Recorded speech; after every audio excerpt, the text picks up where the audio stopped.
let's hope this is working the way it's supposed to. Give me a second here. But yeah, Twilight Masquerade's out. Newest set, so that's exciting.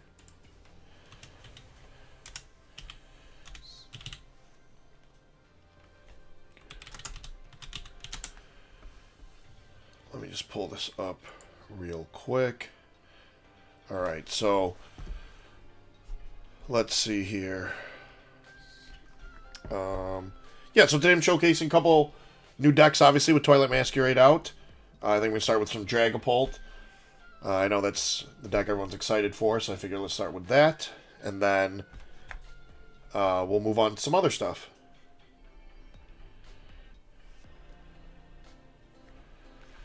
Let me move this actually here. I like my camera better up there. Anyways. Alright, so we're going to get some games going. Let me make sure all of this stuff here is good to go.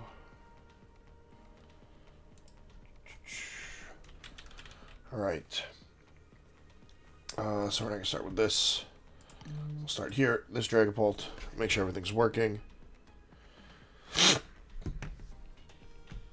Alright. Let me bring up chat real quick so that way I can interact with you guys. Let me...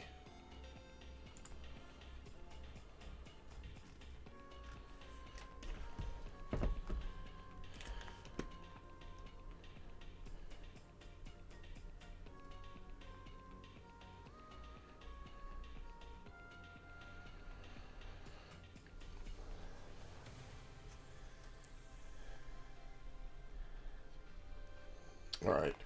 So like I said, we're going to start with some Dragapult. Let's bring a list up real quick. That way I could show you guys kind of what I'm running with right now.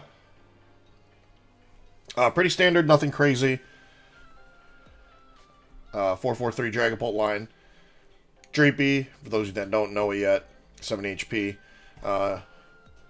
Attacks are a little underwhelming, but it's fine. It's not really what we're worried about. The Dracloak here is awesome. The recon directives reminiscent of airmail. So once during our turn, we could look at top 2 cards. Keep one, put one at the bottom. Crazy good ability. It'll be really, really good for consistency. Can't wait to see how it works out. Obviously, our star of the show is going to be the Dragapult EX. 1 colorless energy jet headbutt for 70. It's actually a pretty good number to hit. A lot of basic Pokemon now, people are running it with like the 70 HP version instead of the 60 HP version, so it's going to take a knockout on them for a colorless energy. But Phantom Dive's really what we're going for here. 200, and then we get to spread 6 damage counters to our opponent's bench Pokemon any way we'd like. Our support Pokemon's going to be the 2-2 Xatu. This is our little energy acceleration. Also, we get to draw 2 cards. And then Radiant Alakazam could help us fix math. We need to move stuff around for knockouts. Rotom. Manaphy, protect our bench. And then one inclusion I like that I haven't seen a lot of people include is the Blood Moon Ursaluna EX. I really think it's a great card, splashable in like all decks right now, and I think a lot of decks should take advantage of it. It's literally Radiant Charizard, but attacks for colorless energy, 260 HP, hits for 240 with Blood Moon. It's got the same ability as Charizard, colorless less for each prize card our opponent's taken. Cool thing is, if our opponent takes 5 prize cards, this actually just swings clean 240 for free. So I'm excited to see how that works out. Supporter line, it's nothing crazy. 4 Arven, 2 Boss, 2 Iono. Pokemon Search, it's going to be 4 Poffin, 3 Nestball, 2 Ultra Ball. We are playing 1 Enhanced Hammer. It's a reprint. New card in the set, though. So we finally got Enhanced Hammer back in Standard. And then Ace Pack of Choice is going to be Unfair Stamp. I've been playing around with, like, Prime Catcher. I don't know what the best Ace Spec is yet in this deck. I've just really been liking Unfair Stamp, so we're going to keep it there for now. We can make changes, obviously, as stream goes. And then I'm playing 2 Devo. This is for the mirror match. I feel like Just like the Charizard mirror, if we have 2 Devos and Dragapult mirror, Devolution twice is going to be pretty strong. And then 1 TM Evolution, easily searchable with Arven. We have 4 Seal Stone and a Rescue Board, and then we have a 4-3 Psychic Fire Energy split. But let's not wait any longer. I'm excited to try out the new cards, new decks, and play with them, so let's get into a game ASAP.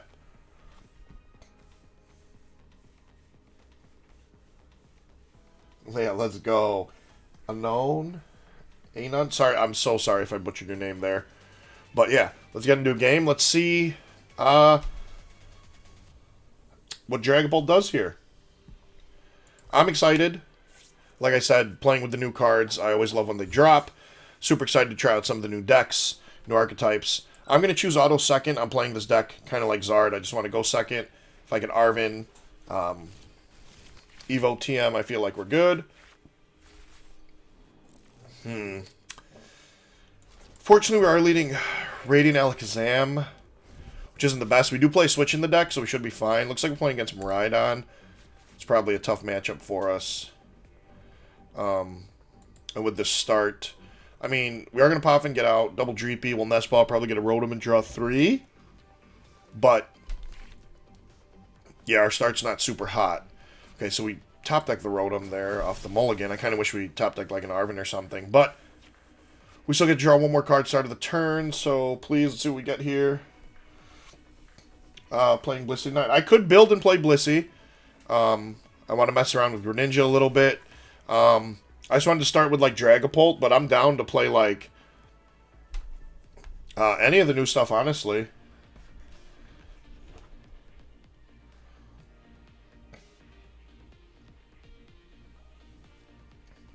So let's see.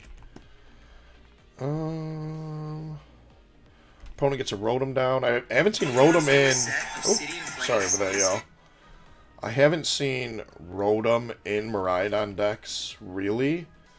So, kind of interesting. Okay, the Iron Thorns and the Regieleki V. Alright, so this is going to be kind of annoying. Iron Thorns is another new card. For those of you guys that don't know, this ability is really annoying. Pokemon with the rule box have no ability except for future Pokemon, so now I can't Rotom and draw. We did top deck an Arven, though, which is pretty good. Let's check our prize cards real quick. Top decking the Arven was huge. So I'm not going to put down Rotom, but we can Arven for Vessel and a TM Evolution. We can Nest Ball and get down a Natu, and the next turn we can kind of start Accelerating Energy, Recon Detective with Dracloak, and start evolving. Alright, do we have the Unfair Stamp? We do. Have the Evo TM. And we have Vessel. Okay, so the turn's not going to be terrible. I'm going to go here. Get the Natu. Then we'll Arven for Vessel and TM Evolution. And we'll get rolling here. So, I'm probably going to evolve up the 2 Dreepy, just because I have the Xatu in hand. I do need a Fire Energy. I'll keep the Psychic Energy for next turn. I honestly might just use 2 Psychic. Yeah, that's probably fine. Just in case, like, our opponent bosses around the Radiant Alakazam and doesn't knock it out. A Psychic Energy. We could Mind Ruler eventually. But, yeah, let's just Evolution. Let's get up to double Dreepy. And then another reason to grab the other Psychic, because I have Xatu. That way I could use Clairvoyant Sense, draw 2 more cards. We do have a Dragapult. We have 2 Dragapult DX in hand, so Evolution should not be a problem this next turn. The thing is, like, if our... Okay, so it looks like our opponent just concedes. Their hand must have been dead, maybe? Or... Not sure what they could have had there. But, I guess we'll go with that. Let me fix this volume here.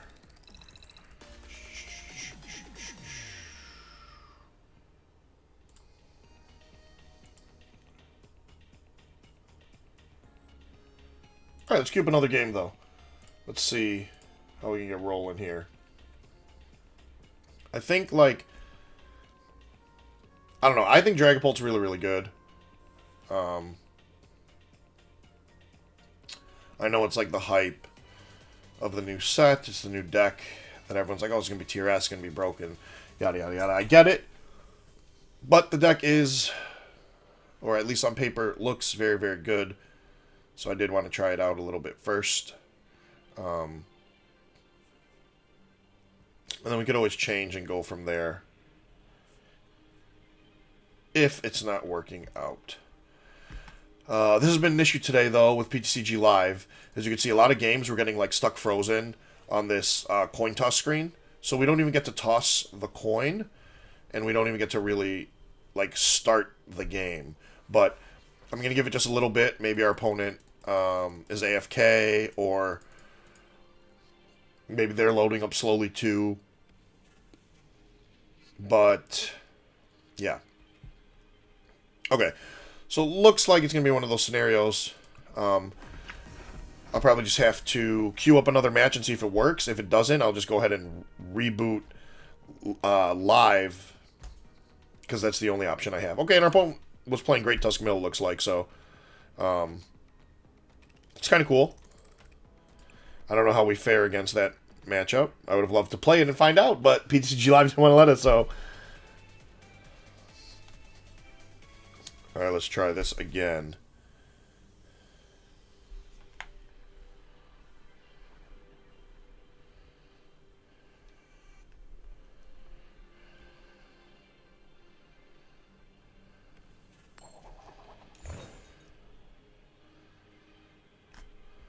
I do not want to go first again. I've been playing this like Charizard, so I've just been choosing to go second.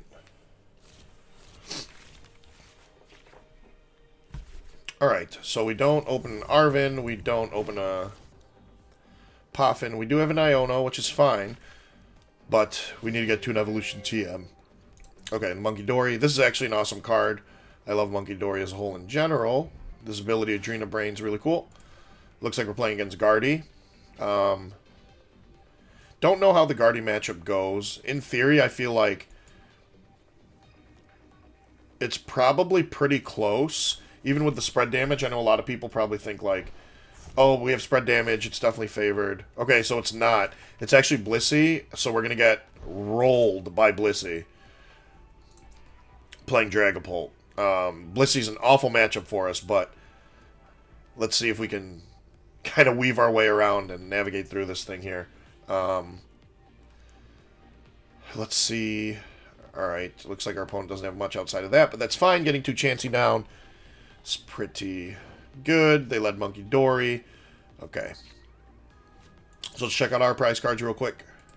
Blood Moon Ursaluna's in there. Good to know for later. Our Unfair Stamp and Double Vessel. Okay. So, prize cards are alright. Not the worst. Our opponent can put damage onto us if we swing. I'm simply attaching this energy because I am hoping to find an Evolution TM and a Poffin so I can evolve some benched guys up.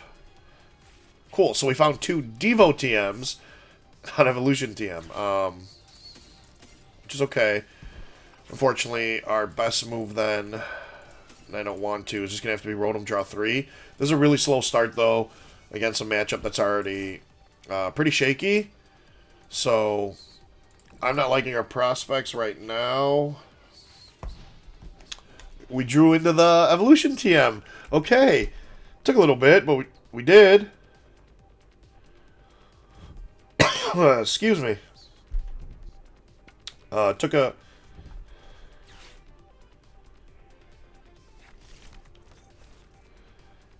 Give me a second, sorry guys.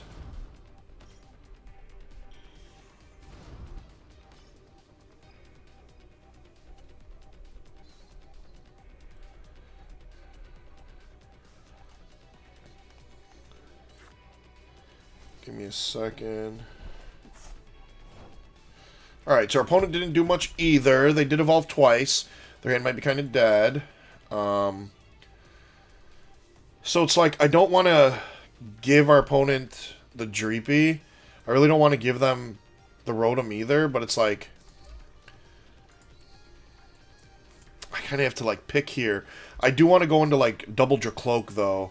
So... yeah, unfortunately... I feel like I'm doing this. I do want Double Dracloak. Like I said, it's reminiscent of that Airmail ability, so it's our consistency. I do want to get it online. I want to get it up and running as soon as possible.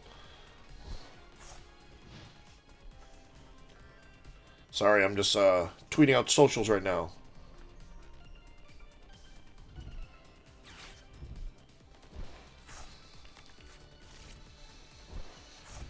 Just making sure. Okay, let's see. Restart.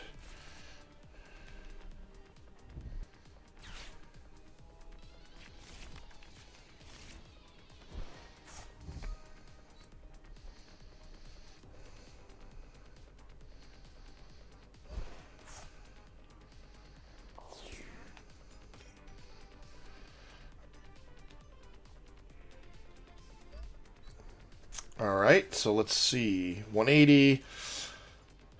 Like I said, this matchup's not great for us, but we're going to play it out. See what we can do.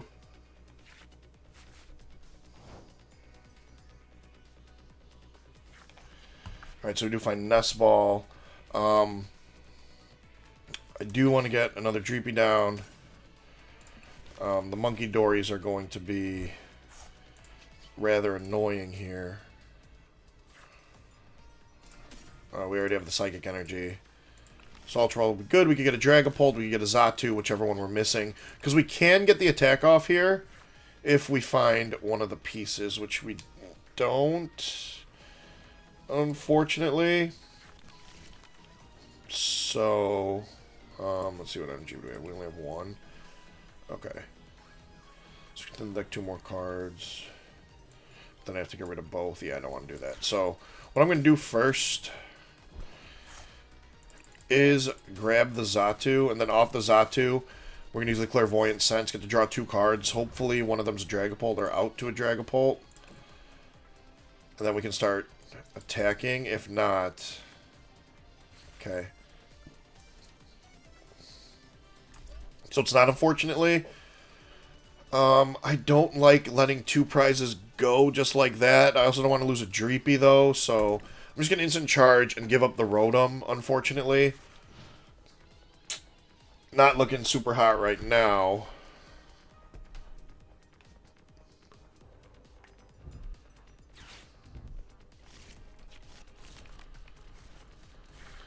Our opponent Ionos us out of that hand. I love that hand, actually.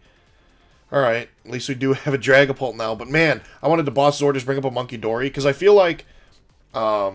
again, I haven't tested any of this new stuff. It's all brand new. I feel like, in theory, if I can gun down these Monkey Dories while spreading damage, it's fine for us, because then our opponent can't move that damage off the board, right? And if they can't move the damage off the board, I feel like maybe we're in a good place then to attack. Okay, we do have a counter catcher, so that's good.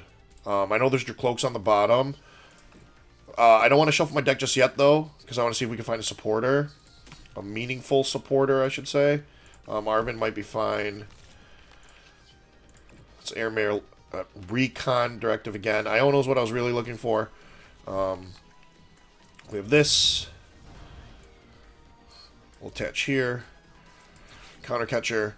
I could knock out a Mew and chase down card, but I feel like if we get the Monkey Dories out of play, then our damage gets to stick on board, right? But if I knock out one Monkey Dory, our opponent comes and they hit us for 180.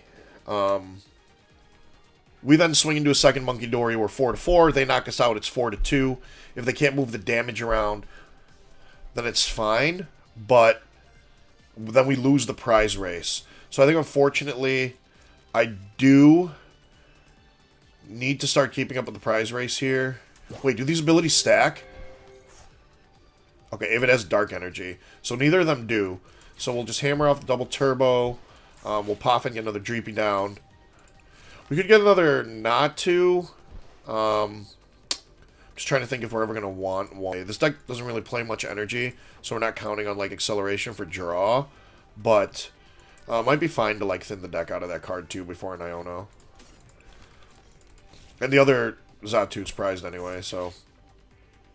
hopefully we can draw into one of the other Jacloaks. Now we shuffle the deck. We know 2 of them are on the bottom.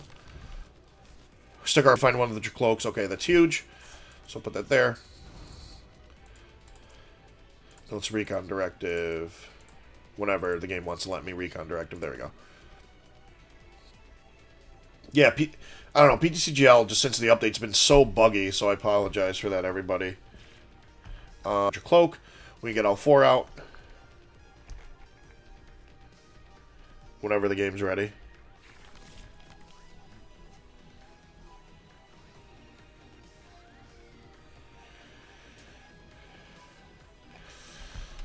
Okay. I don't want to collapse yet. I kind of like all the things I have on board. We do stop anything else coming down from our opponent's side, though.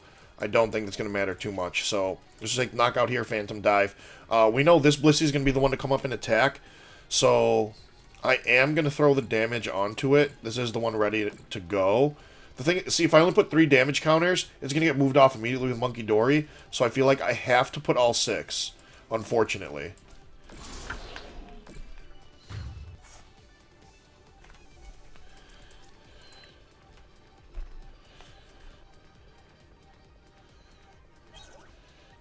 Alright.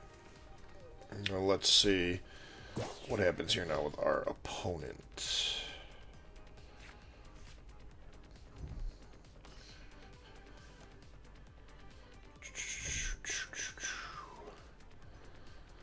Okay, so they do have 1 dark energy down, so they get to move 3 off. Like, this deck could be problematic, you know? It's like, the Monkey Dory could be rather annoying. Especially once they're moving off and stuff, but... should be fine.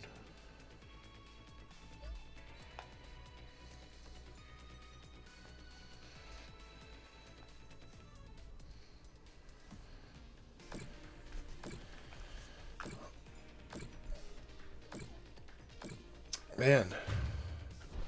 So lose there. Up 3. Okay, so they're going to take out both of our Zatus here and go down to 2. This is, like, pretty shaky now. See, this is why I wanted to KO the Monkey Dories. Like I said, I don't think this matchup's, like, really that good for us as Dragapult. But, like... we'll see.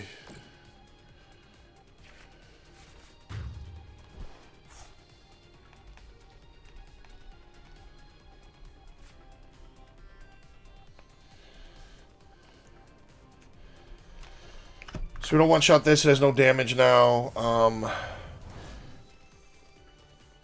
I actually missed it because I wasn't paying attention, but like... oh, okay, because they could attach a dark and then move it with Happy Switch. Okay. Yeah, that makes sense. Never mind. I was going to say, how'd our opponent get all 6 damage counters off? See, that's so annoying. But I feel like we have to swing into the Blissey and, like, put 6 here. Then we're going to have to retreat. Knock out the Blissey, put 6... I don't know. There's just so much that we have to do. Literally so much. Alright, we'll start with Recon Directive.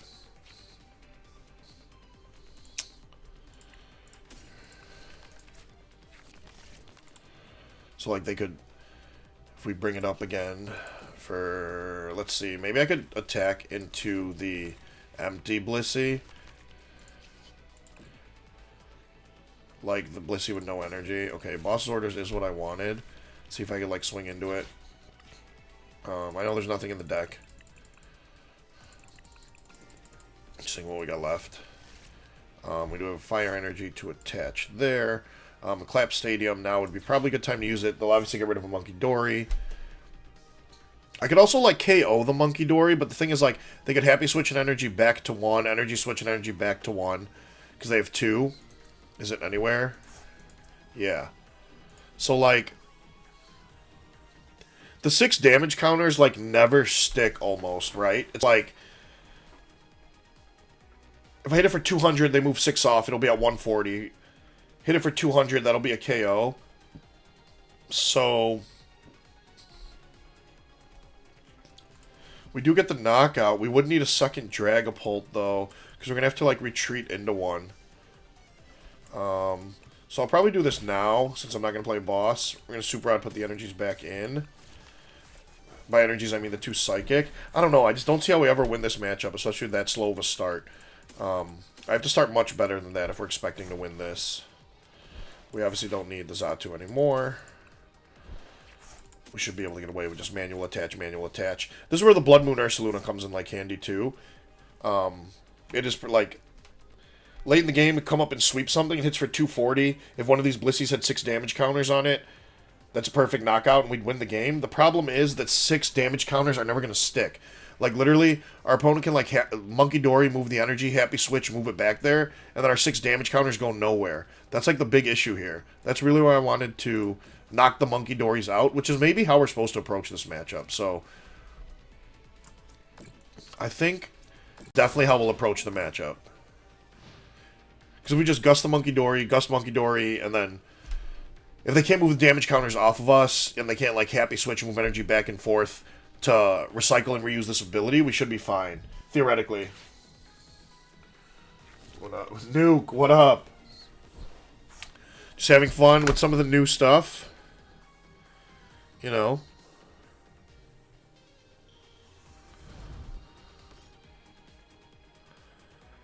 We'll see how this goes. I know this matchup's already, like, not the best. But we're going to play it out anyway. It's obviously 2 new decks going at each other. I feel like I just went about this matchup wrong. It's like, my initial instinct was just gust up and knock out the Monkey Dories. Which, like, if we do just gust and knock out Monkey Dories, I feel like we're fine. They can't move the damage off the board, and we'll be able to clean them up. Nuke, am I going to LA? I am not anymore, unfortunately. Super sad I was, but it is my cousin's wedding that weekend. And my brother and I were going to LA. People in our family couldn't make the wedding, so I was like, it's okay if we don't. But then things changed. All of a sudden, everyone in our family can go. So I'm like, all right, we can't be the only 2 not going to our cousin's wedding. So cancel LA. We are going to the wedding, and then we will be at. I forgot about Sharon's Care, of course, and then we'll be at NAIC, obviously. Nothing, put it down. Yeah, attach. Yeah, this matchup definitely is not it. We have to get rid of the Monkey Dories, which I feel like if I just followed my initial instinct and just started KOing the Monkey Dories, we might have actually had a pretty decent shot here. Because now this gets 2-shotted. Yeah. Don't think we have a shot here. I just went about the matchup poorly. Which is my mistake. I want to keep the energy in the deck. I have to evolve this one up.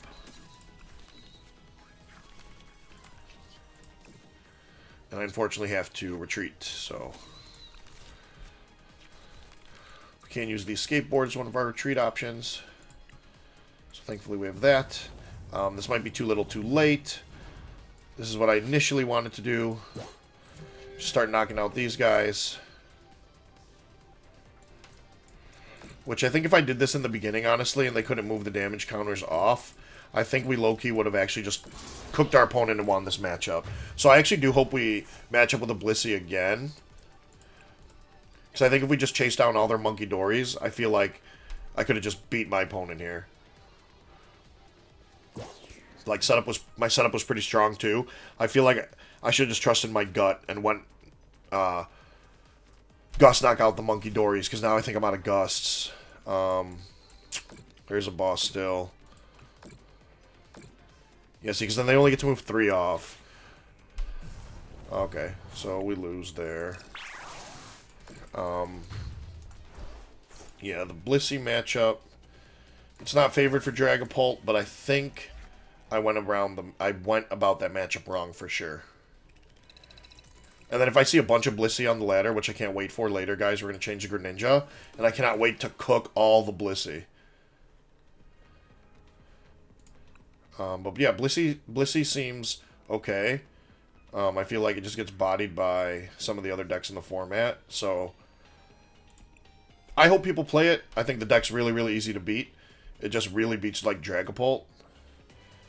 But yeah, I feel like The deck's super easy to beat with other decks, too. Especially, like Greninja, for example, which I can't wait to do it. Basically, I'm just trying to hype up Greninja. That's all I'm trying to do right now. I want to play it into Blissey. I want to cook Blissey. Go Shinobi Blade, knockout. Search my deck for any card. And they're going to be like, oh, well, now what? So, but yeah. Let's see. Again, we're going to choose to go second. As always, we didn't win the flip, but our opponent chose to go first anyway. So cool. We get to go second. Sick. That's exactly what we wanted to do. We don't open an Arvin. Cool, of course. Why would we? So the turn 1 Evolution TM is not looking extremely likely at the moment. Let's see. Sealed cards. Alright, a Psychic. So we're probably playing against Guardy. Oh, and our opponent just concealed cards and passes. So, like, our slow start might be fine here. And we've just priced him not to. I wish we priced, like, a Dreepy. Or even, like, the Rotom here.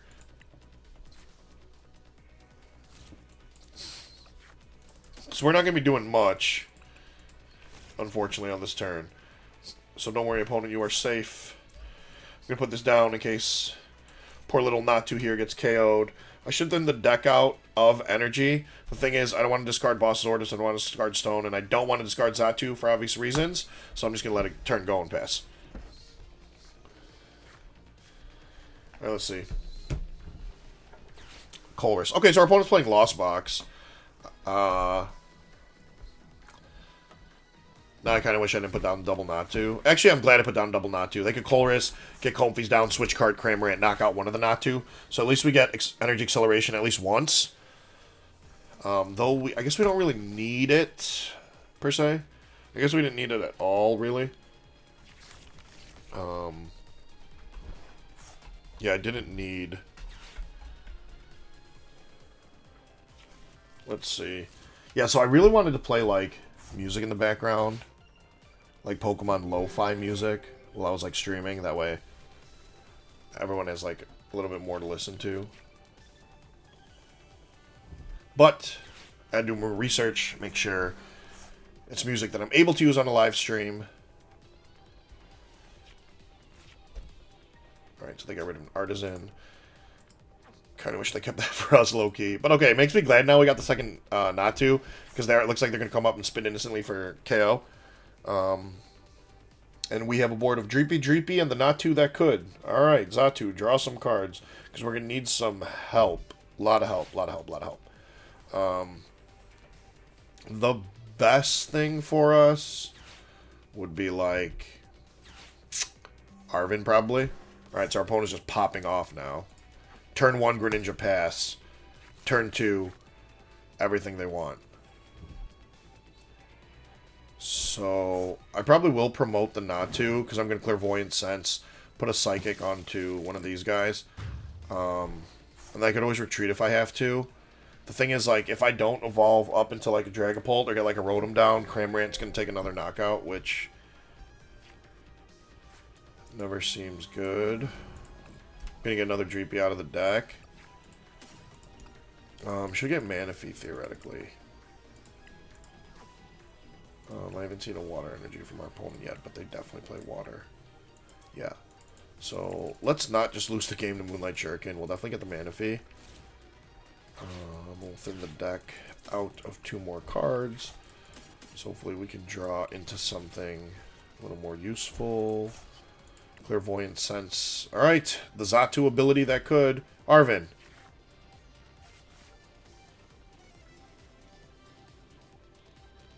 See? The ability that could. What did I tell y'all?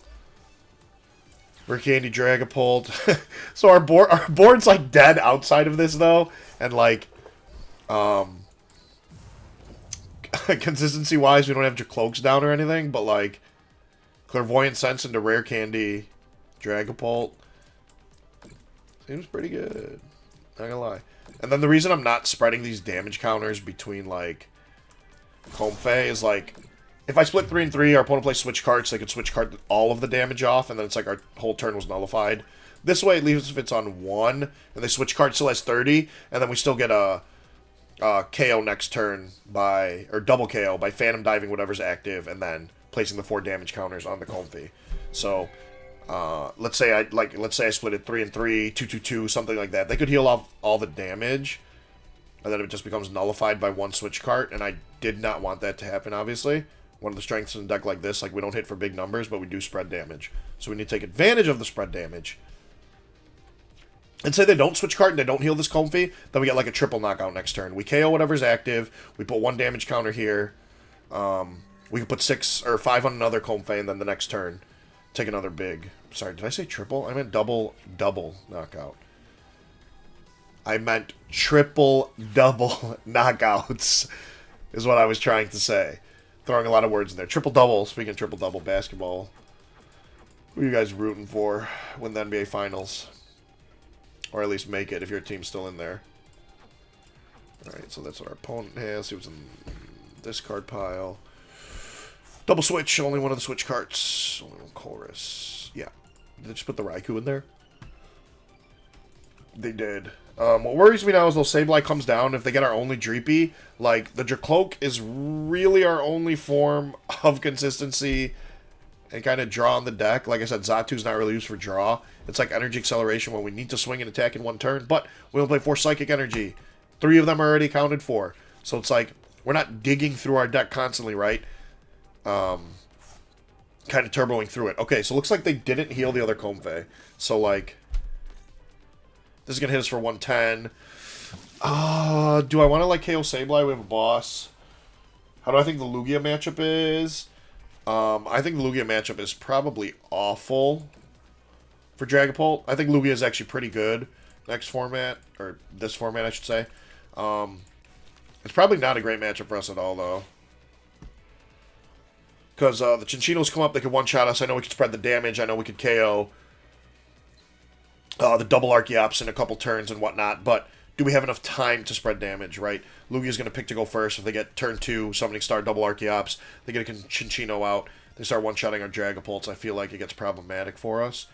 Okay, so low-key, part of me, I don't care about the 110, right? Like, I really don't. I'd rather knock out the Sableye, because Sableye could pick stuff off on the bench.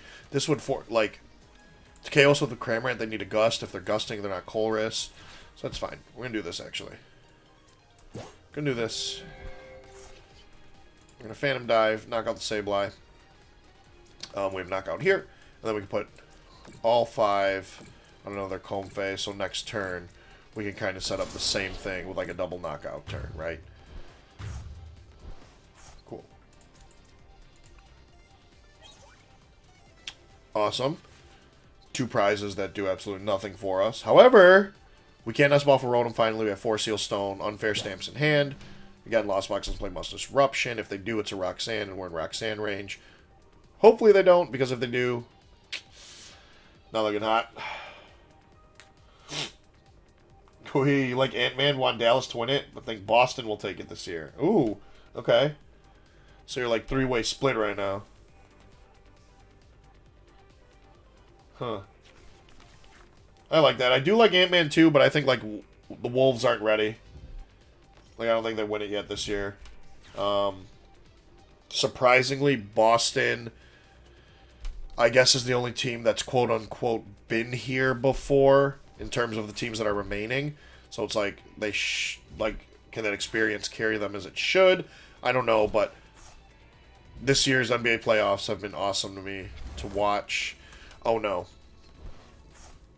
And we don't have a good response to this, right? So this is where the Blood Moon Ursaluna comes into play. We can't attack with it yet. There's the Roxanne. Uh-oh, we're in trouble. The game is fixed. Yes, the game is fixed now. You can play it. The new cards are out. We don't have Dracloak. We don't have a lot of things. We are in trouble. Sick. Mayday. Someone send help. We could Radiant Alakazam and, like, move 2, but, like... Uh-oh. Uh-oh.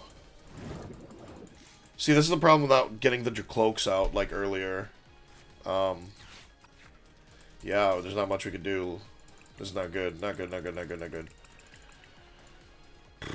Okay. Ooh, there's 4 Dracloak in deck. That's crazy.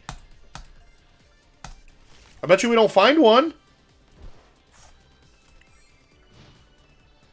That might do it. We do have the unfair stamp still. Our opponent's going to go to 2 here. And unfortunately, it's like, if we respond with Dragapult, they're going to go for the Xatu. Yep. So we don't have energy acceleration. If they... I'm trying to think what we could do here. So we could go into a sudden death mode, like, in theory, right? So let's say, like, we don't have energy acceleration, so we're going to take a couple turns. But say our opponent doesn't have another gust effect. They should play 1 boss, though. It's like, there's a turn where we, like, KO something with a Phantom Dive. Put 3 damage counter, 6, whatever much we want on the Roaring Moon. That way, if it comes up and does Frenzied Gouging, it KOs itself, and then we're going to go to Sudden Death. Against Lost Box, we're extremely unfavored into Sudden Death because they have Cramorant, but at least we don't lose the game immediately. We're going to see what we could do. And they have hands. Okay, so they can set up hands, too, and come at us real quick. Okay. How many gates is that? Oh, only 2. Okay, so our opponent has everything they need still. They haven't burned any resources to absolutely cook us.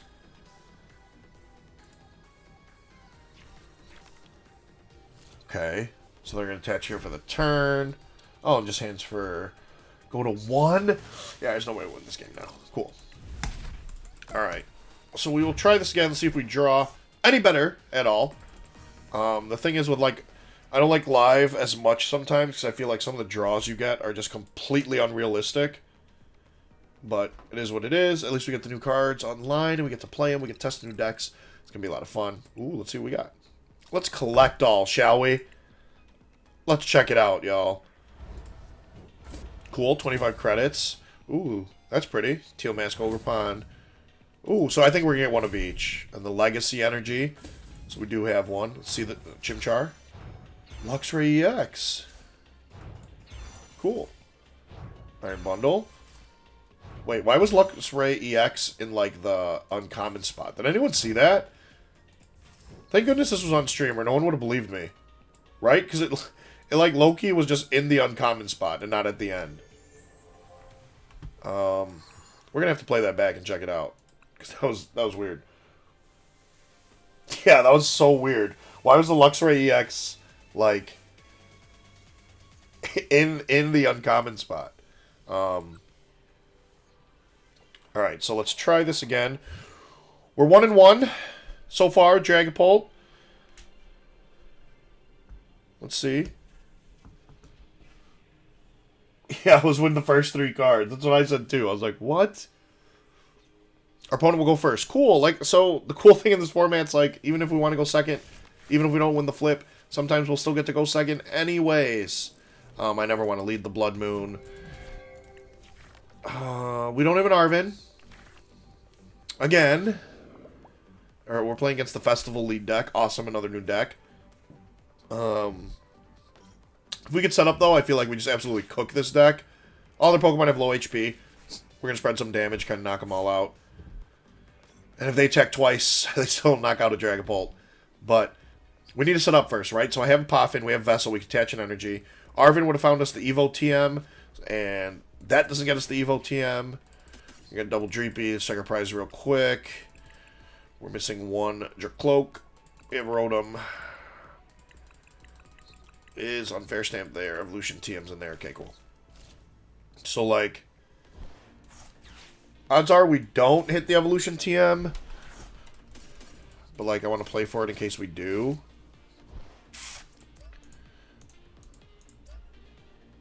Oh, if we flip 3 heads, triple strike, we still don't knock that out.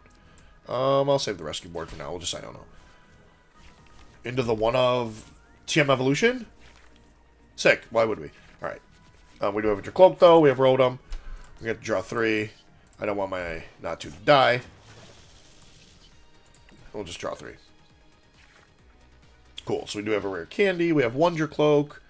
We're chilling, I guess. Right?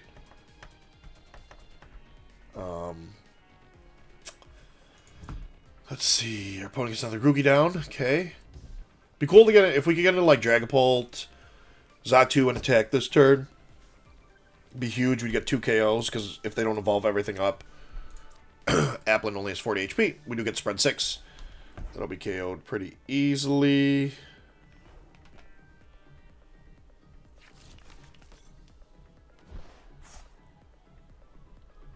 Sorry.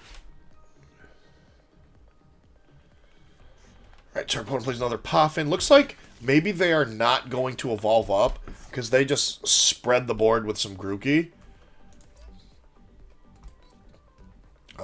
So they're Grookey chilling, I guess. They have no evolutions right now. Cool. We didn't take KO. Cynthia's Ambition doesn't draw as much. Okay, they do have a Diplin, finally. They're going to do the wave. But they don't have a Stadium in play. They don't have a Thwacky in play. They don't get to attack twice. They're just going to smack us for 100. Which is cool. We do have a switch, so we can get Rotom out of there. If we draw into enough stuff here to take a knockout. And if we do, we can knock out Diplin and Applin. Our opponent's only attacker. Currently established. Clap Stadium. It's probably pretty good. We'll put that in play later once we retreat the Rotom. And bench something else. Ooh. We need it, unfortunately. But it's like, even if we rare candy, we can Clairvoyant Sense, hopefully find a Fire Energy. Or it's like, we have more odds to hit a Dragapult because Ultra Balls are out, right? And we already have an Ultra Ball, so we can take the Arven. We can actually Arven for Vessel, Force Seal Stone. Yeah, this is much better, actually. Arven's exactly what we need. Cool. Chillin'. Alright, so Arven. We have to get another Ultra Ball because we need a Xatu out also. And then we'll Stone. Stone can get us the Vessel that we need for the Fire Energy. Let me just double check. Pretty sure it's in there. Yeah, cool. Alright, so unfortunately I'm going to have to pitch the Manaphy, meaning we can't collapse Manaphy away. So we're going to do this and this. We're going to get this guy.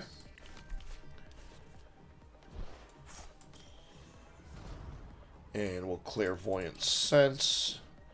Hopefully we just, like, draw into a Vessel. Or, like, a Dragapult. Cool, Dracloak. Sick. Let's get into something useful. Another Arven. Okay. So, we're going to Stone for the Vessel, right? We're going to have to discard something. We do have the Switch. We have the Ultra Ball, the Rare Candy, Dragapult. Okay. So, I think we have just enough resources, but, like, we're not going to be able to keep the Collapsed. We're not going to be able to bench the Dreepy. We're not going to be able to get the Rotom V out of play, right? So, we don't get to do everything we want to do here. This looks like we're going to have to get rid of every card. Am I mistaken? Am I card short? Did I, like, look at that wrong? Because, right, this goes here. We Ultra Ball away. Dreepy. And this. We switch. Okay, let's see if we keep the Dreepy. What if we get rid of this and this? No. Doesn't matter. We'll get rid of Dreepy. And I'll keep the Psychic so we have draw next turn. We'll get rid of the Collapsed. We'll get a Dragapult. Then we're getting a Dragapult switch. And then we do have that Psychic Energy for next turn. Clairvoyant Sense, so we get some Energy Acceleration. We get to draw 2 cards. We have 2 Dracloaks set up. We're going to knock out both of our opponent's attackers. Like, we're kind of chilling. This is cool. I think we're fine. Our opponent might honestly concede the game right here.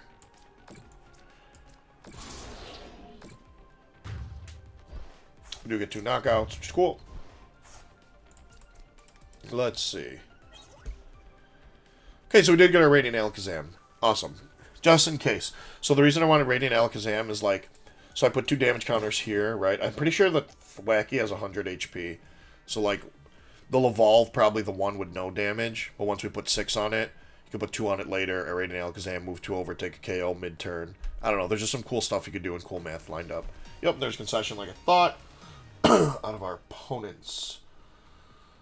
Let me bring this up over here.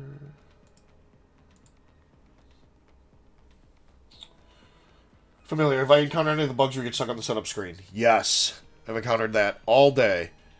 It's rather annoying. I don't know how when you update a game, like a new bug comes in. I don't know. I'm not a game developer or anything like that. But like, I feel like the game worked fine before. With an update, you're just adding like new cards and new expansion. into the game itself, so I feel like, why would certain things just not work all of a sudden? I mean, I don't know, like I said. I don't program games for a living, so I could just be heavily mistaken, but I feel like that's something that should not be happening. Call heads as always. Want to flip, we're going second anyway, it doesn't matter. Cool, nope, we're not going first. Like, I wish I had some Pokemon lo-fi music playing in the background, right? Again, just because of, like, copyright and stuff, I don't want to play it, not knowing if I'm allowed to. Gotta do more work on that. Awesome, look, guys, we're going second. Great, this is awesome. No Arvin, no nothing. We have nothing. What is our opponent playing? Frostlass, Fighting Energy, Legacy Energy. So it's probably Ting Lu, right? Like, does that, like, work? I guess it shuts off our airmails. I'm sorry, Recon. Wow, forgot the ability. Sorry I'm calling it airmail. I'm just used to airmail from the Pidgeotto ability that I was in before. Yeah. 30-30. Okay. Let's see. How do I bring this out over here?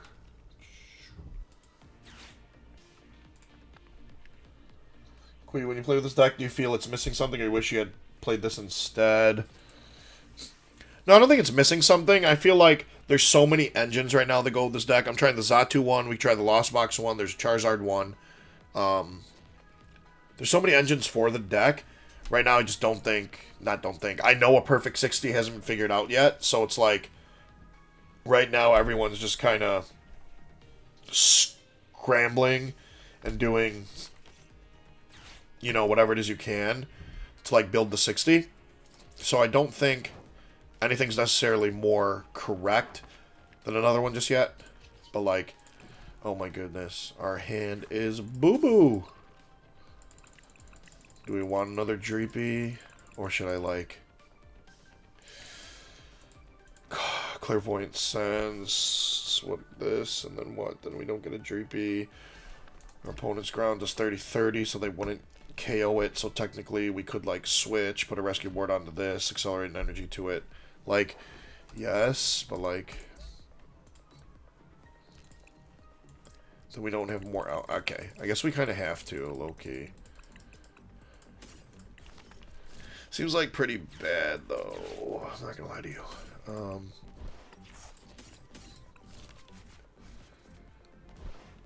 Okay, we will... Put an energy here. Yeah, we had up in Lich Psychic anyway. And, Petty Grudge for 10! That's one Petty Dreepy! It's Airmail, you aren't wrong. I call him Minion's ability like so. Yeah? I mean, you're not wrong. I'm so used to, like, Airmail when I was playing it. So it's like, I do want to call them by the correct abilities, though. But, like, it's so hard. Especially, I played a lot of Pidgey Control back in its, like, heyday, when it was, like, really good with, like, the Airmail, Oranguru, Resource Management, the Bryce Belova. Like, that deck was broken, but, yeah, it's so hard to, like, change it in my mind, but I will. What does this do? Avenging Knuckle 30, if any of your fighting Pokemon knocked out 120. Accelerating Stab, okay. Frostlass. Well, we don't have any abilities on the board because we're not setting up. We're dead. We're stuck. So... Joke's on you, Frostlass. Ha! You know, this will be on board finally. We'll get to Accelerate Energy. They are into the Artisan. Cool. I forgot to discard Stadium, so we don't get it. Cool. Rotom. Like, I low-key don't want to put you in play, but, like, I could put you in play. What can we draw here? Arvin. Rare Candy. Dragapult. Cool. Poffin's cool. I wish, though... Like, I wish I could just TM Evo here. I really wish I could. This is weak to fighting. Like, I need to draw 3 because my hand's dead. I don't want to bench it. Stuck in a pickle. If they put 30 on this, doesn't get KO. They didn't attach an energy. It's probably fine. I should probably prep one of these in case. The win's in charge. Cool. Draw something useful. Okay, Wonder Cloak and a Force Seal Stone. So next turn, we finally get to get an attack off, but it's too late because the Snow Run's going to evolve and we don't get a double knockout.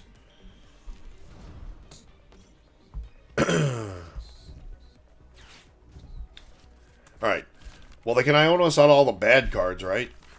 Like Dracloak, and blank. Sick. No rare candy, though. Or an Arven. But we have Unfair Stamp, we have Wonder Cloak, we have Fire Energy. Attach it here, Clairvoyant Sense, yada yada yada. You know the drill. So let's see. Let's see what we can do here.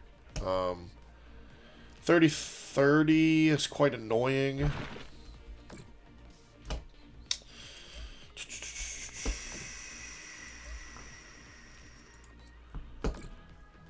Okay, so we're going to take a knockout. We can't Unfair Stamp. But what I can do is I'm going to do this. The reason I'm shuffling the deck is I know there's an Arven at the bottom of the deck. There's a rare candy. So I want better odds of drawing into either of those cards, which is why I'm shuffling the deck first. Collapsed could help. Get rid of the Rotom. We can also get rid of a damaged Jerrick. This doesn't matter, so we'll put it here. We can also collapse and get rid of that anyway. So let's recon Directive. Arven, cool. So we did. Okay, not bad. Arven, rare candy, stone. We will retreat. Going to you. Stone. Candy Dragapult. We will attach here. Like, could Ultra Ball away Vessel and Fire Energy. Get another Dracloak, and like, the thing is, if they get a bench, right, it would just take 10, 20, and then it would get KO'd coming back into my turn. So getting Dracloak's actually a terrible idea. I feel like getting Manaphy is also a terrible idea. To double Frostlass, that Manaphy will take two, yeah. Manaphy's not a good idea either to protect the bench from 30. I guess if they put a Stadium in play and put the 30 here, they do. Nothing we can do. Oh well. We're going to Phantom Dive, though. We're going to get rid of the Frostlass, because I think they're the most annoying. Even though I think this is their only attacker. What does this do? Okay, so we're going to just KO that anyway when it comes into the active. So we should probably spread onto a Frostlass. That way we can eventually take 2 prize cards in 1 turn. And that's going to be next turn. So this is going to get KO'd. This will have 6. They're obviously going to come up with Lucario, so I'm going to Lucario with that Avenging Knuckle. We don't care. It doesn't KO us. And then we'll knock out the Lucario. Put 3 here, and then we have 3 more to put onto this Frostlass. Then the next turn, we'll KO the Frostlass by putting all 6 onto it. So we do have some cool things cooked up. Let's see if our guys can survive that far, because this Xatu is going down. Catch Dog energy count. Yeah, it's right now. I think I'm playing. I am playing 4 Psychic and 3 Fire.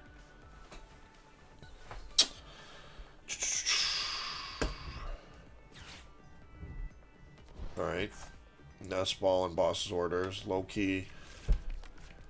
Wait, does our opponent have another boss? Why would they toss the Boss's Orders there? Low key, I feel like they threw.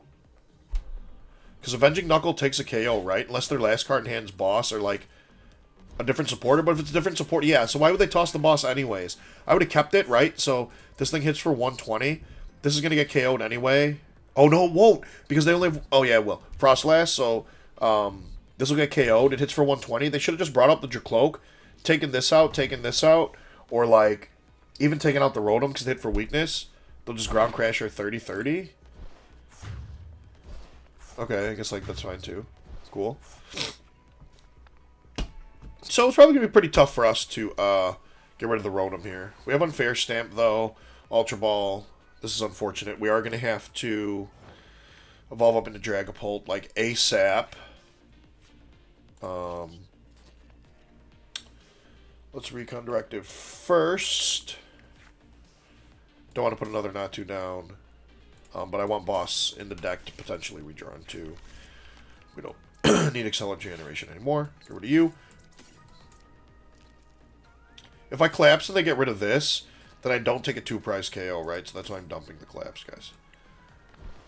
We're getting another Dragapult. So for the rest of the game, unfortunately, we're not going to be doing too much searching and drawing. Okay, so that's thinned out of there too. Could put the fire here just so I have something to retreat to. Yeah, it's probably fine. We'll unfair stamp them for. Ooh, we could save that for later. No, we could save Iono for later. Stamp's probably fine here. We're gonna get 2 prize cards. We're gonna take the prize lead. There's a rod. We need that because we need Psychic. We could put a Dreepy back into low key. Let me just put this on and burn it. No. Maybe later they'll come in like handy for some random reason. But we can Arven. We can take a Poffin. Rescue board. We can Poffin get out. 1 more Dreepy. Do I even want to get out another Dreepy though? Look, like, I feel like I should try to just close the game right here with just like double Dragapult. I feel like getting another Dreepy is like not the move. But the next turn we do get Recon Directive once. Yeah, that's probably fine actually. We'll just make, yeah, that's probably fine. That's fine. We got 1, right? Phantom Dive, take a knockout here, knockout on Frostlass. We unfair stamped our opponent to 2, so that's pretty cool. Then, like I said, we're going to put the remaining 3 here, and then next turn we get another 2 prize KO. Right? So we'll hit something for 200, put 6 here, take another 2 prize KO, we'll go down to 1, and hopefully seal the game off from there. Familiar. What decks are I most excited about with this new set? Dragapult, obviously, but I feel like that's an obvious answer. Really excited for Greninja EX. I know it's like not good, but I'm going to try to crack the code and make it good. Like I might spice it up. Maybe I get a good enough list, play it at NAIC. I'm low-key excited for Lugia. I know it's an old deck, but like I'm excited for Lugia. I'm excited for Raging Bolt Ogerpon. What? Why is the Legacy Energy? That's going to get KO'd anyway. We're going to hammer it. It's fine. See ya. I do want to pick this up. Let's see. Be careful for the Lucario. Oh, yeah, you're right. The other Lucario. It'll probably Oko this, but we'll have 1 Dragapult up and ready to go. I kind of want to save the boss. There's nothing I really want to Arven for, but I could theoretically just keep thinning the deck. So, like, that's fine. We could get stuck active. Might as well grab the switch. Nope, because I attached the Rotom. So we can't get stuck active, actually. We actually, like, don't need anything. I guess I could take the Ultra Ball. That way, next turn, we can evolve up into the last Dragapult. Because we don't want it just sitting here forever. But yeah, there's probably no way we lose this game, actually. Let's knock out there. All 6 here. Alright, so our abilities are safe. Rotom's safe. Again, unfair stamp stuck our opponent to 2. That's why I really like unfair stamp in Dragapult. I know Prime Catcher's probably pretty good. Heroescape's probably pretty good too. Hyper Aroma maybe even, but I don't know. I've been liking unfair stamp so far. Thumbs up for my opponent. Thumbs up back to your opponent. Well played with a interesting combination of cards here. Like, I see it. I just don't think it's doing enough. Right? Like, I see it. Frostlass, cool card for sure. Like, I like Frostlass a lot too myself. But, like, okay, Radiant Alakazam, they can move some damage around. Now they have a stadium in play. They can, like, Ting Lu 30 and 30 everywhere. If they take 2 here, yeah, they just don't knock out everything. So. Oh. Sorry, Lucario. Oh, it's not even a Lucario. It's a Riolu. Sorry, Riolu. Dang, they just cooked me. Do they have it?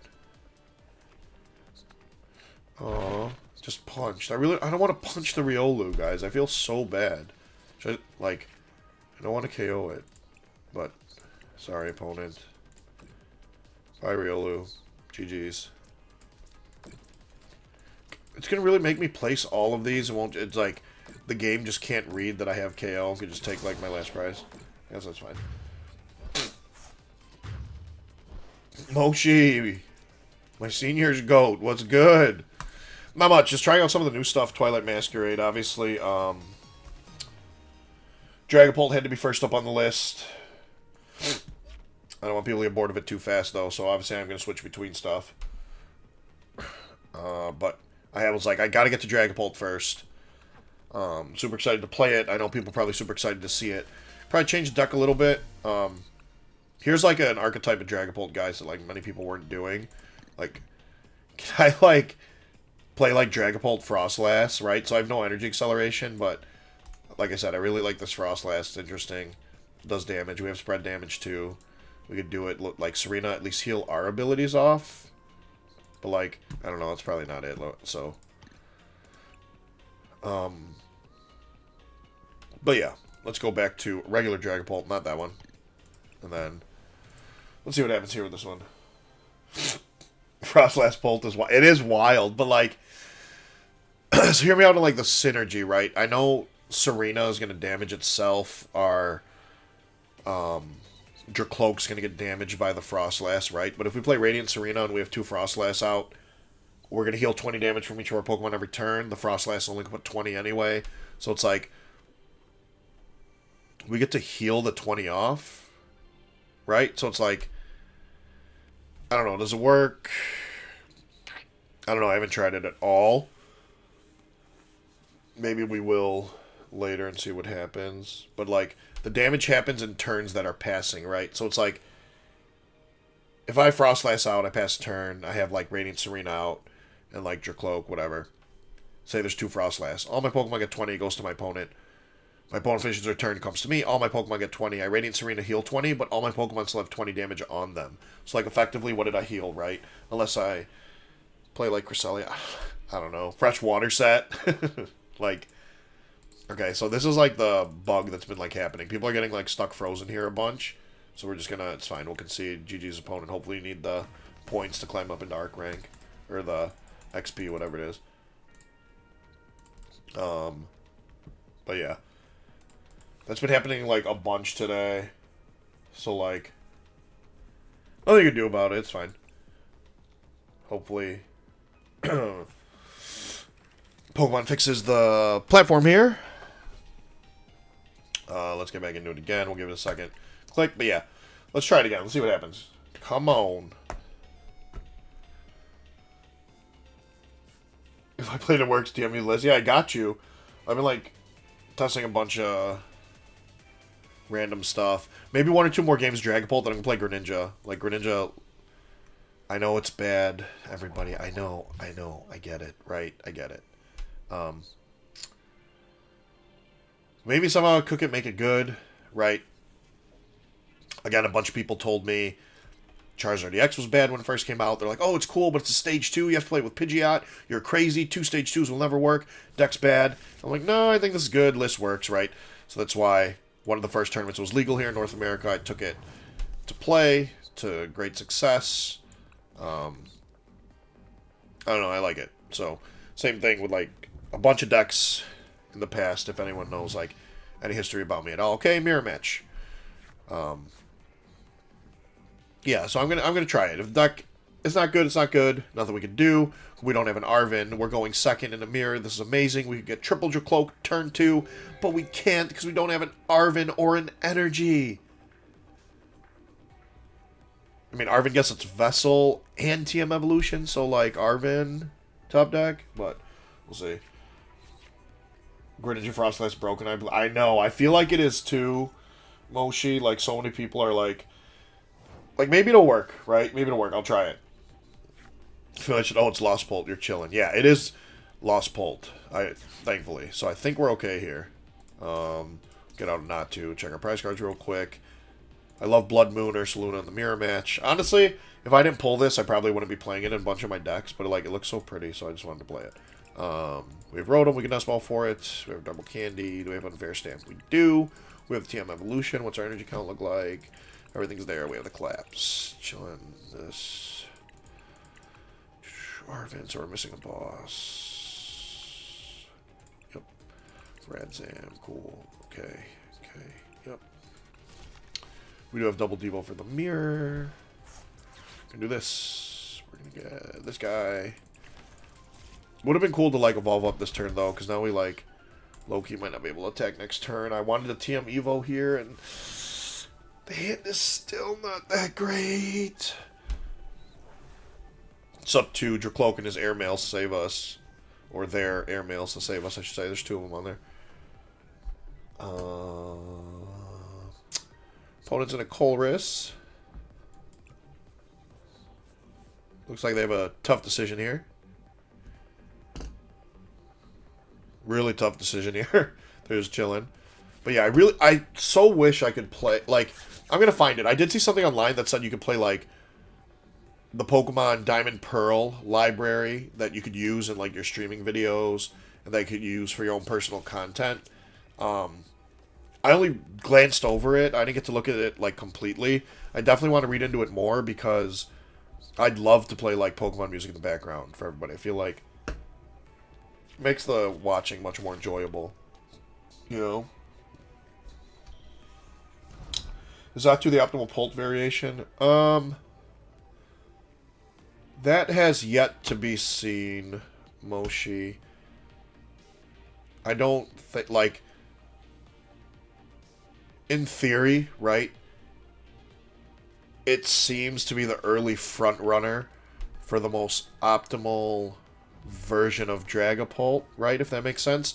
The optimal 60 definitely hasn't been found yet, but in terms of it being, is it the most optimal engine, so far in the early front runner, I want to say yes, but I don't want to close the door on, like, people exploring other archetypes, if that makes sense.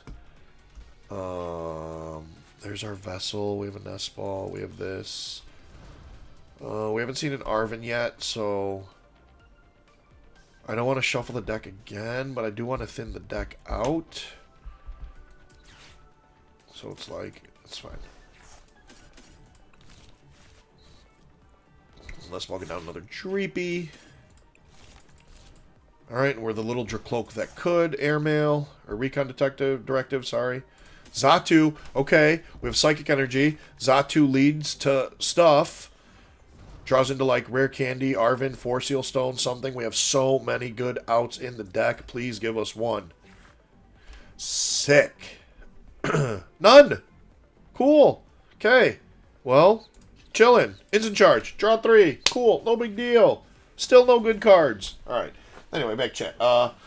Catch Ducks, a 2-2 page, 1-1 not 2 with Roseanne's backup. Pult. I don't mind. Like, Neo Upper Energy is cool, too. I definitely thought about it. There's a lot of good ace specs I think you'd play with Dragapult. Neo Upper Energy is cool.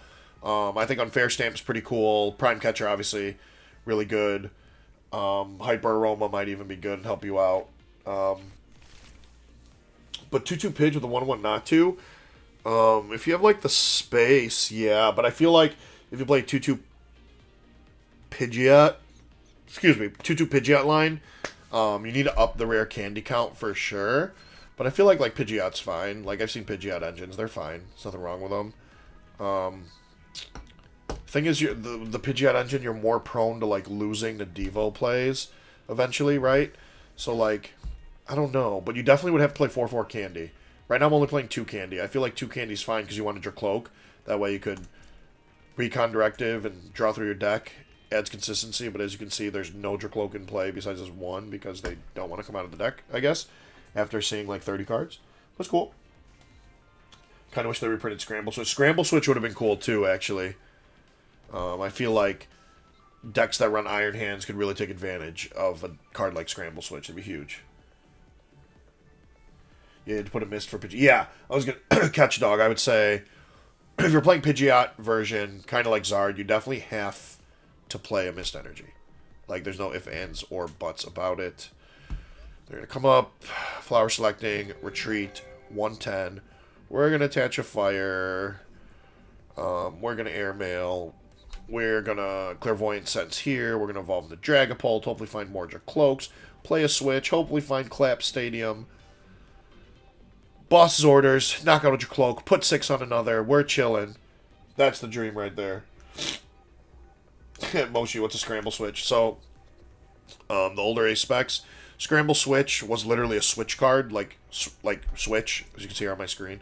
It was literally switch as an A spec, but when you switched, you could move all the energies from the Pokemon you were switching out of the active to the new Pokemon. So it mainly saw play in Primal Groudon, which I played a lot of Primal Groudon, and also to Success back in the day. When day 2 used to be only the top 32 players, and you could like bubble day 2 if you were 33rd, even though you had the same record. Those were like crazy days, right? Top 32 was only the top 32 players, or day 2 was only the top 32 players that advance. You needed 21 match points to advance to day 2 back then. My opinion, it was much harder, but so like Primal Groudon takes 4 energies to swing. Gaia Volcano, 100 damage if there's Stadium in play, 100 more damage. Your Primal Groudon would have like a Focus Sash attached to it, meaning it could survive a hit, basically. If it would get knocked out, it lives with 10 HP. I believe they reprinted a card like that recently. Or they are going to print one, I should say. Or it's in the set, I forget. But yeah, so that happens. Your Groudon survives with 10 HP. You play your Scramble Switch, go into a new Primal Groudon on the bench, move all the energies, because it was 4 energy to attack, from your old damage Groudon that's now safe sitting on the bench to the new Groudon, then you swing again. Cool card, though.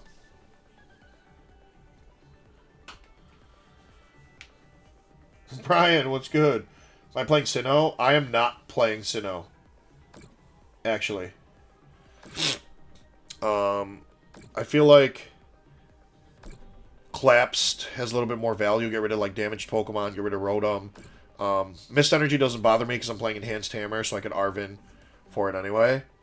But we're getting absolutely farmed right now. Okay. So we do have a switch in hand. It's fine, so we can promote anything. Doesn't matter as long as you don't promote our attacker. But we're going to go 200 spread here. It's like we might be... Oh, Counter Catcher. We could actually swing at this. Oh, yeah, probably knock out your Cloak's like the best thing, actually. Let's do this first, though. Recon Directive, see what we find. Iono's like perfect, but so is Rare Candy, low-key. Low-key Rare Candy's crazy here. Because we could just keep this as your Cloak and keep drawing. But like Iono, they have a 10-card hand, put him at 3. But like, if I find Arven, I can Arven for Unfair Stamp too, right? So like, a lot of options. But we'll take Iono, it's fine. We need to Iono. Clairvoyant Sense. Have to Iono, have no choice. Attach the fire. We can't devote till later. We're going to Counter Catcher. We're going to KO your Cloak so you can't draw stuff. We're doing this. There's so much stuff in here that I don't want to draw into later. Just burning you. Switch to the active. Raiden Alakazam is not helping us right now. We are not going to need the other Xatu. So we'll take one of the fires out so we don't draw into at least one of them. We don't mind drawing into the other. I don't know if I'm going to devote twice yet. We're going to see.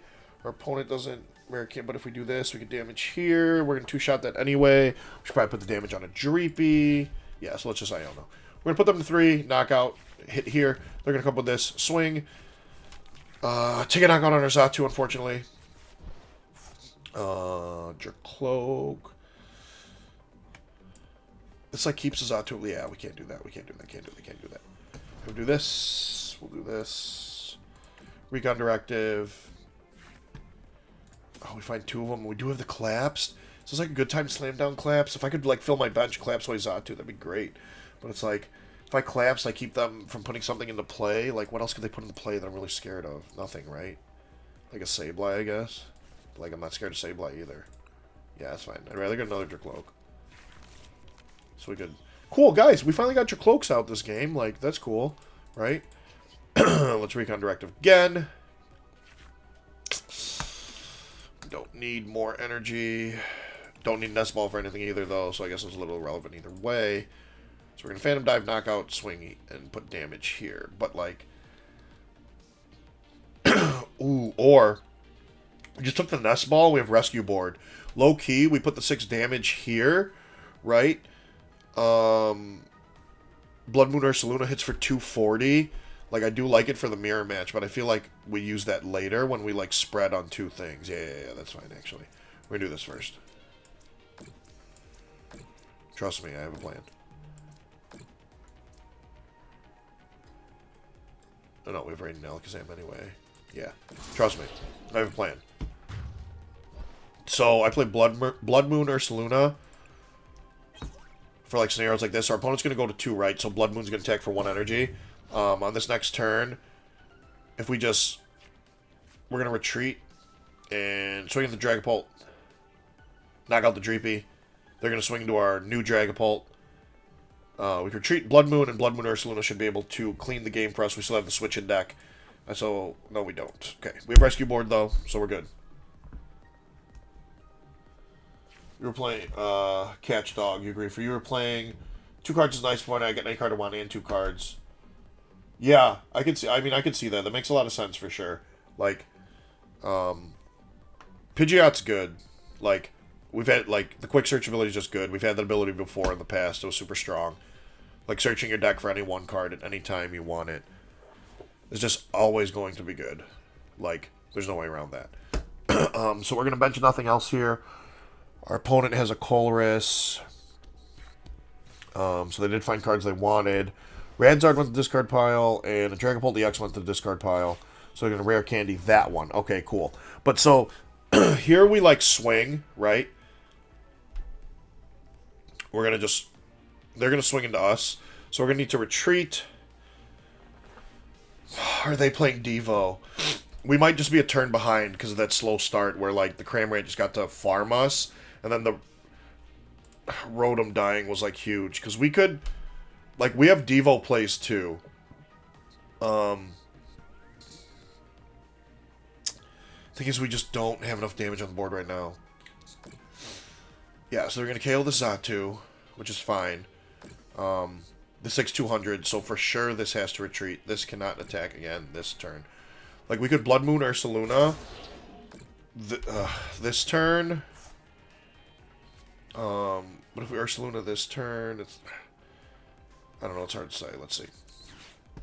I'm just burning this. I actually don't even want to take anything.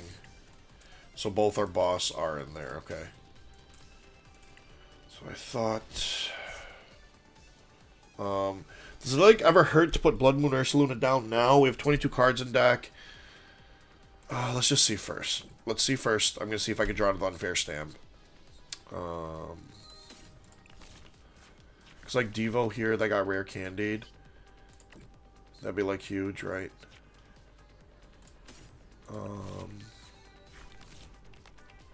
So, we get rid of 2 things we don't need, like this and this.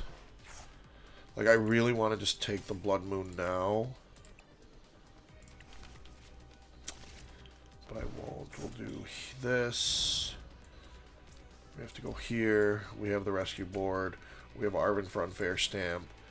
I don't want to route anything back in and give my opponent easy KOs. So we have Stamp. I guess we don't need to show them we play a Devo, though they probably assume it. Because this next turn, right, if we Devo, we kind of... We'll be able to take this KO, and I can spread the damage to make sure this gets KO'd. Like, I have Alakazam too, that's huge. They win anyways if they just have Gust, so there's no reason to evolve. I guess in theory I should have played Super Rod and put the last Dreepy back in case we draw into Dracloak. We could draw, like, more cards for our combo anyway, right? But, like...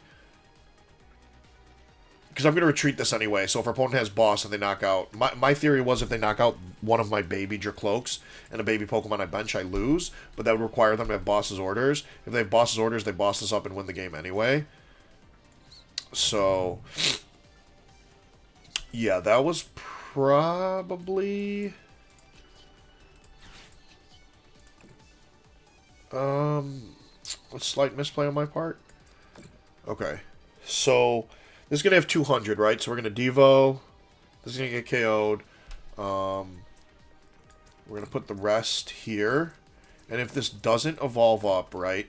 So, like, this doesn't evolve up. Next turn, we can Radiant Alakazam, move 20 off of here onto here for the knockout if it doesn't evolve. And then we Devo right here, these two. And we take 3 prize cards. And they have no Dragapult left in play. They'll have a Cramorant, sure. Hopefully Unfair Stamp did enough to stick them. They are down 3 Colress. We already know the Radzard's gone, so it's like they're shuffling their deck with the Artisan. Like, I mean, they played one Gate, they played one Switch. Like, what could really hurt us here? Like, they can't Roxanne us, right? I doubt they play an Iono. They probably just play one Roxanne. Sableye can hurt us big time because this just gets farmed by a Sableye. Why was I not thinking about them playing Sableye? I guess they need to get one more card in the Lost Zone. But, like, this, like, throws everything off now because... Oh, they probably have a Vac. Okay, they don't. But they Iono the Alakazam away. Shoot. So, we prized both bosses' orders. Right? So, oh my goodness. We need Radiant Alakazam to move 2 damage counters from here to here. And then take a knockout going here and knocking out Sableye. Like, that's how we lose the game. Sableye under Dragapult DX. Totally forgot about Sableye. Oh, familiar. Saw one of the major upcoming events. There's an expanded side event. What are the odds we get expanded? In my opinion, I think the odds we get an expanded side event next season is still probably low. I personally love the expanded format, and I love all of the old cards, and I love the broken combos that you're able to pull off in expanded, but with the current growth of the game, I think Pokemon's seeing, like, oh, the standard format, something interesting, something everyone loves, it's something we could keep doing and keep up at this pace, that we're probably going to keep it like this for now. And then for newer players in the game, because of the massive growth we've had, the accessibility to some of these older cards are going to be tougher for them to get, unless they pay, like, an arm and a leg for them, and I don't think Pokemon's a huge fan of that. So, I don't think we get one just yet. Oh my gosh.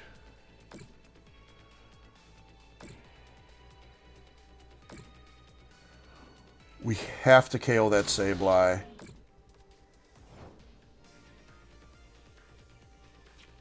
But, like...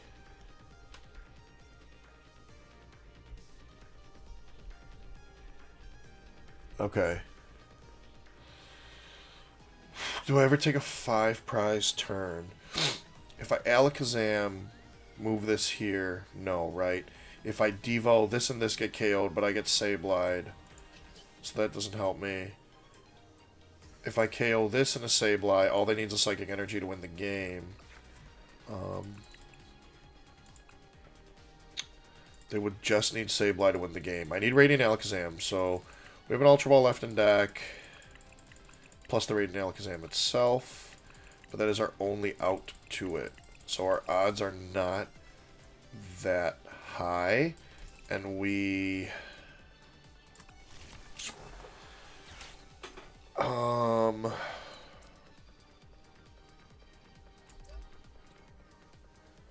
like I own them again. The thing is, we have to, like, hope they don't have another Psychic, right? They have 1, 2, 3 in play. They've used 2 gates. They Colress Land. I mean, have to Iono, then we have Recon Directive. We have to find Alakazam. That's, like, the main thing. We have to find Radiant Alakazam, and we didn't. This is, like, our last shot here. Alakazam! Sick. That was, like, our only chance here. So we put down Radiant Alakazam. We honestly should just evolve this up. 1, 2... I know the fire energy... I think the fire energy's in there. I, like, checked it earlier. Just want to double check, make sure I'm not wrong. Yeah, okay. So it is in there, but, like... If they... I mean... It doesn't matter, right? If they KO us anyway, we just lose. Right? If they... Because the only way they KO this is with spread damage here, which means they have access to this or Sableye, so they, like... win the game regardless, because it means they have a Psychic Energy, the knockout are active. Evolving does nothing for us, and we could keep the consistency for Recon Directive next turn. So, Painful Spoons. We have to knock out Sableye. No choice. And we have to hope our opponent misses a Psychic Energy. It's like literally the only thing we can do. And then we win the game next turn. They just have to miss Psychic.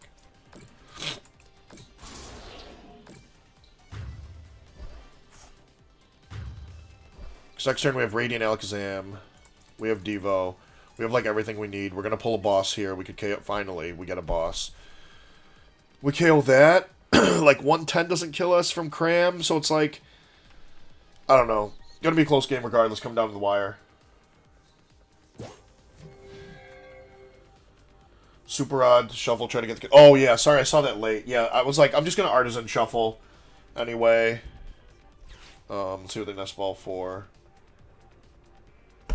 They're probably shuffling their deck too, because they're obviously going to Flower Select. If they Flower Select into, like, Mirage Gate, like, GG's. They probably have 2 switch cards. They still have Artisan. Another nest ball, so they're really thinning their deck out of stuff, huh? Yeah. Another Sableye, maybe. Either way, they just need a Psychic, right? So, the fact that they promoted the Comfey and got a Comfey tells me they have a switching card in hand. Please don't Chorus. Flower selecting seems to be a pretty quick decision there. They toss a Comfey. Is it a Prime Catcher? Bro. No. Okay. Well, that game was close. Our slow start was really the issue there. If we don't start that slow, I feel like we just... we have 1 extra turn, because we'd have 1 extra... Our opponent would have to take 1 extra prize there, so we would be fine. That's fine. We were 2-2 with Dragapult, not bad. Got a couple games in. Dragapult's, like, boring me right now, though. And I farm every single deck I've played so far with Greninja.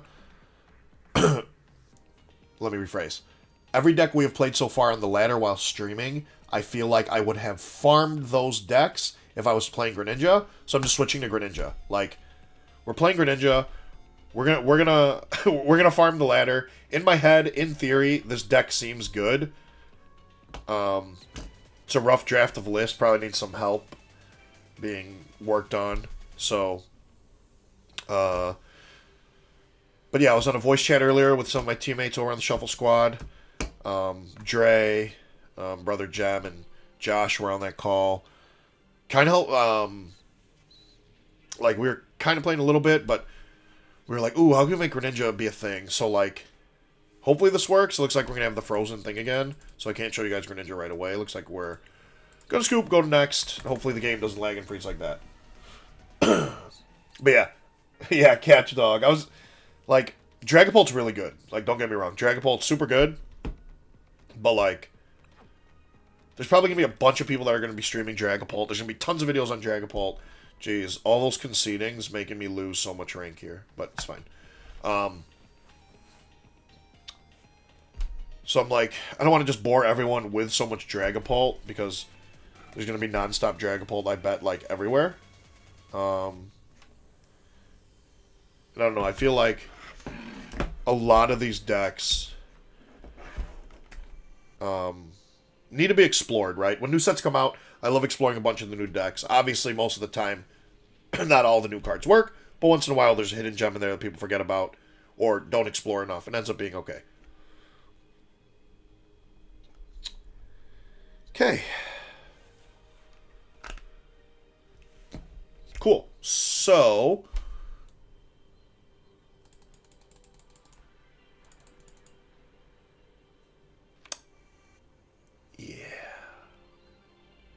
Yep.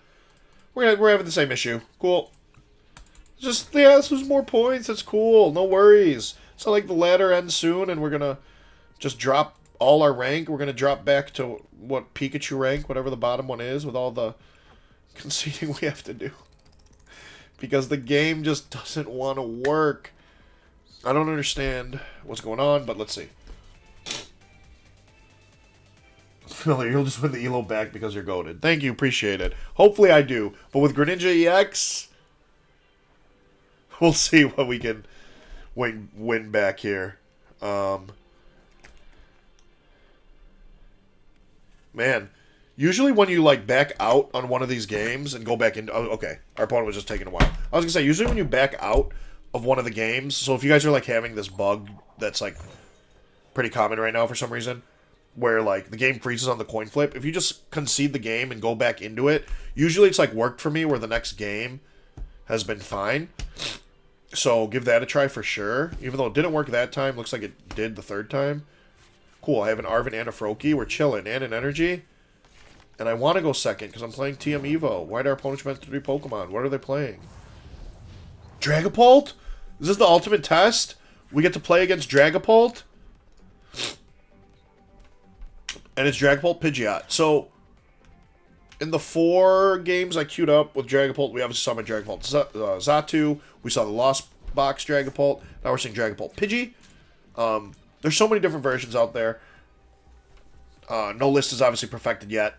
Like, people are probably still trying, testing, doing whatever, getting ready for NAIC. But I'm really excited to see what different people and different groups kind of come up with, you know, for Dragapult. The card is obviously inherently very, very strong, but to see what it pairs with and what it'll go well with, so it's going to be really interesting to see. Isn't charge, okay. So Froakie, you're probably going down next turn, mister. Obviously, as you guys can see, I love Unfair Stamp. Arven, we will take a Poffin. And Evolution TM. Okay. Do this. We can get you and a little Snow Runt. We're gonna go here. We're gonna go here. Do I want to get another one out? But we have Counter Catcher right next turn, so we could technically Shinobi Blade take a knockout. Probably not. We'll probably dump the Counter Catcher and dump a Water Energy. I actually want to get a second Snow Runt out. I assume opponents can take the knockout, and we're just going to have to Unfair Stamp away next turn. Going here. And then if we don't get knocked out this next turn, we have Ultra Ball, we can get Lumen. Obviously, I don't want to dump the Unfair Stamp, but if we have no choice and got to get going and our opponent's stuck, we can.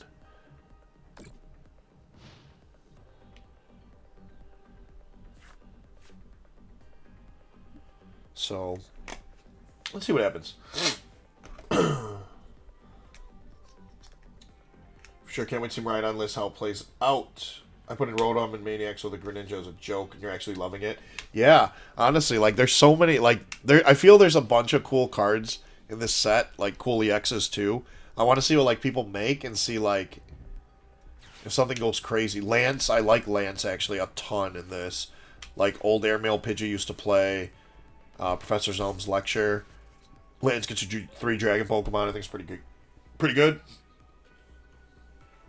Froakie. Is Froakie from the new set better than the one you're playing? It benches up 3 Froakies. I play split. So, with Dragapult running around so hot, I feel like you have to play the 70 HP Froakies. Like, we can't just sit here like sitting ducks with all the 60 HPs. And if we don't evolve one of them up, just give our opponent a free prize. I feel like you can't do that. So you have to play the 70s. The reason I'm playing 160 is like if I'm ever in a pinch and I only have like Poffin Energy, or like I lead it, or like I Nest Ball for something, and I'm like, alright, I'm just going to get 2 Froakies out and call it a turn. That's why I'm playing one of them. I don't know if it's necessarily correct just yet, but we'll see. So, let's see. If we like Rare Candy, Greninja, find a double turbo, and we just go Barrage, G-Max Rapid Flow, double Cloak, how does our opponent like ever come back from that? They just don't, right? Yeah, they don't. But like, I thought our opponent was going to get a knockout this turn. I was heavily mistaken. We might have to like pitch that Unfair Stamp low-key just so we could Lumen. We can't sit here like we... Okay, that's kind of annoying. That's fine. We play Collapsed. We can't sit here and do nothing, right? Like, we can't just sit here and just, like, pass. Like, we have to get rid of the Unfair Stamp. That's so unfortunate. If I wait for our opponent to take a knockout, right? They go up a prize. They damage the Snow. Yeah, I just can't. I can't. Super unfortunate. But we're going to Lumen. Probably, I don't know. We could get, like, an Irida, get one of these, Ultra Ball. No, because I just pitched away an Ultra Ball with an Ultra Ball. That's all my Ultra Balls, yeah. So we have to, like, raw draw into Greninja, which is fine. We can easily. But it's like... Yeah, I have to Iono. They have a 9-card hand, too. They handpick 2 of the cards in their hand with this. So, Iono's probably fine here. Getting another Frostlass would be cool. Alright, let's get into Greninja Water Energy. Sick, that was close. It's rare candy, good enough.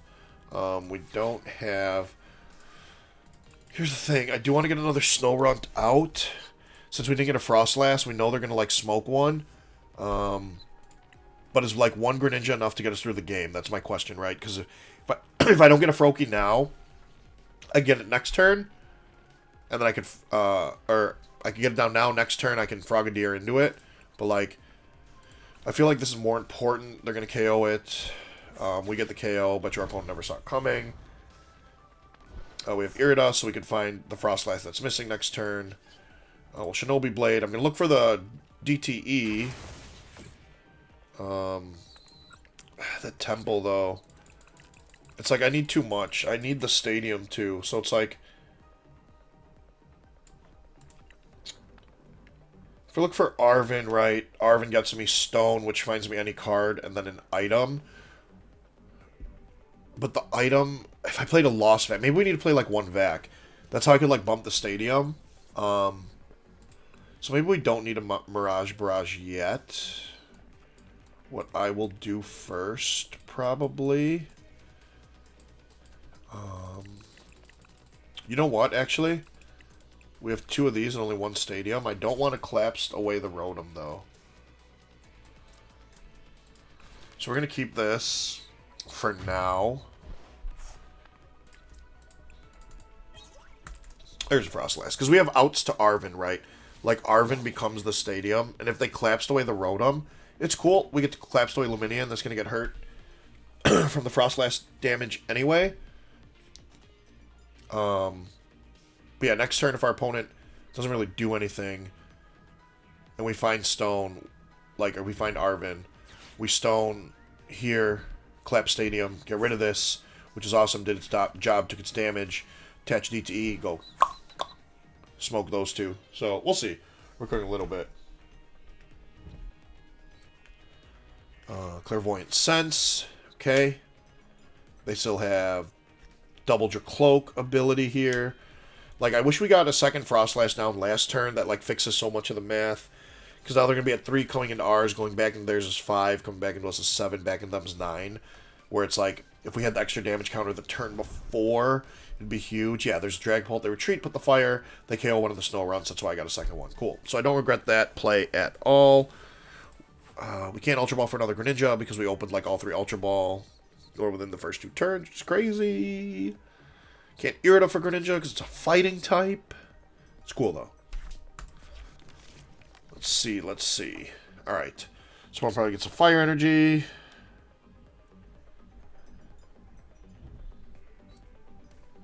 Give me 1 second, sorry, y'all.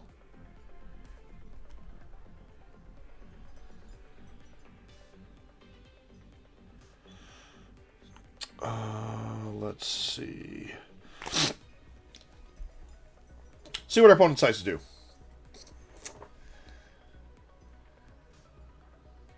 They're chilling, that's for sure.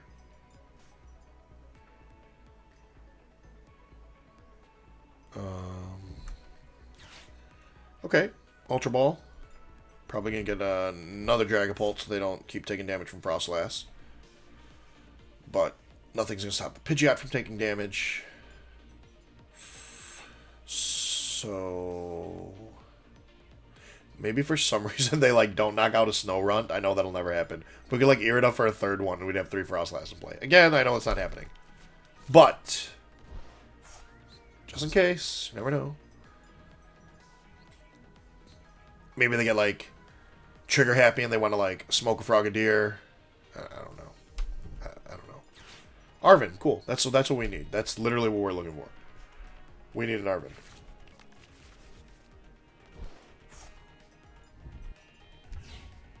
Whoa.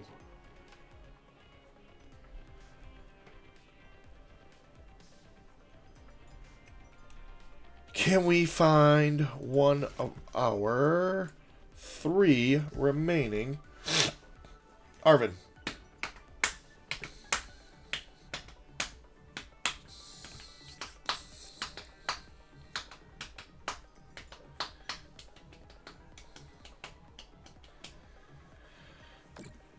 Okay, so they're going to move the damage off the Luminion to the active Ninja. Interesting. They one-shot it anyway. Or, they two-shot it anyway.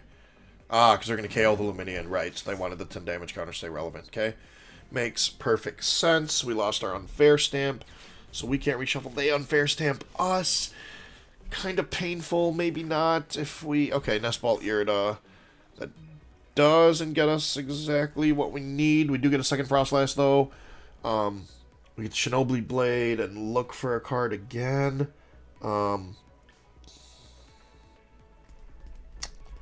feel like at this point we have to look for a second Greninja. Your opponent playing a little slow here, but it's cool. Maybe they got a lot thinking about a lot, or they're cooking something. I don't know. This matchup theoretically seems like it'd be hard for us. I feel like I could play TM Devos in here too. I feel like that'd probably be pretty good.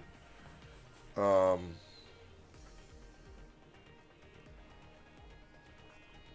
on, opponent. Choose an active Pokemon.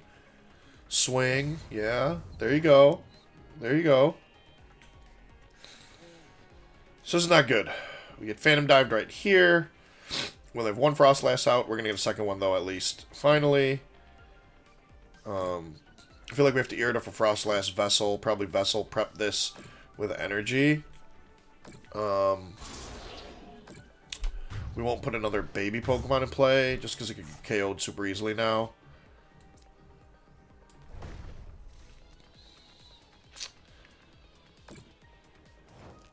It's not enough damage, though, because we've only had one Frostlass this whole time. But we can Irida. We get a second one, finally. It's probably too late, though, low-key. Though, what would be interesting, instead of hitting this Dragapult, what if I, like, hit Rotom here for KO, right? Like, does that ever help me win the game? It puts me to 3. These would get KO'd by Frostlass eventually. This will have enough damage that maybe I could one-shot it with Greninja later. And this Greninja survives. Is that ever it? But, like...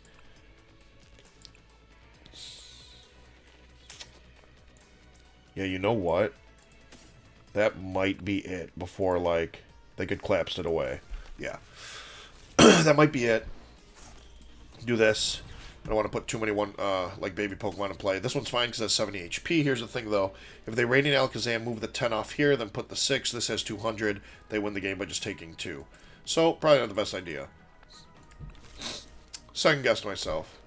We're going to do this. Bring up Rotom. And then we'll Shinobi Blade. What are we going to look for? I don't know. Obviously, put our opponent to 3. Here comes my little dog, it sounds like. Amanda and my little puppy. So, I will show him to everybody. Little man! Guys, you gotta see him. Hold on. Let me get him. He's on the ground. The little man is here, y'all. You have your key? Come here, little man. Let's say hi to everybody. Guys, look. Pumbaa's here. He's here to watch some gameplay. Some riveting gameplay of Greninja. Aren't you? He's ready. Alright. We will take our 2 prize cards. Alright, so we got one of the Greninjas. The Nestball doesn't help us too much. Double Frostlass, though, is huge. Could set up for pretty good KOs coming in. The problem is, like...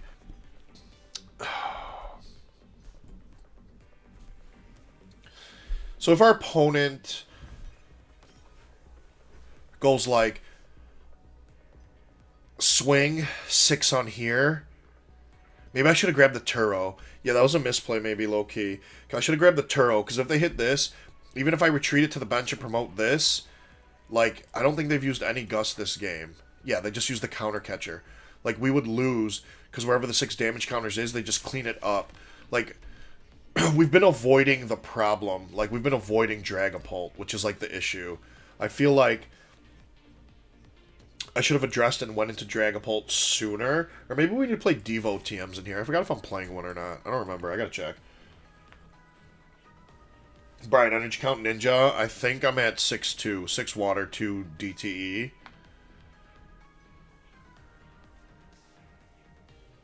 But, like, I might have, like,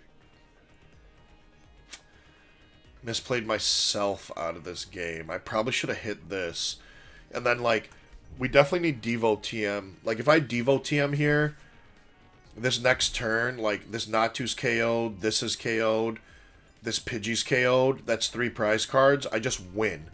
Like, I literally just win with Devo. I don't think I'm playing a Devo. Maybe I am. I have to check. I didn't see it, so it's either prized or we cut it.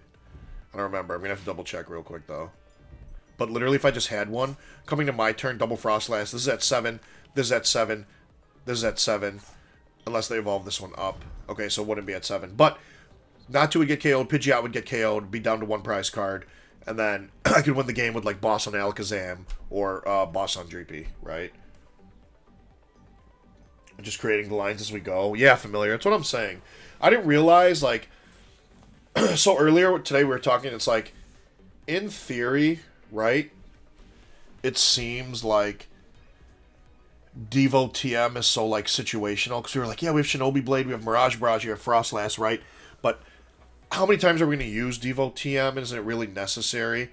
And it's like, now that I've queued up into games with it, and we're not just, in theory, talking about it, it's like, maybe it is warranted a spot, though I think our opponent didn't play that as well as they should have, right? They don't know we don't play Devo TM. They should have played around it. Like, this Dracloak, a long time ago, should have evolved up before it was even close to, like, the Devo TM range, right? They can't do anything about the Pidgey. They can't do anything about Alakazam. Can't do anything about Xatu. That's fine. But, like, this, they could have done something about.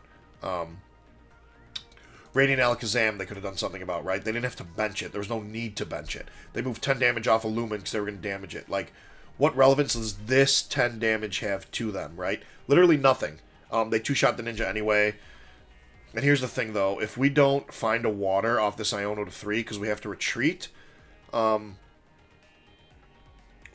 we don't attack next turn, and then we might be cooked. But it's fine. I want to put a Devo TM here for sure, and, like, fix the list up just a little bit, and find a new opponent, too, because for some reason our opponent takes 7 minutes on their turn. Like, it's not that hard to play your turns out. Like, how are you at 12 minutes remaining? I know it's new decks, fine, yes. But it's like, you're in a super good spot, opponent. Super good spot. Literally just swing, put 6 on a Frostlass, and if I don't find a water energy off this Iono, I'm literally cooked. You just win the game. So many decks running Evolution. I feel like every deck can always benefit from a Devo. I know, Catch Dog, you're right. Definitely could benefit from one. The problem sometimes, though, is, like, space. So, right now I have this list very focused on, like, turn 2 Evo.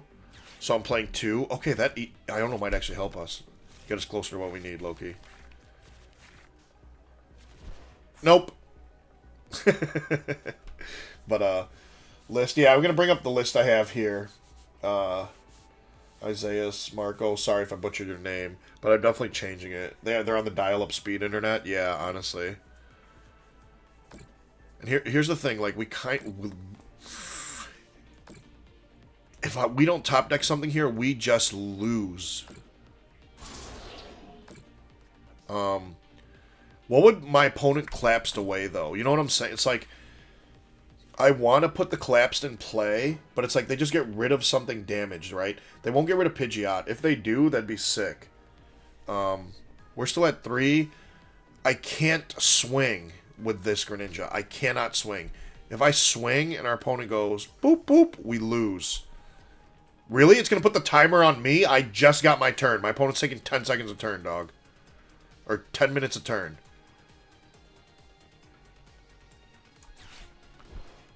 Didn't want to play the collapsed, but I had to make an action. No idea why the game's like yelling at me to make my action. It just passed to me. Why am I on the clock?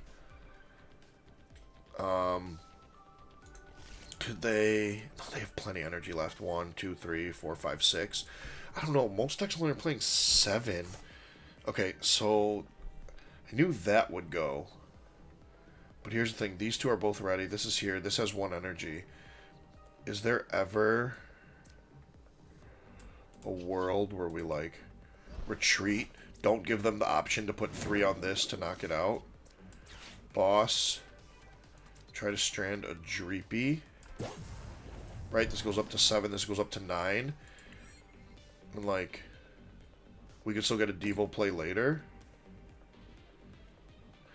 Like, I theoretically could have waited a turn to collapsed and, like, let this get KO'd. Maybe I should have. Like, that was a misplay low-key. But my thought was, like, I just lose to Counter Catcher. And I know Dragapult plays Counter Catcher, and there's, like, more outs to Counter Catcher. But I guess, like, they could quick search Boss. It's, like, the same thing, right? So... Maybe, I don't know, maybe I thought too hard about it and I shouldn't have collapsed and let the knockout occur. I don't know. We're learning as we go on the new decks. Yeah, maybe that was not the right idea, low-key.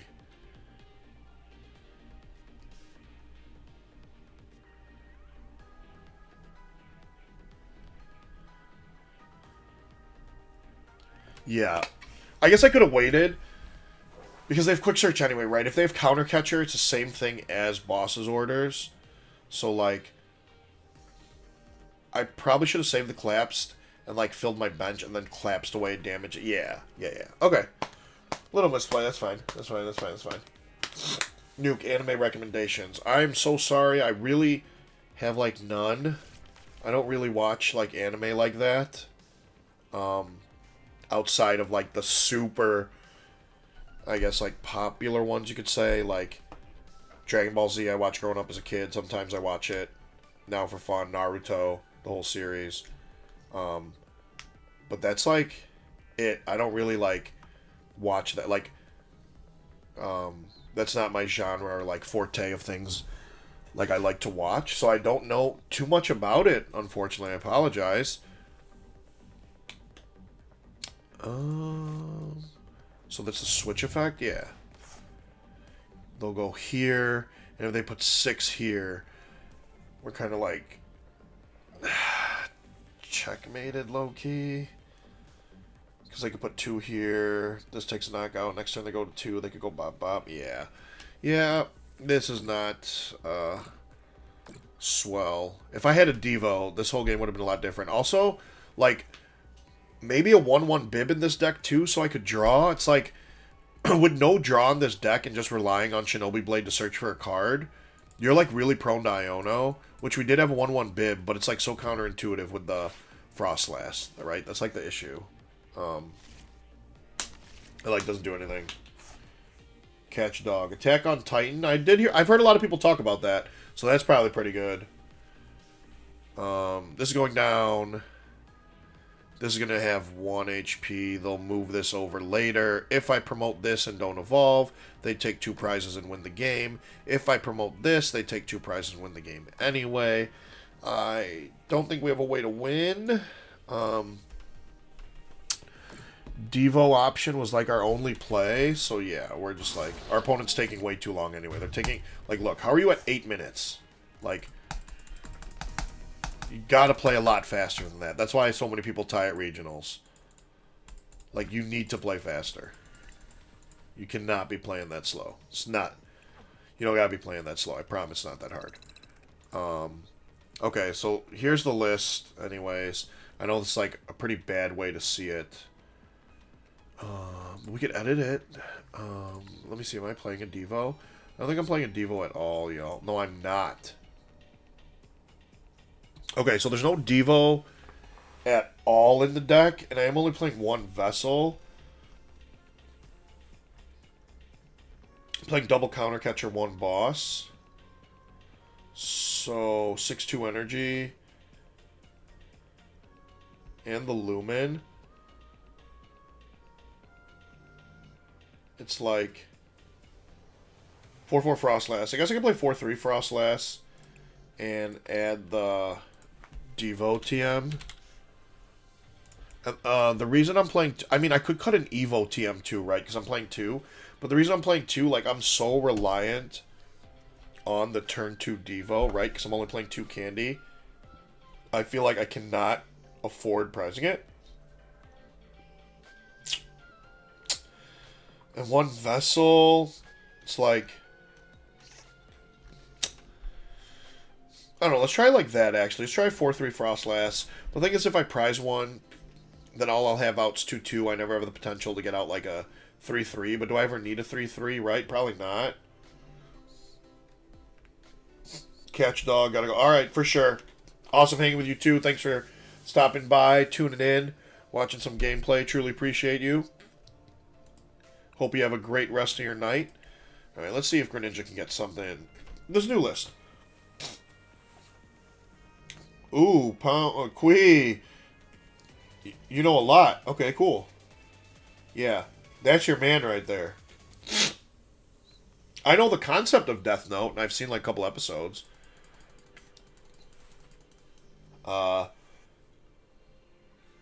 Same with like One Piece.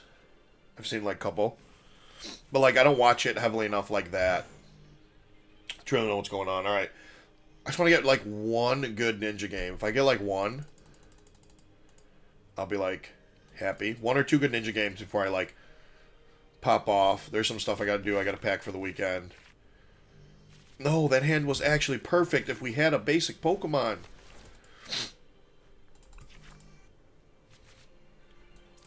Is this the same opponent we just played? Or played earlier? Like, I remember these sleeves.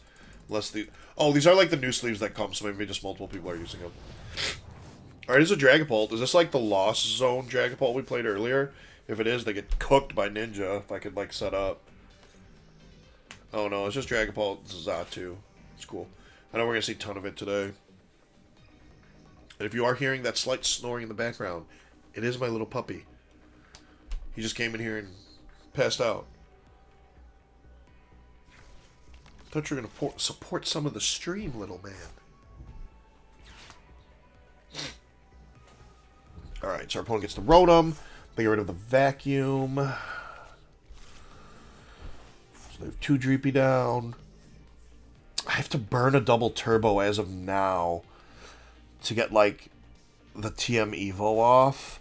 I don't want to burn a double turbo for that, though. That's, like, a crucial resource. Oh, what a top deck. We don't have to. But we are only going to get 1 Frostlass out.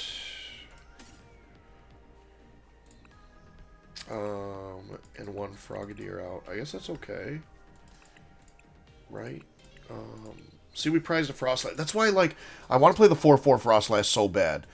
Like, is 3, like, overkill? Do I ever need 3 to ever, like, flood the board? I don't know.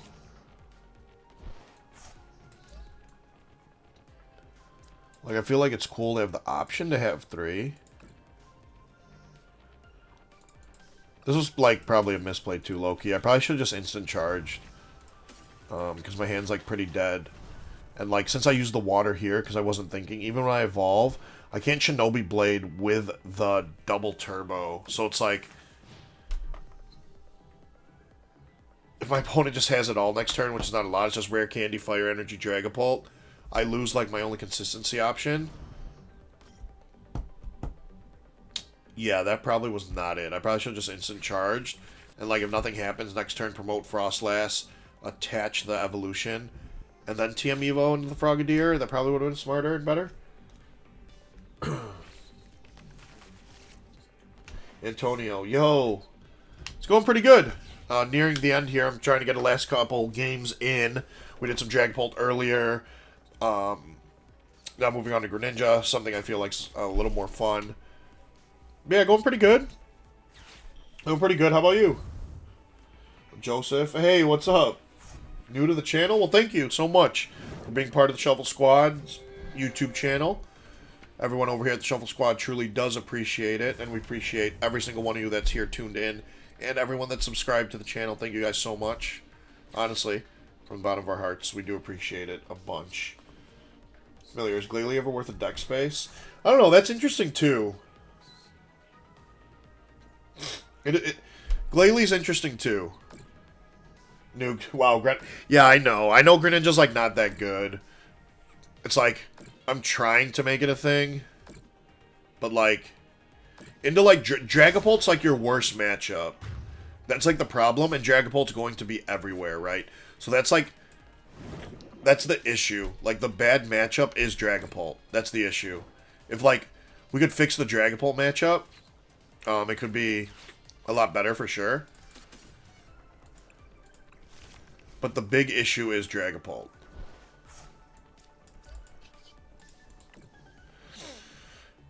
That's why, like, I want to play against another deck before I hop off, even though Dragapult's everywhere. Because, like, Greninja farms Miraidon. Like, it's for fighting weakness, they can't deal with it, and you smoke everything in their deck. Blissey gets, in theory, gets smoked by Greninja. You one-shot the Blisseys. Why would you Iono my 5-card perfect hand of Rare Candy Ninja Water Energy? I guess we just got the same cards back. But, there's so many decks. Lost Box decks in general, I feel, probably have a bad Greninja matchup. I think in Shinobi Blade, we have a lot of energy. Mirage Barrage, take 2. The Frostlass is going to start ticking and bodying their Comb Phase. So it's like, you know,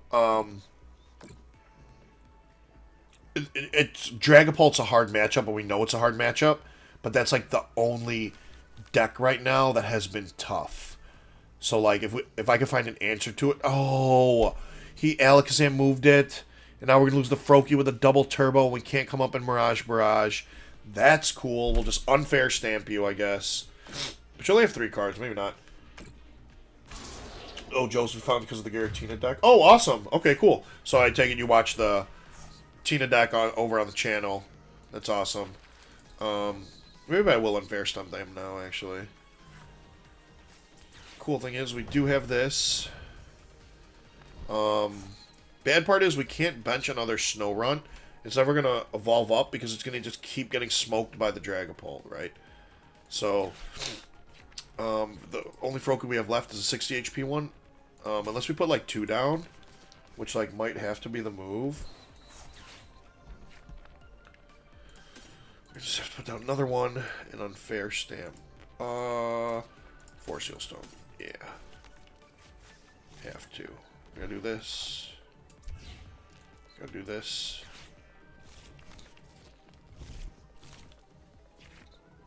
Okay. Counter Catcher.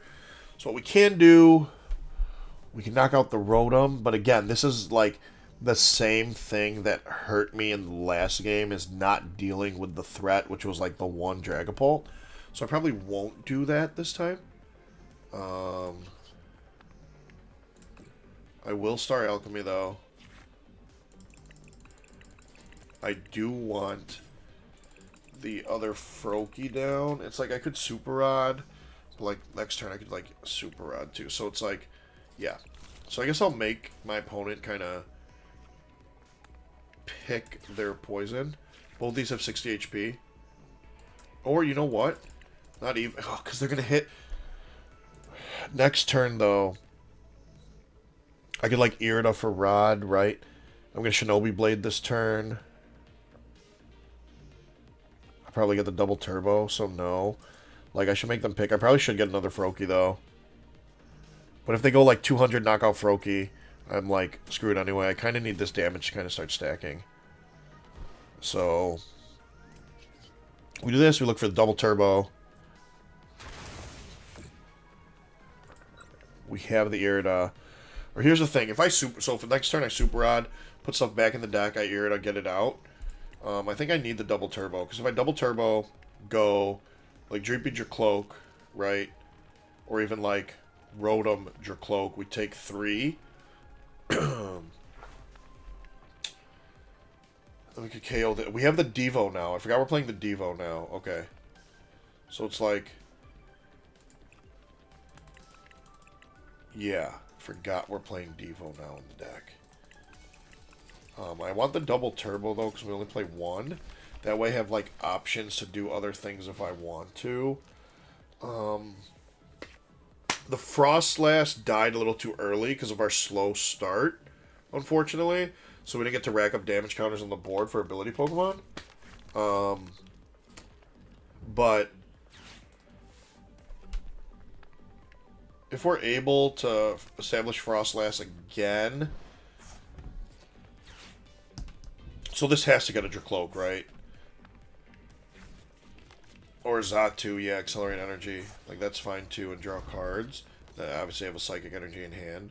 So their hand might not be, like, the best. So Unfair Stamp might have done enough to, like, buy us the turn. The thing is, this turn, we have to get a second attacker set up. And the only way I do that is, like, I have to Rod Froakies back in, the ones with 70 HP. It might not matter because of the Alakazam, but then if I could get 2 of them out, they'll be safe. So they, like, have all their attackers ready to go, right? Here's the thing, though. If I just Mirage Barrage this turn, right, knock out Dracloak and knock out Alakazam, knock out Dreepy, and establish double Froakie, we only have to deal... Oh, they're not going to knock out... Okay, yeah, they will. I was going to say... It's like... This is such a weird spot. Like, I could Barrage and knock stuff out, but I probably shouldn't. Like, if I Barrage and go... Knockout, right? I go to 4.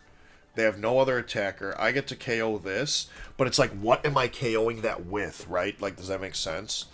It's like, I have to get a Froakie down. I low-key could just counter-catcher this and get it stuck.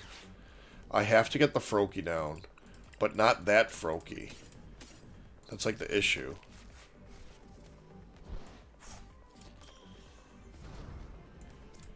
Get the other Froakie down.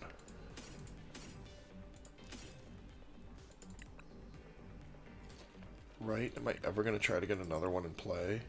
Probably not, but I do... Yeah. So I do want to get, like, double Froakie, because I, like, have to. Like, I want to collapse, but then this easy 2 prizes just leaves, right? So it's like... Let me thin the deck a little bit, actually.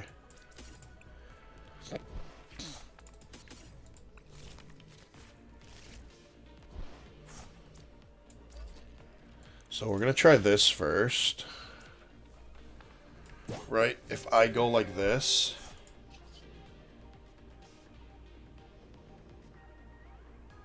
Shinobi... No, let's Mirage Barrage while I have it.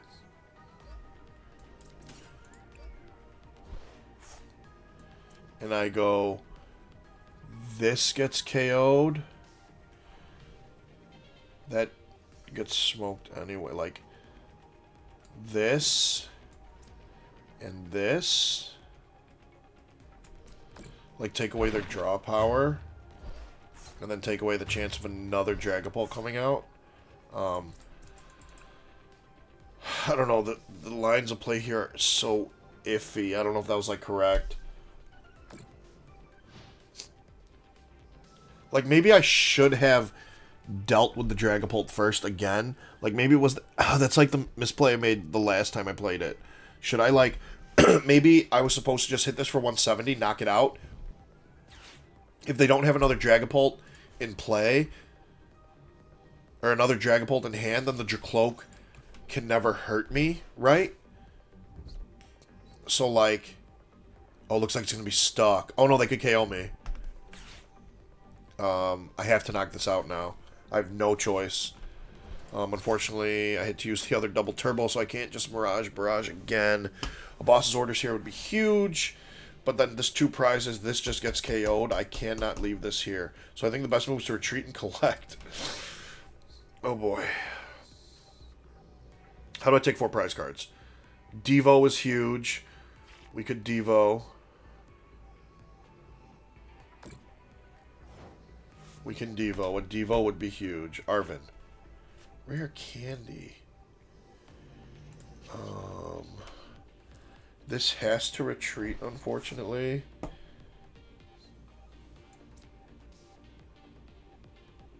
I think I just lose no matter what. Yeah, it doesn't matter. It doesn't matter. If they retreat, I just lose, because here, they kill Snorunt, Frostlass, they have Kazam. I needed, like, one more turn. Yeah, Dragapult's just, like, tough. So, we need to find an answer here for Dragapult. I think maybe we go first. Maybe us going first. I want to show you guys, though, like, Greninja's, like, not bad in other decks. I just need to find the answer for Dragapult. Like, I thought it was Devo TM, but, as you can see, just dead drawing, because there's no real engine behind. Like, maybe we do need to add a Bidoof. Right? Maybe there needs to be a 1/1 Bidoof. Or play, like, the old school supporters of, like, 4 Research, 4 Iono, 4 Arven. Like, 3 Boss, 4 Pokegear. Like, super draw heavy where I have all my stuff. Like, maybe that's an engine to explore as well. It looks like we're going to get the frozen thing again. Yup, cool, concede. Fix your game, Pokemon. It's very frustrating how every time they release a new update, there's always a bug. Like, there's just always a bug. It's just never running smooth when the new update comes out, which is a bummer. Because I'm, like, super excited to play the new deck, super excited to play the new cards. And I want to get in, you know, as many games as I can tonight, but it's like, how can I? When, like, this keeps happening. Okay, this one worked. So, like I said, sometimes, like, if you're having the, like, that glitch, you guys can just, like, back out and then go back, like, into the game. And usually it's been, like, working for me. So, as you can see, like, it worked there. Hopefully we hit a different deck, but everyone's definitely playing Dragapult, because why wouldn't they? Thank goodness we didn't start with that hand. Like, that's what I also hate about the online algorithm. You're never opening triple nest ball, double team. Like, no, it's just not happening. Like, it takes, like, true random of going, well, there's a 1 in 1,750,000 that this is your hand, so we're going to give it to you. Because it would randomly be it once in a while. So, like, starting 60 HP Froakie. I do have Arven, which is cool. Have the water energy. We could evolve up into stuff.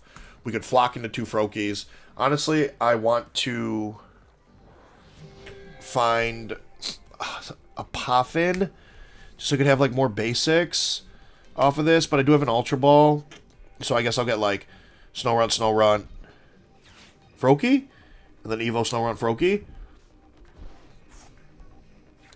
Our opponent's playing Miraidon, so Froakie doesn't even matter. Or, Snorunt doesn't, matter, low-key. Like, we hit everything for weakness. So I'll just get 1, and I'll just make sure we get the Froakie, get double Frogadier. So next turn we can Ultra Ball for Greninja and just start sweeping their board.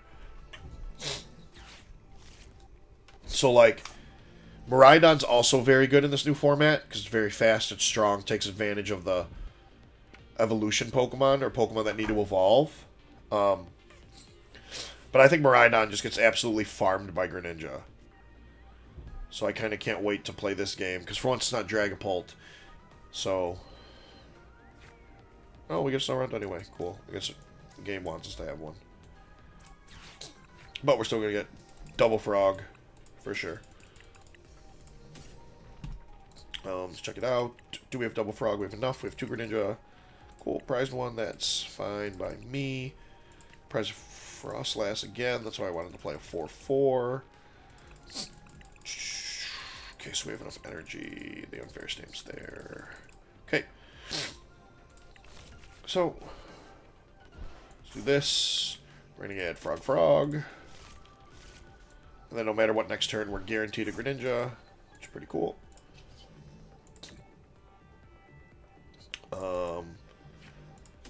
The reason I didn't get a Frostlass there, I don't want to get Boss or, like, Prime Catcher or Pokemon Catcher KO'd on my, like, Lone Frogadier, because then that's how we lose the game, by not having a Greninja ready to go. Because Miraidon has a very tough time dealing with Greninja EX. Shinobi Blade, 1 Greninja EX is probably going to take 4 prize cards for us. Yeah, this matchup's like really, really good for Greninja. This is one of the good matchups for Greninja.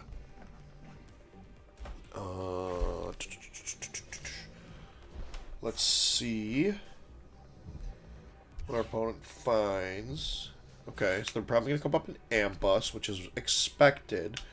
But this is what's crazy. Like, a lot of decks have a hard time dealing with turn 2 pressure Iron Hands. But, like, here's the thing. They're going to come up in Amp, right? They're going to restart 3 cards in hand, unless they find, like, a research or something. And, like, all that's fine. But we have the Water Energy, which is Ultra Ball, Turo, and whatever our top deck is. Grab Greninja, Irida, grab the Frostlass, and maybe even Unfair Stamp.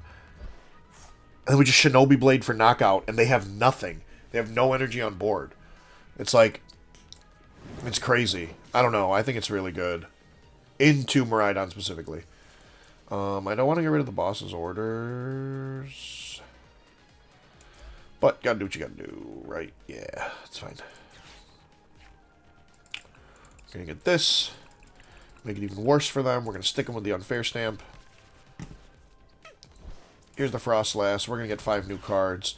We have Greninja. We have Shinobi Blade. We're searching whatever we want. Miraidon does not stand a chance against this deck, which is what I've been saying. Here's this Unfair Stamp. You're down to 2. Their little Iron Hands get smoked. Well, Nest Ball. Might as well get another Froak. He's chilling. Honestly, we don't even, like, need another one. We could, like,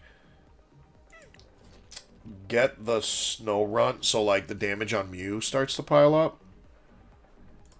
Looks like next turn we'll Irida. We could grab... Yeah, you know what? We don't need another Froakie. I'm chilling, I think.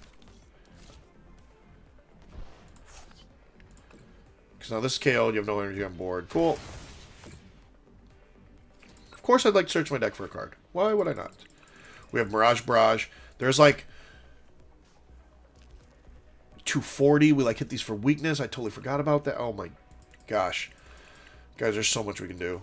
I probably won't Mirage Barrage, though, next turn. Honestly, I'll just swing at whatever they give me.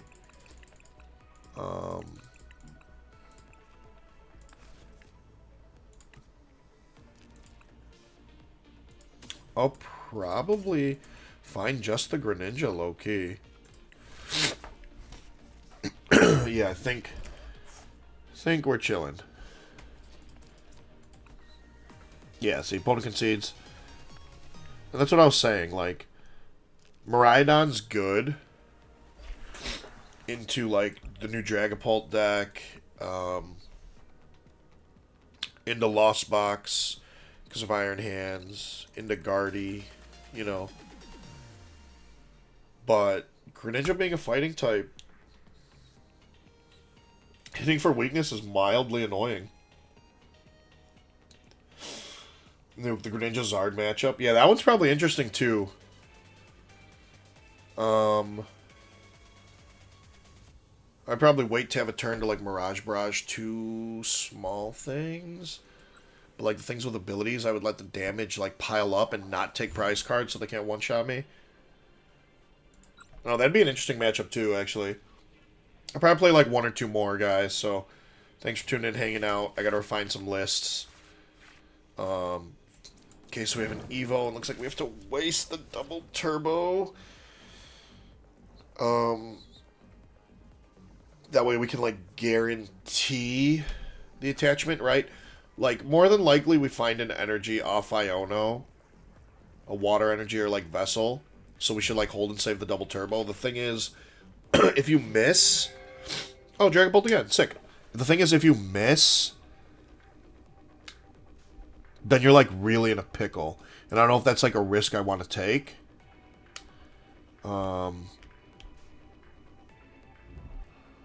Against Dragapult, though... I feel like that's, like, a risk Oh, our opponent has a slow start. I feel like it's kind of a risk I have to take. So we're going to do this. Evo, Iono. Because our hand is dead. We can never open an Arvin! No matter what we do.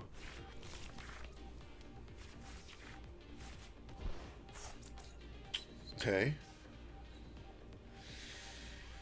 Ultra Ball, a water. I mean, I only evolved 2 things anyway. It's like, this is probably fine. Yeah. Yeah, it's fine. Then we get Shinobi Blade next turn, so it's fine. Rotom starts taking a little bit of damage. The only time it matters is from Mirage Barrage, because Shinobi Blade hits the Rotom for weakness already. But next turn we do have Retreat, KO, anything we want. With Greninja 170, search our deck for a card. So let's see what our top deck yields us. We need, like... Oh, I don't even know. I guess theoretically, like a Poffin would be cool. I'd like to start setting up more of my board before my opponent's able to start spreading damage with Dragapult. Like, I'd love to get another Froakie and, like, Snorunt's down now. That was, like, the downside of last turn. We missed Poffin and all outs to Poffin off of, like, 20 cards, which is insane. But it's like, if we don't get it off the top deck, it's going to be a little too late, right? And our opponent's going to start spreading damage. And, like, that's why Dragapult is so good, right? Like, they put immense pressure on you, like, to set up. Like, you need to set up against them. So, like, here, yeah, because they Evo already. It's like, what do we do now, really? Right? Like, I can't bench other things. But it's like, I have to bench them or I lose the game. We're going to take a knockout here.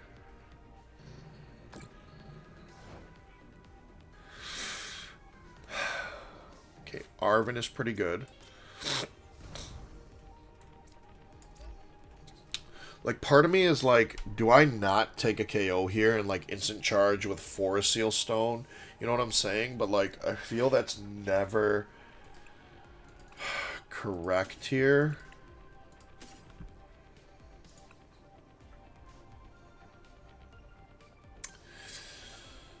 Or is it, though? Because they would take only... Because they could take 2 KOs. Yeah. I have to do this. This is really unfortunate. I guess I could have kept this and just Evo'd again. That's like... I thought about it for like a split second, but I'm like... I could have Evo'd into a second Frogadier and a second Frostlass. That was like my thought. But I was like, where does that get me, though? You know? Like, I could still do it, but... Where does that get me in the grand scheme of things, right? Like, next turn I could Shinobi Blade, find a card. Like, I could take a prize now. Put me at 5, and then... You know what? We're not. We're going to do this, actually. I want to start racking damage up on the board. But if I was going to do this, I should have saved the Greninja from damage, and I should have just done it with the active Froakie, and let the active Froakie get KO'd, right? Because now this Greninja has to sit here and eat 200 damage. So that little play right there might be enough to lose me the game. Like, little misplays like that. Excuse me. Like, I should have just left the Froakie active. Because then my board right now would be Fresh Greninja on the bench with no damage, a Frogadier still, and 2 Frostlass, and the Froakie's active. Like, just lone Froakie, right? So, even if our opponent comes up, hits 200 on a lone Froakie, and then spreads the damage counters, it's fine, because then we come up with a fully healthy Greninja, and we get the first big hit onto a Dragapult, right? Now they get the first hit onto us. And they're going to take 3 prizes. Like, can we play, like, the Rabska in this, maybe? Like, is that enough to beat Dragapult for this deck specifically? Okay, so our opponent's gonna spread damage 3/3. Or like Monkey Dory. Oh, Monkey Dory with like Dark Energy? Like, is that enough to like mitigate some of the stuff? Like, that's not bad either, right? Did this get rare candied? I forgot. No, this evolved traditionally. So we do get a second ninja, which was Loki lucky. I don't want to route anything.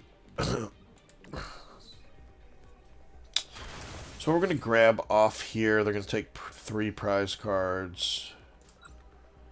I think the move is definitely Arvin. No. Because we're going to need a Vessel, right? Which Arvin finds Vessel. But, like, Unfair Stamp. Okay, there's no Vessel in deck. Good thing to check that.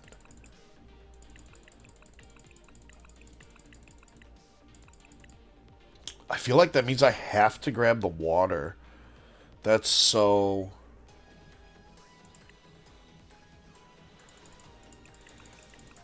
That's, like, so bad, though.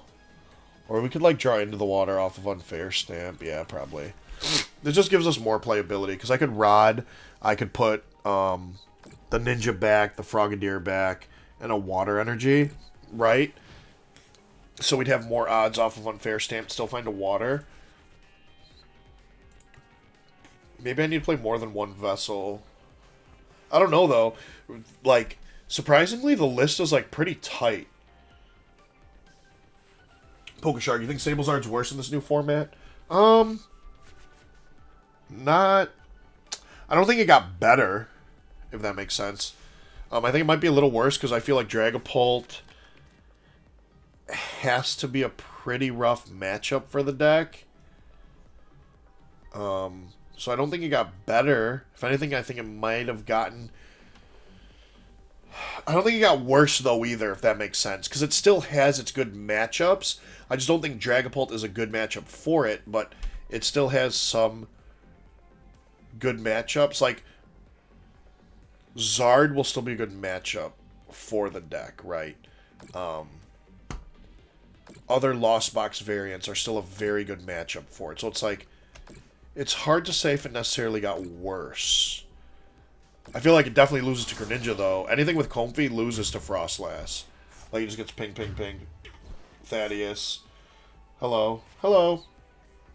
Pokeshark. Blissey and Lugia are tough. Lugia, I think, is insanely strong. Like, insanely strong. I love Lugia. Blissey's interesting, too. Blissey gets farmed by Greninja, but no, Blissey's actually fine.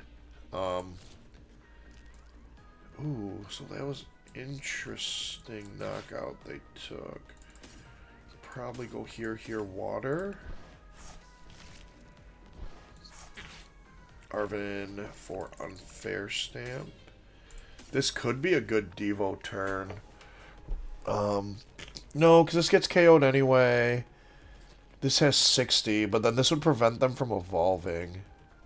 I need to find the energy regardless. So, like... Here's to energy. Yeah, right. Melanie for this would be insane. We do get a Froakie down. Oh, no.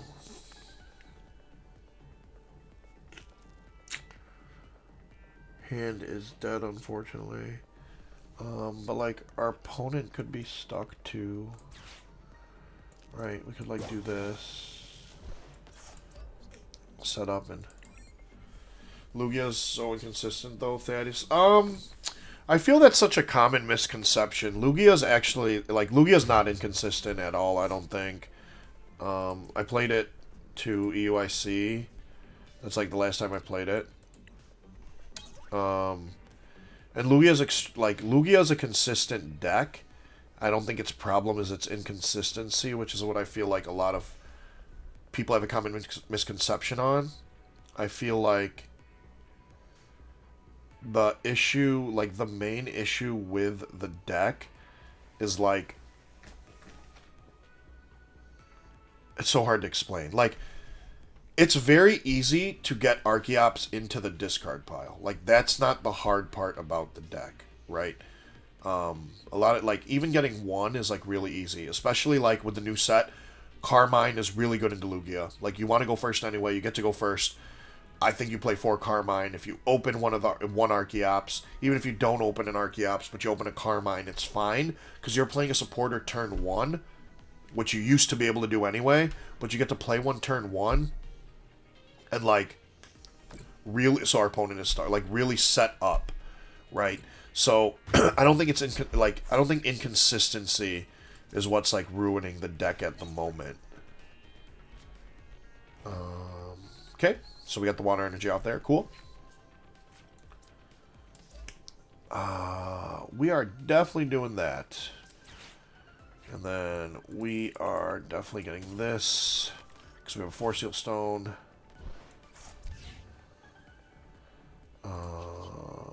Let's Mirage Barrage here at KO. And then we can Mirage Barrage again next turn. So our opponent has no attackers now. Oh yeah, I forgot about the Terra ability. Whoops. Sorry guys, I was talking playing. Pokeshark,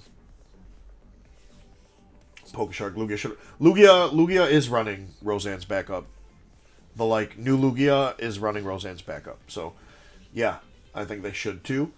Especially with Legacy Energy, they could reuse it. They don't get to reuse the effect, but they get to reuse Legacy Energy. But yeah, opponent conceded. Cool, so we finally beat a Dragapult with this.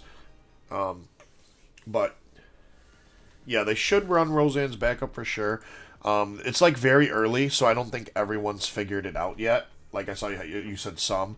Like, not everyone has figured out to play Roseanne's backup yet, but I feel like before NAIC, like the first tournament when this is like legal here in NA, everyone, like, things are going to happen online, a bunch of groups are going to test, things are going to come out online, whether people leak certain things or not is going to happen, and then everyone's going to realize, oh, Roseanne's backup definitely belongs in Lugia if we're playing Legacy Energy. So I think that'll eventually get out there, and a majority of lists will probably play it. Luca is popping off. I have it minimized here. Kui. It's a good game.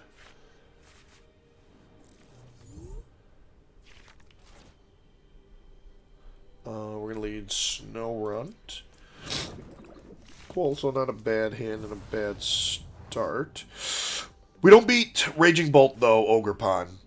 So the deck, one of the things Greninja struggles with, too, and not just Greninja, it's actually, like, all these slow evolution decks, like Dragapult, Greninja, Charizard, these big Stage 2 decks, they are going to struggle with, like, any deck that can OHKO them, right? So those are going to be things like Lugia because of the Chinchinos, things like Raging Bolt because of Bellowing Thunder once they have enough energy.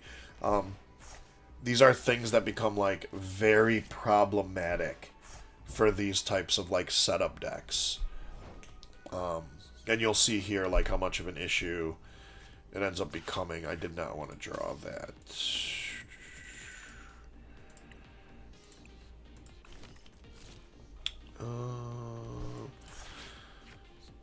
Probably get you. And do this. We're gonna go this. No, we don't need that right now. Save that for later. So we should, no. We should only lay this there. Yeah, we only get 2. Yeah, it's going to be rough. This matchup is going to be rough. So you.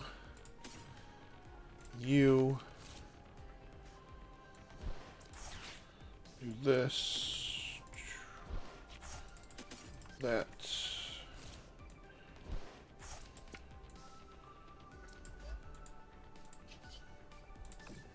We're going to get double frog. Our opponent doesn't have any abilities yet. There's no reason to put a Frostlass in play when it's only going to hurt us.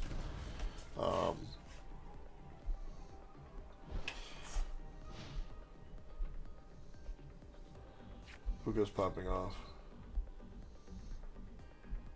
Yeah. Pokeshark, yeah. They'll definitely start to see, and they'll be like, oh, but some people might have even forgotten what a card like Roseanne's backup did. So I feel like once more and more things come out there with like NAIC approaching happens, then it'll be big. You know, then more lists will have it for sure. Familiar, yo, this might be Regidrago. Yeah, I know. I said that too when they tossed the Noivern. I saw what you were saying. I just didn't respond to it in chat right away. It's my fault. Anyone know tips for beating Ancient Box with Sablezard? Got a cup this week in PokeShark. Sablezard's a tough... Ancient Box is a tough matchup for Sablezard. I don't think it is very good for Sablezard. I think it's a bad matchup in general, though. The only thing I can think of is... I mean... Get the Sableye quick, use Cram, spread some damage, and Sableye clean up for multiple prize turns. Reuse Radzard a couple times. It's just a bad matchup in general.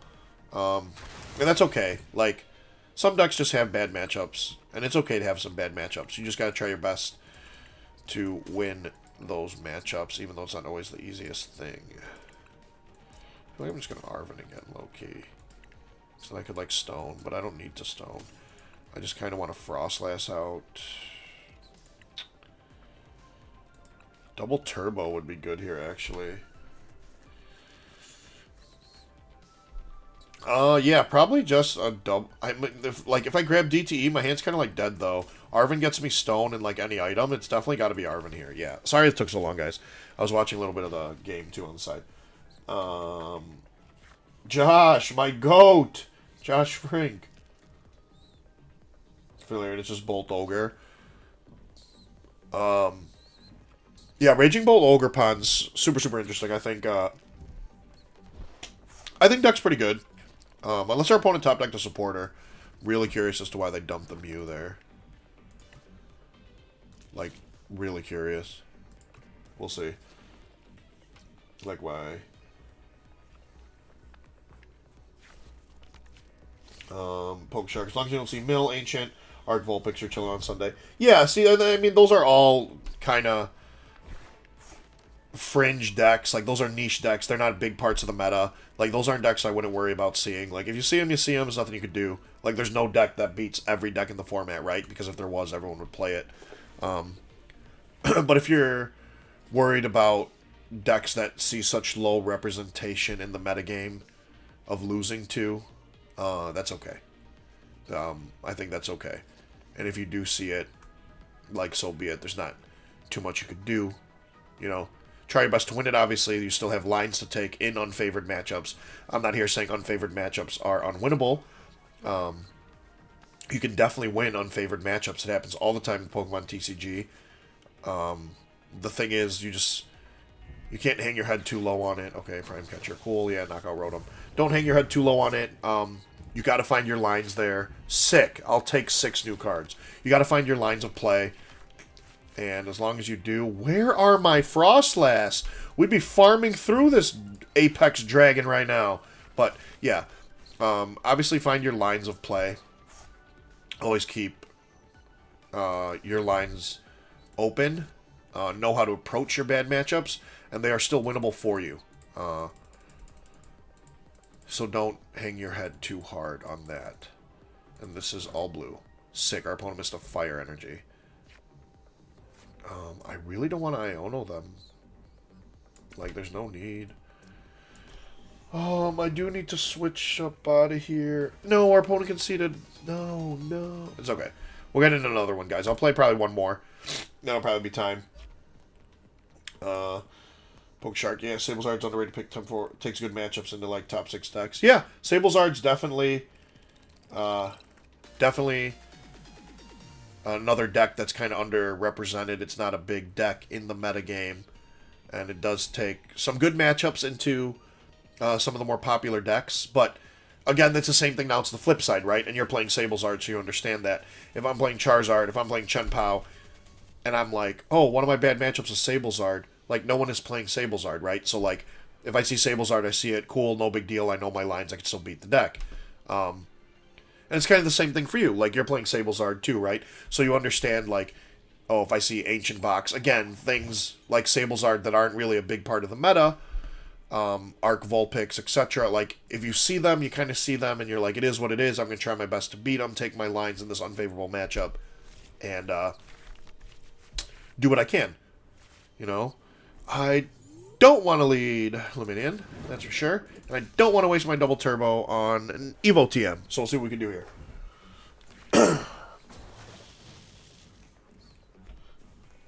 Familiar, playing LA this weekend. Wish you luck. Oh, well, best of luck.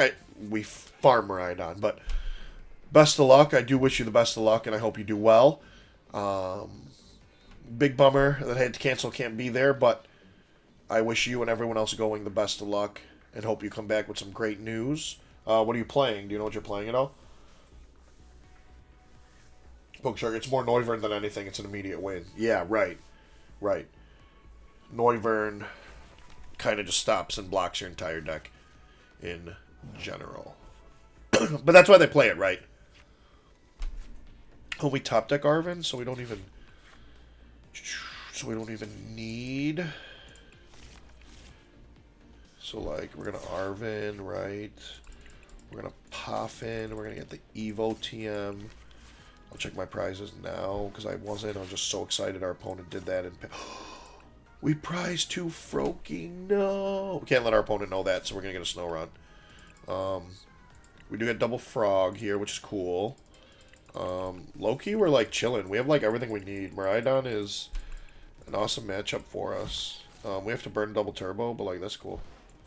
Then we go here, we go here, and then we have Lumen for next turn, so it's cool. Evolution. We're gonna get double Frogadier. Bink, there's 1. And dink, there's 2. So here's the thing though, we're not like guaranteed energy, right? Depending on our top deck, we could like Arven. Oh, we could Arven for like Stone Ultra Ball. Yeah, never mind. I was gonna say like we should get Iono, but our opponent didn't do anything. Maybe we don't get Iono. I don't know. It's fine. Familiar between Blocklax or Zard with Max Belt. I like both. I like both decks. I still think Zard's like best deck in format. I don't think there's anything wrong with playing Zard. Does have a target on its back though, as it has the past couple of events.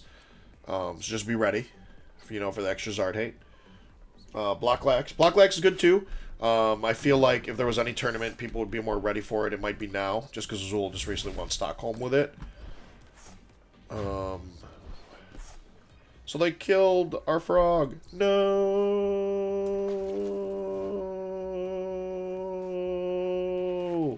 Okay. Put the frog back in.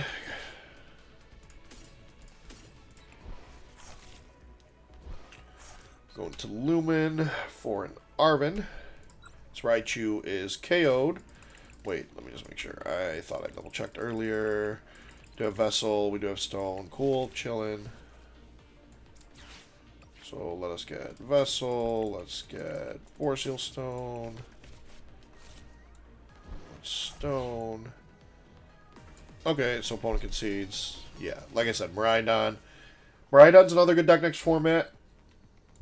Beats Lugia, should beat Dragapult. Supposed to be beating Guardian Charizard. And if it does, it opens the door for Greninja to just farm all the Miraidon. But we got to make the list a little bit better, obviously. Correct, you only play basics. It's more for Turbo Hands Ancient. Yeah, right. I'm not saying it's for your deck specifically. What I'm saying is Noivern is there for all basic Pokemon that attack. And, like, ironically, your deck is one of the ones that play only basic Pokemon, right? So it's just for any basic Pokemon in general. Like, they're targeting all basic Pokemon, and you're playing a deck that happens to be some of those basic Pokemon.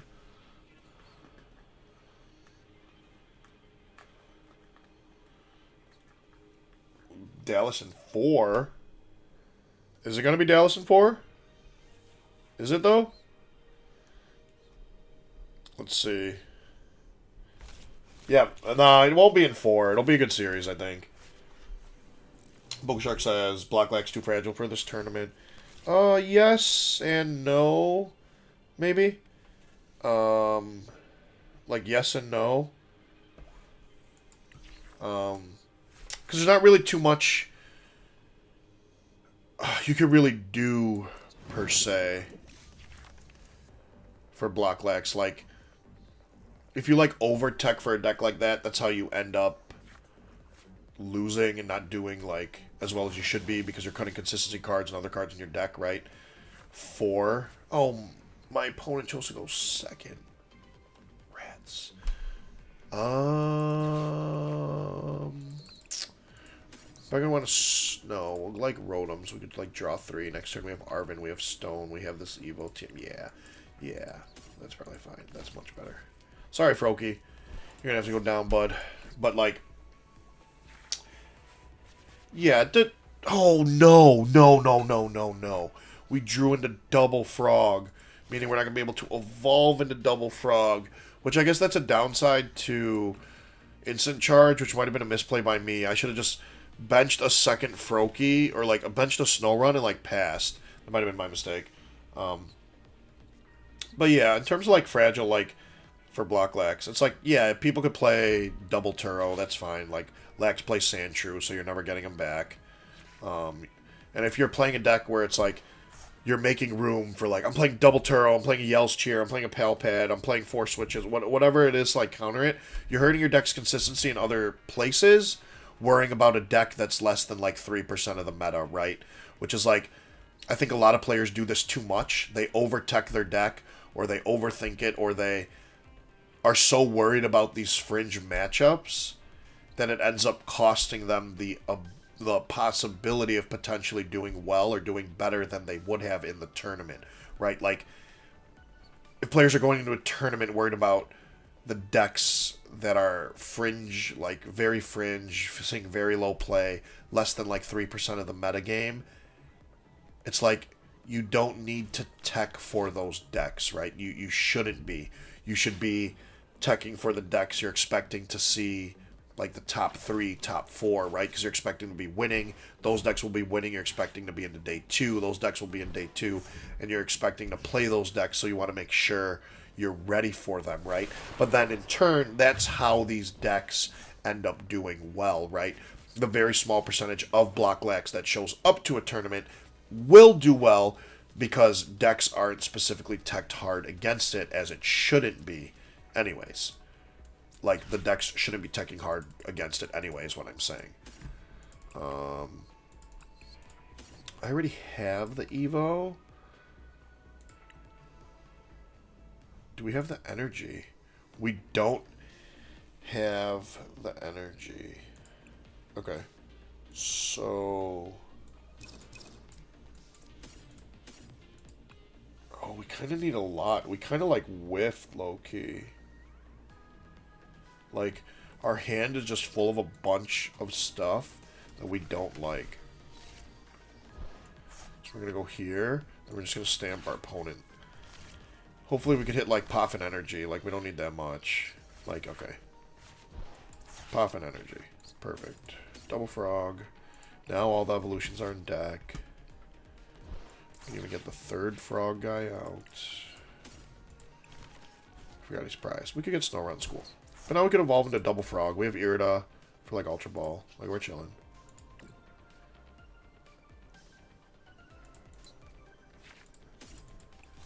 Okay, cool. So, we could... Oh, I don't know, though, actually. Irida for Ultra Ball, like, doesn't do it for us because we can't grab the water energy either. So we're going to have to, like, top deck an energy, top deck Ultra Ball, top deck Greninja, top deck Vessel, top deck something like that, actually, to do it. Familiar. Some matchups you just got to take the L, keep pushing, going down. And yeah, that's literally, and that's how it is, right? Like, most, like, that's just how it is, right? It doesn't matter if you're a seasoned vet, a new player, like a successful player, an old player, new player. It doesn't matter, you know, what category you fall into, right? It's just some of the bad matchups that you, like, if it's a bad matchup, it's a bad matchup. Obviously, there's lines to win a bad matchup. Just because a matchup's bad also doesn't mean you can't win it, right? You could outplay your opponent. You could take the lines necessary that you need to take to win that matchup. Your opponent might not know the matchup that well. Like, there's so many variables that come into it. So, like, yeah, I don't think... Oh, do I just do that again? Do I just do this again? Get, like, the water energy and just get out double Greninja and not worry about it for the rest of the game? I feel like I'm just going to do that. Like, if I just have double Ninja, like, what do you do as my opponent, right? Like, I don't care what the rest of my hand is, right? Like, I don't need to draw 3. Like, does this ever help any of the math anywhere? I mean, it'll knock out the Morpeko, I guess. Like, I have this for next turn. So it's like we just evo these two. Like, it's just over from here, right? Like, our opponent just never wins. We have 2 Greninja. Like, it's just over. Like, I'm almost sure, but... Hopscotch. It worked because Charizard... It worked in Charizard because Turo had other applications and just... exactly. I think you hit the nail on the head perfectly right there. That was going to be the next point I, like, covered and went into. It worked in Zard, right, because it wasn't there for just Lax, right? It was in there because it served other purposes. If that makes sense. Like, a lot of successful tech cards or successful lists are because they have tech cards that cover, like, a wide variety or wide array of things, right? I'm actually hosting, like, on Metafy, I'm actually hosting a masterclass on this subject. Well, part of this subject. And my class is, like, how do you pick a deck for an upcoming event, right? How do you read the metagame? How do you know what people are going to be teching for? How do you make the best decision to make your deck? How do you, pick your 60? And then behind it, I'm also adding the when should you tech for a certain deck? What kind of tech cards do you pick? Card counts. Can I play 3 of these? Do I have to play 4? Can I get away with 2? Can I get away with 1? Those are all things I'm covering. And it's like, I'm super excited for that class. So if anyone's like interested to hear about that, definitely sign up.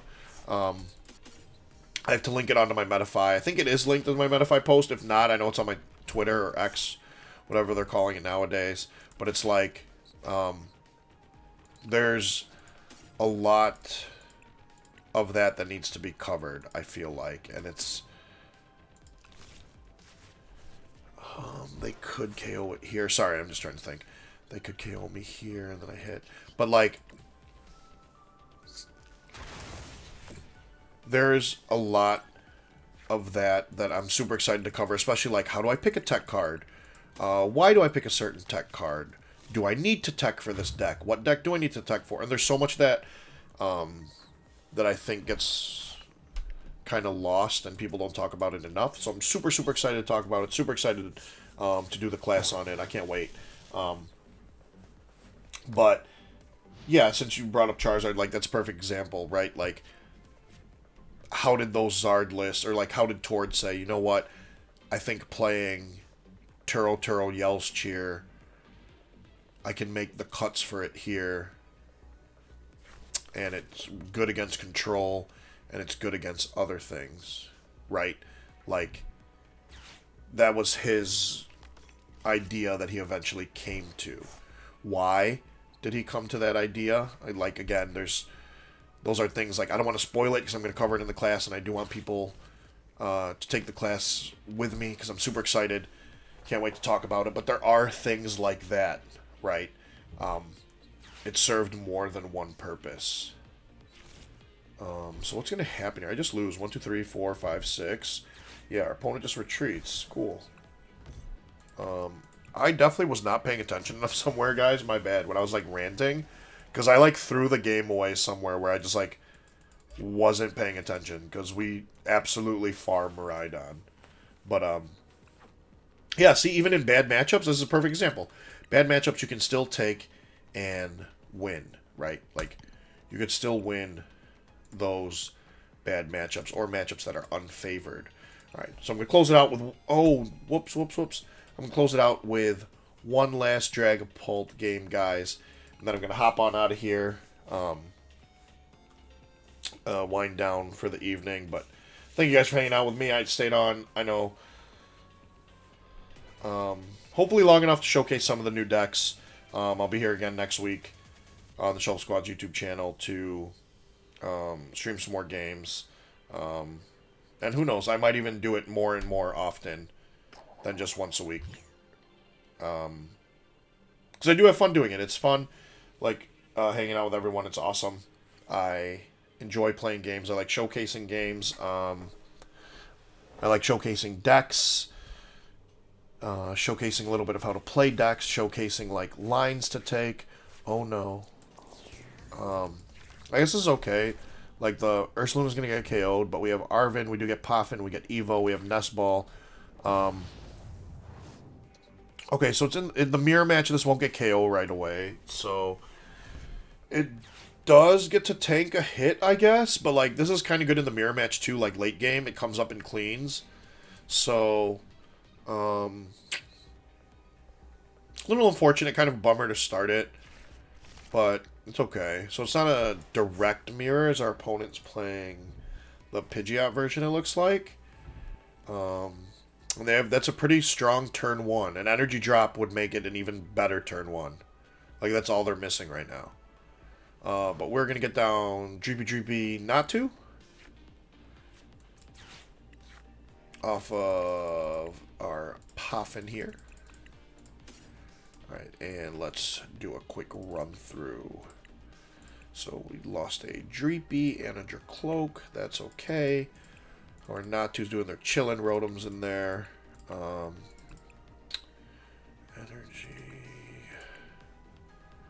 Energy's good. We got our collapsed. Back to the rest of our items. Fair stamp. We do have our switch. Got the key. Okay. So an Ultra Ball. Okay, so not too detrimental. Nothing too detrimental to us right now. But we'll Poffin. We'll get double Dreepy. We'll get our Natu down. And then the reason I am getting double Jercloak is... Well, maybe not, actually. Because if I get one, I could Clairvoyant Sense, right? Attach, attack. Yeah, and I have a rare candy. Maybe we... Yeah, okay. So I'm going to go one Jercloak and one Xatu. Have that other Dreepy open for rare candy possibilities. I still get one Recon Directive. I get Clairvoyant Sense. I still get to see 4 cards. I have candy already in hand. So maybe this was a little bit better of an option. But we'll see how this pans out now. Hey, Familiar, appreciate it. Thank you for the nice and kind words. Truly appreciate you for tuning in, hanging out. Hopefully it was enjoyable for you to watch. Hopefully gain some insight. Maybe got some ideas of your own on like some new lists, right? Quee, appreciate it, homie. But yeah, that was a close game, actually. Luca was Luca, as I see. I think it's gonna be a really good series, so I'm excited to see, like, two young teams out of the West. Like, I mean, the last 4 remaining teams are all young, so it's gonna be awesome to watch like the rest of these playoffs. The playoffs have been fun this year to watch. Second Directive, they have Pidgeot, they have 1 card, but they have Quick Search. Okay. They probably do get to attack first. The unfortunate part is, like, they don't knock this out, and we're kind of just stuck with it in the active, right? I'm not playing a Turo. I was playing a Turo at first, and I recently cut the Turo. Maybe there's, like, merit to play Turo if I'm playing Blood Moon Ursaluna, or Blood Moon Ursaluna might not be needed, actually. But, like, it's really good in a pinch for a bunch of random scenarios. Like, even in Mirror, let's say they, like, devolve, knock out 2 Dragapult or Jercloaks that are underneath it, and you have no attacker left, but they're down to 2 prizes. Like, that's where it, like, can kind of save you, you know? And even against other matchups, it's just really good. Clairvoyant Sense. Poffin would shuffle the deck, but it would also thin the deck out. Did we put anything to the bottom? Nothing notable, right? So it doesn't matter. Shuffling the deck here does not matter, actually. I don't want them to know we prized one, but no choice here. Do we find... I need both of those cards. Just, like, probably more important because they don't have a KO yet. It's not like we're doing anything anyways. We could, like, Rotom, just draw 3 here. Yeah, we could keep the Recon Directive, like, open. We're going to need a Fire Energy next turn anyway. So it's like, we'll do this. I don't think we're going to need Hammer. Or our opponent might play Mist. Right? They might play the Mist energy. So it's like, fine, we're getting 2 energies out anyway. We're getting a Fire and a Psychic. We'll attach the Fire. Our opponent hasn't done much, but they could just... I think that was kind of a slight misplay. I should have committed all my energy to one place. Yeah, I definitely should not have committed all the energy to one place. But, like, that's fine. Because what that does is, like... So, part of me, what I was thinking is, like, if I commit all the energy here, right, I have no good way, at least until now, but with what my hand was, to move the Blood Moon Ursaluna, right? So, if I commit all my energy here, it's kind of like... This makes it more enticing for my opponent to boss KO this. So, it's kind of like bait. It's like, yeah, you could boss KO my only Jercloak. You could boss KO my only thing with energies on board, right? But in turn, that just helps me. Because now I don't need to worry about how am I moving the Ursaluna. Because if they boss KO this, I have Rotom, now I have Stone, like, it's fine. We have Rare Candy in hand, Vessel, we get Fire, Jercloak, or, Vessel, we find Dragapult, Rare Candy, Dragapult, boom, we swing back. So it's like, this makes it more enticing for our opponent to take a KO, right? And, like, if they don't, like, that's fine. We have Stone anyway now, so we can switch out of the active. So they have their Rare Candy, okay? So that's 2 candies, right? So a Devo play can come in. After Neo Upper Energy. I like that. The Pidgeot Neo Upper Energy. I don't know how much I like it, though. That's the thing. Like, it's cool for sure. It's one of those things, like, I don't hate it. I don't love it. But our opponent's going to take 3 prize cards next turn. For sure. And now we don't have this to respond later, which is unfortunate. But don't need Mana Fee, so we'll take the fires out the deck. We will Clairvoyant Sense first. Cool. So, we're going to collapse that away. I'd like to collapse away the Rotom, but it is what it is. Haha. So our opponent does take a knockout this turn, so we could prep with an Unfair Stamp, which is fine. Oh, I just realized we still did not find a Dragapult. Wow. So, like, if I switch into the active and just draw 3... Oh, my... But that's fine. We have Hammer. Like, that's cool. See a Neo Upper Energy. Have fun attacking again next turn, opponent.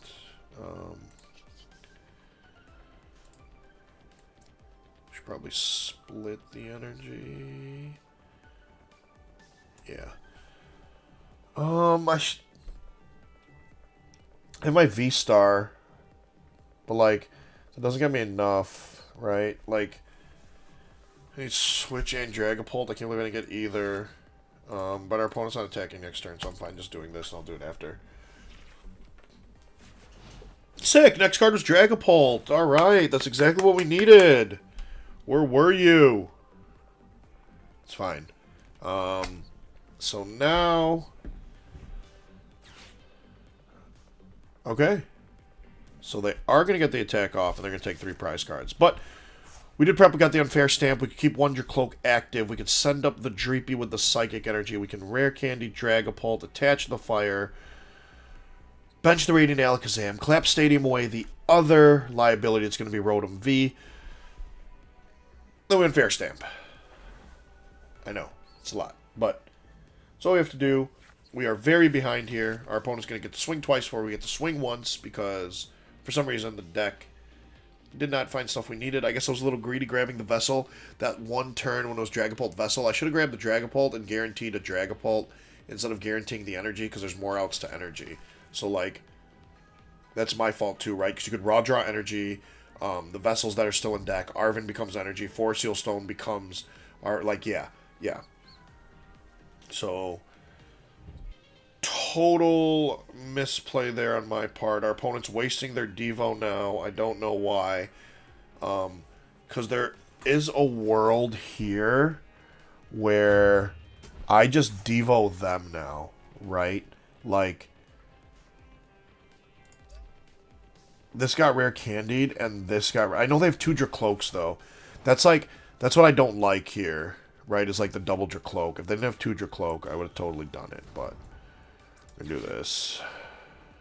I'm gonna do this. I'm gonna do this. I'm gonna bench Radiant Alakazam. Right, we are going to Star Alchemy for a switch. Collapsed away the Blood Moon.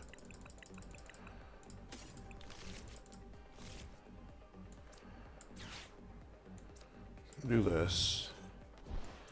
Collapsed away the Blood Moon. We can always rod back later if we need it. Ultra Ball. I don't need this anymore. Don't need this. We're going to get another Dracloak. Go here. Win Fair Stamp. And then we Recon Directive. So we put our opponent to 2. We have both Devos in hand, which is awesome. We'll Recon Directive now. Let's see what we get. We don't need another Dracloak or a Dragapult. Where were you guys earlier when we needed you? Now you want to show up. Great. It's fine. Nestball Poffin again. Both pretty irrelevant here. Cause see, it's like if I Devo, right, my opponent still guarantees 1 Dragapult, right? Because, like, yeah. Okay. So, Phantom Dive. We're going to go 1 and 2, 3. And 1, 2, 3. The reason I split that there is to give myself, like... I wanted to give myself options. That's why I split it. So, like, if I decide to, like, Devo next turn, I have Radiant Alakazam. We could move 2 off here to here, and, I'm sorry, the next turn, and KO Pidgey Dragapult, but, like, if this doesn't evolve up, and we just unfair stamped our opponent, we get to take a KO here, put 6 here, leave them with 1 Dragapult left, and then we go to 3 prize cards, and then on, like, an ensuing turn, right, we have Devo plays on Pidgeot, and then an ensuing Dreepy, Rare Candy, and a Dragapult. So it's like... Especially once we put them to a low hand size. I know they have Quick Search, but, like, this next turn now is much bigger for us, right? So, we Radiant Alakazam, we move 2 off this to the bench Pidgeot. Then we could Devo. Okay. But they Iono, it's fine. We still have Arven, we have outs, and we still get full 6 cards. Like, they're back up to 5, though. They don't take a KO here. But like I was saying, is we Radiant Alakazam, we move 2 here to here. If they don't evolve this up, we take 3 prize cards. If they do evolve it up, then we can make decisions on what we want to do. But I want to leave my options open by splitting 3 and 3. And let's see. I assume my opponent searched for a Dragapult EX there. There's like no reason not to. Yeah. So, but what this does now is like, this makes our Devo play so much stronger, right? So, they're not going to take a KO here. We get to go KO this, put 6 here, right? And then later when we Devo, this will get KO'd, the Pidgeot will get KO'd, and then this might even get KO'd. Honestly, I might even, like, boss KO this. Like, Loki, I might not even knock this out. I might boss KO this. And then, like, take a big Devo play the next turn. Like, I'm not kidding. But first, this has to evolve for sure. So, let's try to find a nice Dragapult. Oh, they're at the bottom of the deck. I should have shuffled the deck. My bad. Never punish, though. Find an Ultra Ball. Don't do that. I knew the Dragapults were at the bottom of the deck. I was talking too much. Didn't shuffle. We'll skateboard here, so it only takes 1 energy to retreat. Should have shuffled the deck first. So we have to evolve one of these for sure. Okay.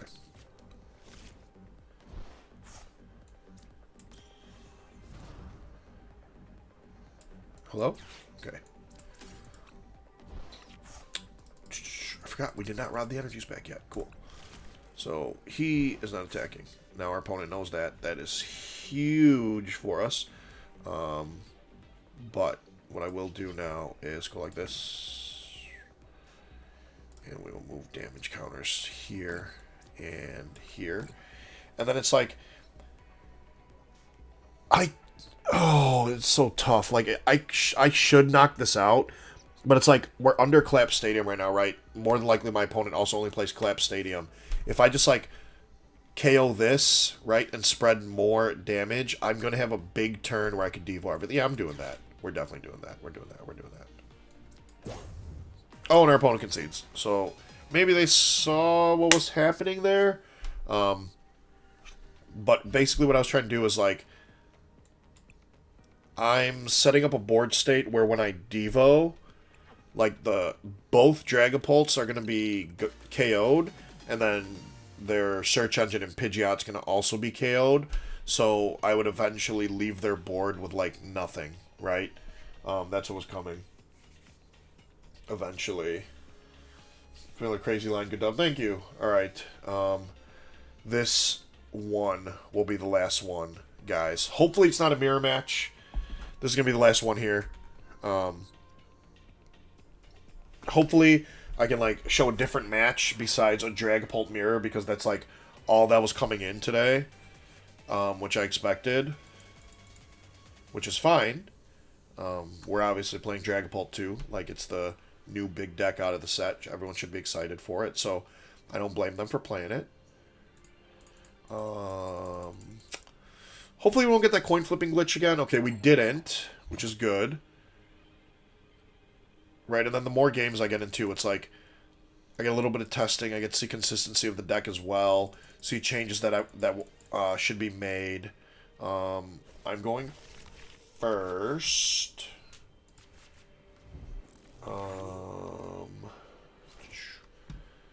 This is not the best going first hand, not the worst. Uh-oh, and we're against future hands.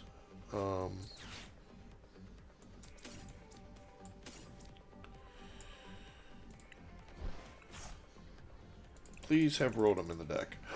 Rotom and Lumen are prized.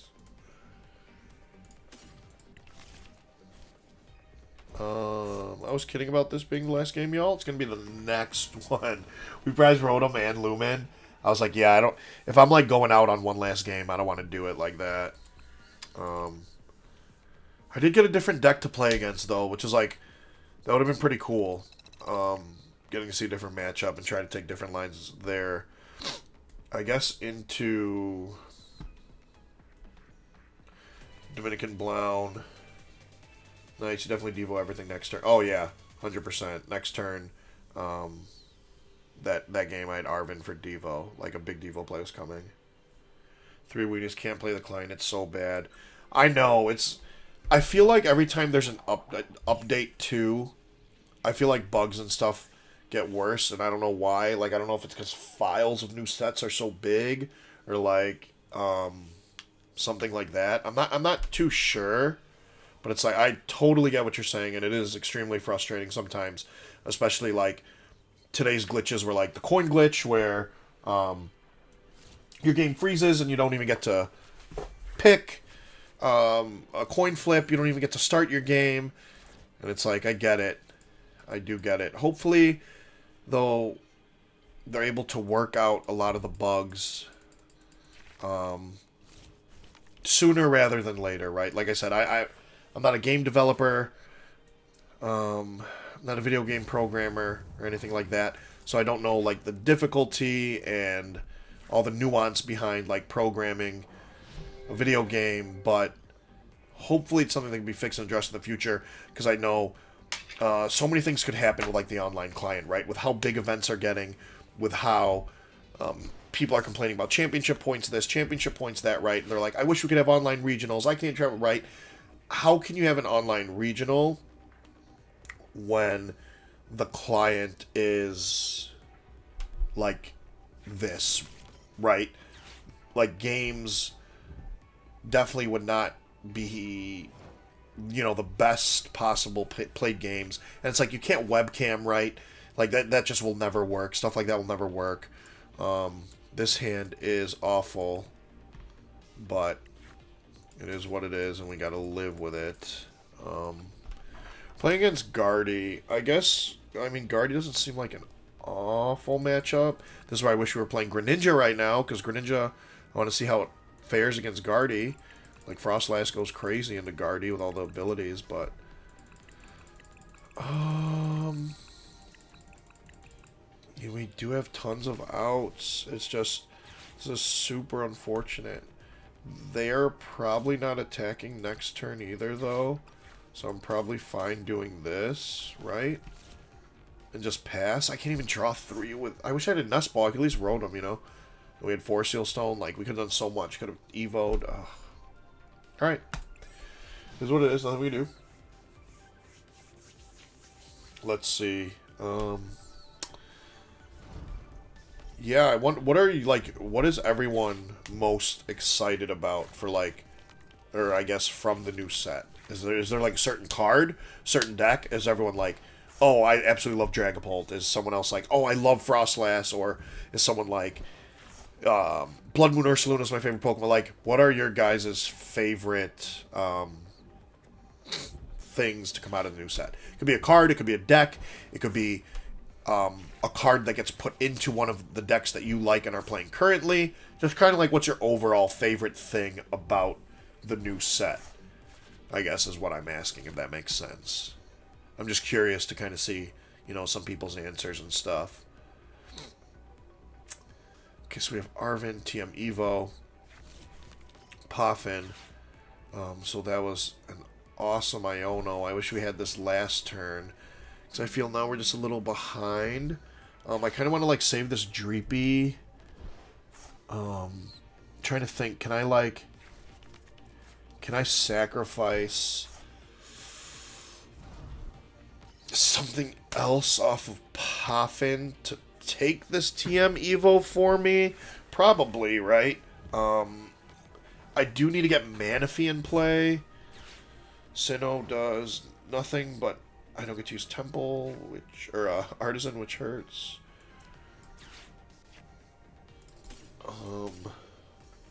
Can you have the other Dreepy, so the Dreepy can take the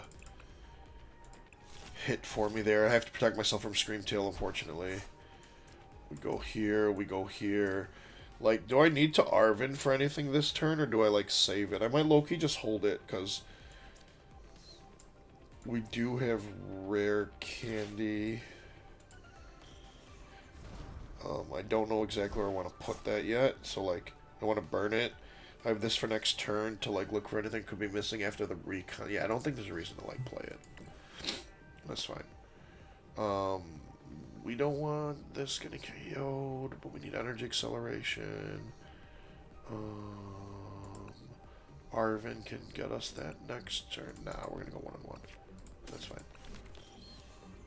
Arven gets us a Dreepy if needed. Excuse me. Yassine, Nerd. Yeah, with the glasses. Makes sense. Was not putting on glasses today. Wow, was not putting on contacts today. My bad. But yeah, let's see. So theoretically this turn, what is our, like, opponent's most threatening line?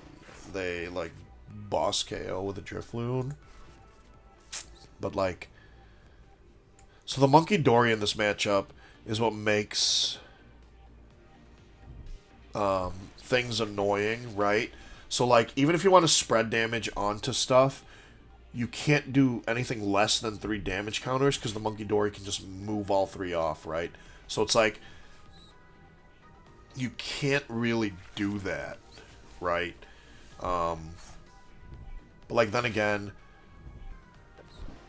there are cool spots where you could, like, gust up Kirlia, or, like, a Ralts on the bench, and then the attacker that just attacked you probably has, like, 20 or 30 HP left, and then that's how you could swing, like, a double price KO turn, which that's pretty cool. So, we'll see like kind of how this pans out and what this goes into for the most part. So they're gonna attack here with Flutter Mane 90. They'll put 20 somewhere. So this Dreepy goes down for sure. That's fine. This could be a turn to like unfair stam, but it's like I mean, I don't need a lot. I just need like a vessel, right? Like I need a vessel. So do I just guarantee myself vessel this turn? You know what I'm saying? See, like this is one of those scenarios. This has 60 damage on it. If I were to find like boss counter catcher, we could like boss up the Kirlia, knock out Kirlia, and then spread damage and knock out Flutter Mane. So we'll see what the top deck is, I guess. It's like I don't want to risk missing Vessel, right? Like we don't want to miss attacking here. So let's do this first.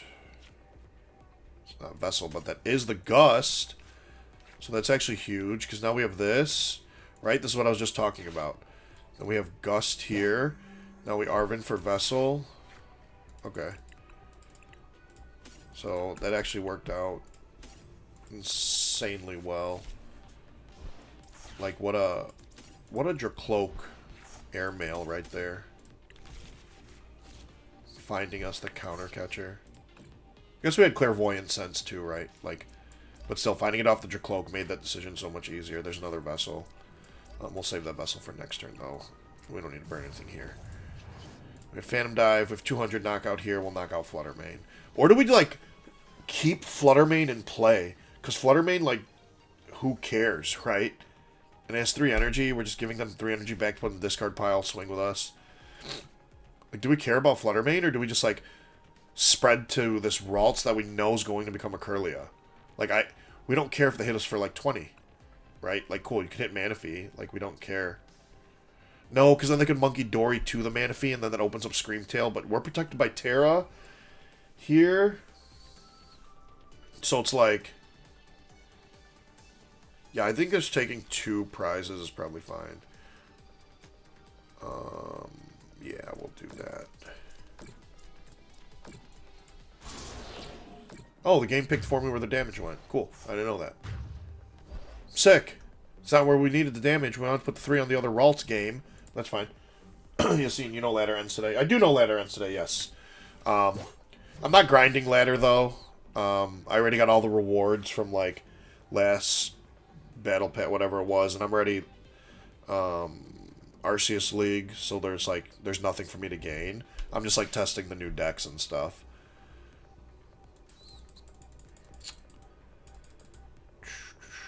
So, like, yeah, I'm not like ladder pushing or like ladder grinding or anything like that. Like, I don't need to do any of that.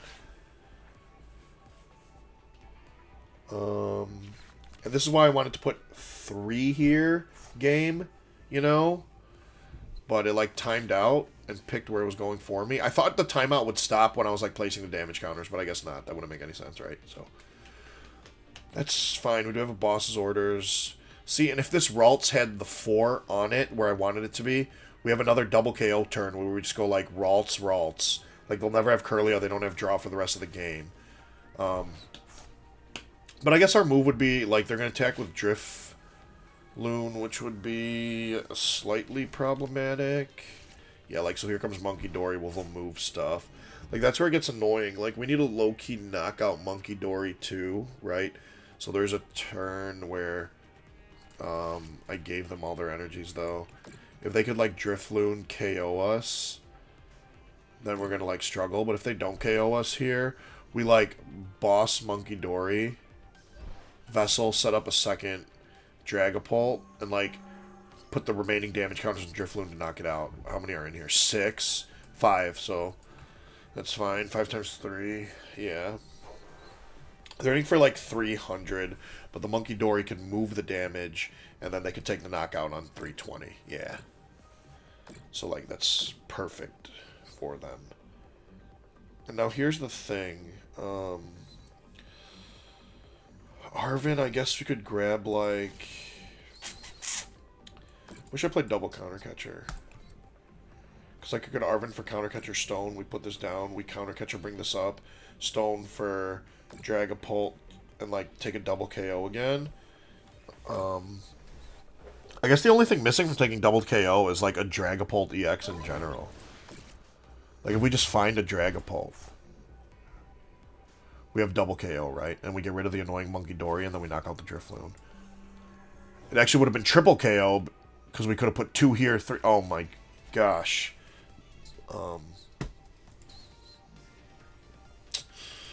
Don't remember what I put to the bottom of the deck. Did I put an Ultra Ball at the bottom of the deck? I don't remember. But we can thin the deck 2 cards because I don't remember, so this is probably more beneficial than hurtful.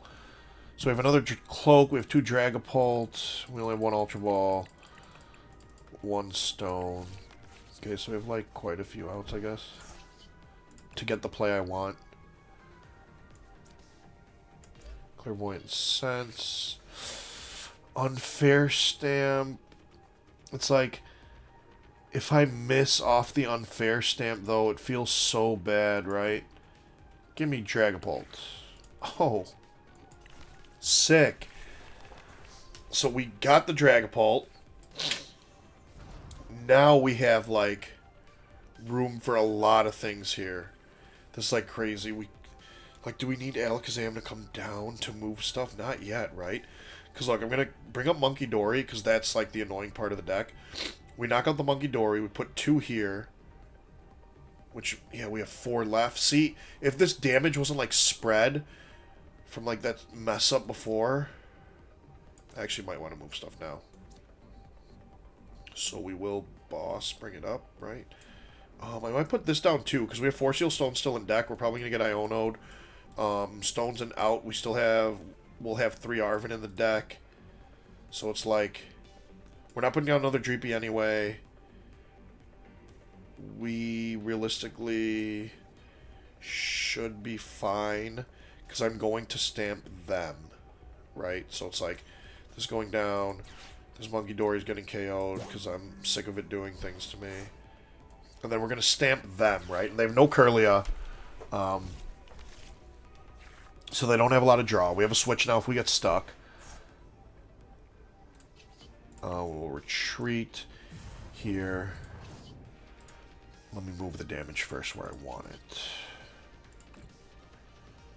So, like, if I move this to KO it and, like, take a prize, I don't take, like, that, right? So,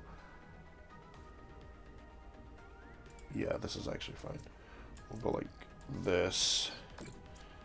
Like this. Then we'll Phantom Dive. We're so close. If it didn't, like, mess up that one turn on the timer, I would have actually had 3 knockouts right here and been down to 1 prize card and the game's over. Because that damage on Greninja would have never went there. I was trying to put all 4 on this Ralts. And as you can see, we're 1 damage counter short, so it makes a massive difference. But, like, I didn't think the timer was going to run down that quick, but it did, so... Because what would have happened is now this 10 damage would have been here from the turn prior. They have Ralts, Guardy, Greninja in play. We're down to 1 prize instead of 2. And that's probably GG's. But, unfortunately, not the case. So, it is what it is. Marvel Gamer. Jerrick, what up? It's Quinn. Yo! What's up, dude? T-Rich said battle log. Oh. You're right.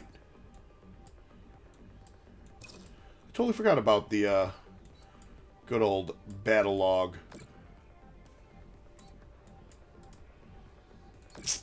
Yeah, that's on me. T-Rich, that's on me. I knew they were going to bring up Radiant Alakazam. Probably going to try to get it stuck. Not going to work because we have the switch. And if we get Iono'd, we know we have Arven in deck. That's going to survive, not survive with the Brave Charm, I was trying to say. Now they're down to 2, right? So they just win if they KO Rotom.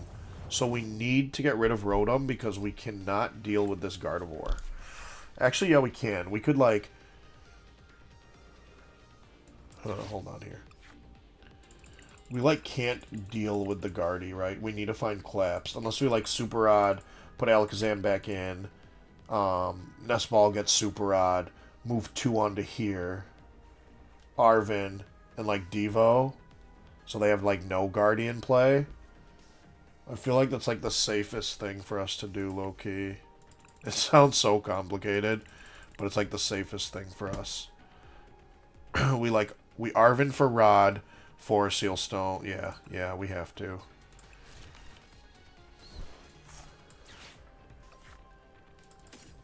Nope. Rod, Stone. I need the Devo. Whoops. So I guess, like, the first thing to do would be, like, this. Like, candy I don't need anymore for the Dracloak. Like that, yeah. Because this, 100% they have Gust, right? Yeah, they definitely have Gust, yo.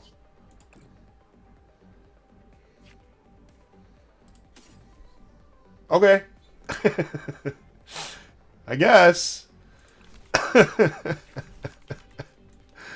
This game was like, oh, let's Rod first.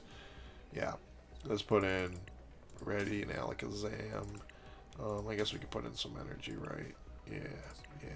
Might as well put one of each. So then now, what happens is, we Nest Ball, we get Radiant Alakazam. This is a Curly underneath. We make sure they can't boss KO it because we're going to get rid of the Rotom.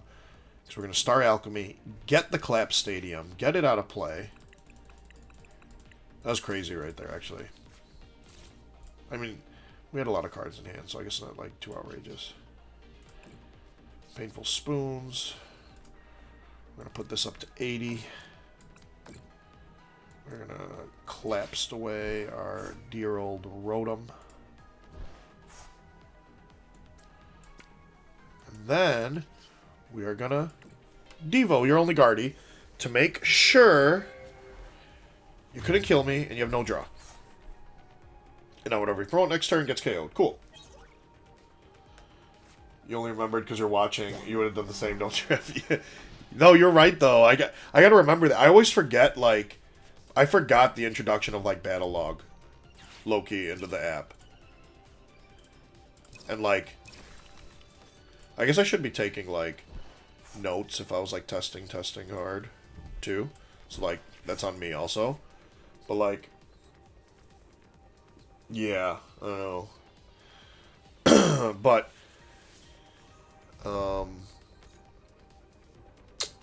I think they could have, like, sealed the deal for us. Like, my opponent needs a lot to respond, and they low-key could do it. I think their plan, yes, keep this trapped, but we have to switch. Like, we're chilling. GG's opponent. I guess I could have Jet Headbutted. I don't know why I clicked Phantom Dive. That was literally out of habit. I'm so sorry, opponent. I did not mean to waste your time. My bad.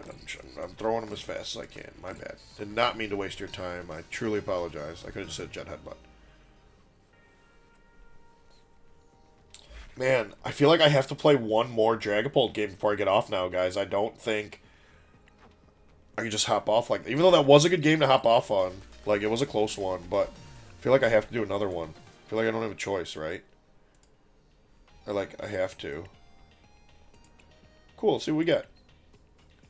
Yeah, I have to. Arven. Gold Luminous Energy. Ooh, Trev. Aeron, Lucian. Ambipom is reverse foil. Phantom. Iron Thorns EX. I do need them. Alright, cool. So we got one. Applin. I do need Applin. Kieran. Need that too. Conkeldurr. Don't need. Snorlax. Farfetch'd. And, ooh, Monkey Dory. That was my first one. As you can see, I need Monkey Dory too. Cool. Not bad. Cool packs. Awesome. I gotta do one more. One more. But I think I have to end it because I got the last win that I needed, that I wanted with Dragapult. I think I gotta close it out, get a win with the boy Greninja. You know what it is. And then I will go into, like, Blissey and stuff. Maybe, or, like, whatever people are more interested in, I guess, if that makes sense. We'll see what people like. And maybe there's, like maybe even, like, Macargo. Things that, like, people aren't going to get bored of watching over and over and over again. Because I'm sure with, like, the new set, everyone that streams, every YouTube video, you know, all the big channels. Obviously, Azul's going to stream like every deck. LDF, Little Dark Fury, is going to like stream all that stuff too. So it's like, as long as like there's going to be plenty of content out there for people to watch. I want to make sure that hopefully it's something interesting or something a little different or a little bit of different perspective, maybe even at a different time that people are able to watch next week. Or like I said, I might even start streaming more on the Shuffle Squad channel. We'll see. Looks like we're going to have one of those coin flip glitches again, but it's fine. We'll concede, go to next. Not a big deal. Ooh, Marvel Gamer, the Festival deck. I do want to build that too. That's like interesting. Festival lead.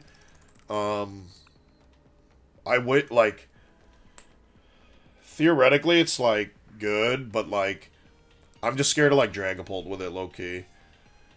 I guess you could play like Rabska, right? And you have quick search, so you could theoretically set it up as much as you want. I don't know. It's interesting for sure. Like you get quick search in a stage 1.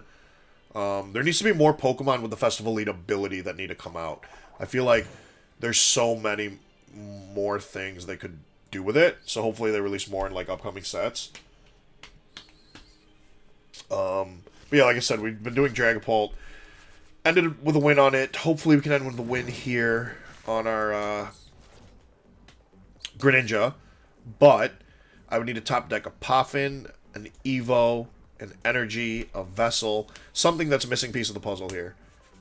Because if not, we are not evolving turn 2, and then we are in trouble. Let's see what we're up against.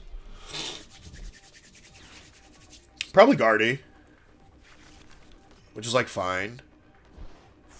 We could, like, beat Guardy if we evolve. Right? Like, yeah, we are getting another United Wings attacker. Saw that. No. Doesn't help me. I mean, it kind of does, I guess. Because now I could get, like, Poffin Stone. Get, like, Stone for energy and, like, Poffin for things. To I mean... It's fine, yeah, I guess. So we'll do this. We'll get one of you. We'll get one of you.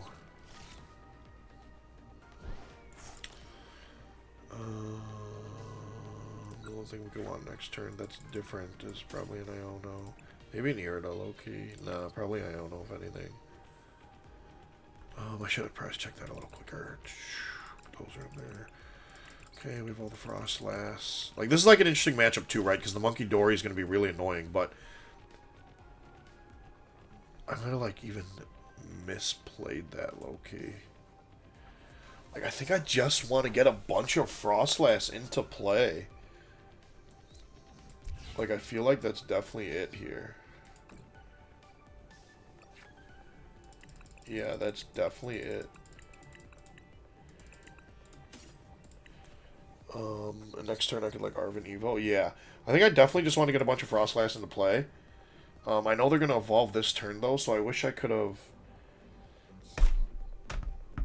done it now, but I can't. That's fine. I feel like getting a bunch of Frostlass into play is, like, the answer here.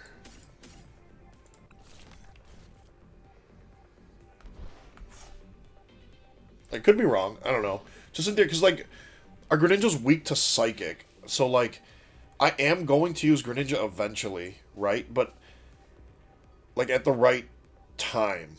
I feel like if I get, like, triple Frostlass on the board, like, this next turn and, like, start racking up damage, then when Greninja, like, Mirage Barrage takes 2, or, like, Shinobi Blade and moves something and takes 2, then all of a sudden it's, like, it's okay if I give up 2 prizes with Greninja, because Greninja also took 2 prizes. Like, if it's trading 2 for 2, it's fine. When it's trading 2 for 1, it's awful.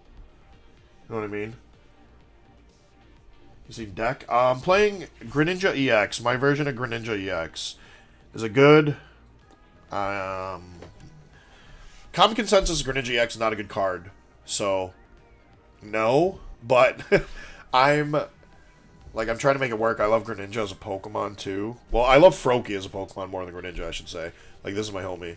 So, I'm trying to make it work. See, like, coming into my turn here, these all could have taken 10 damage, if I had evolved, like, up right away. Because the thing is, like, the Monkey Dory is what makes this weird. Because they get to move 3 damage counters off, right? But if I have at least 3 Frostlass set up, even though 3... I don't have an energy again! Oh...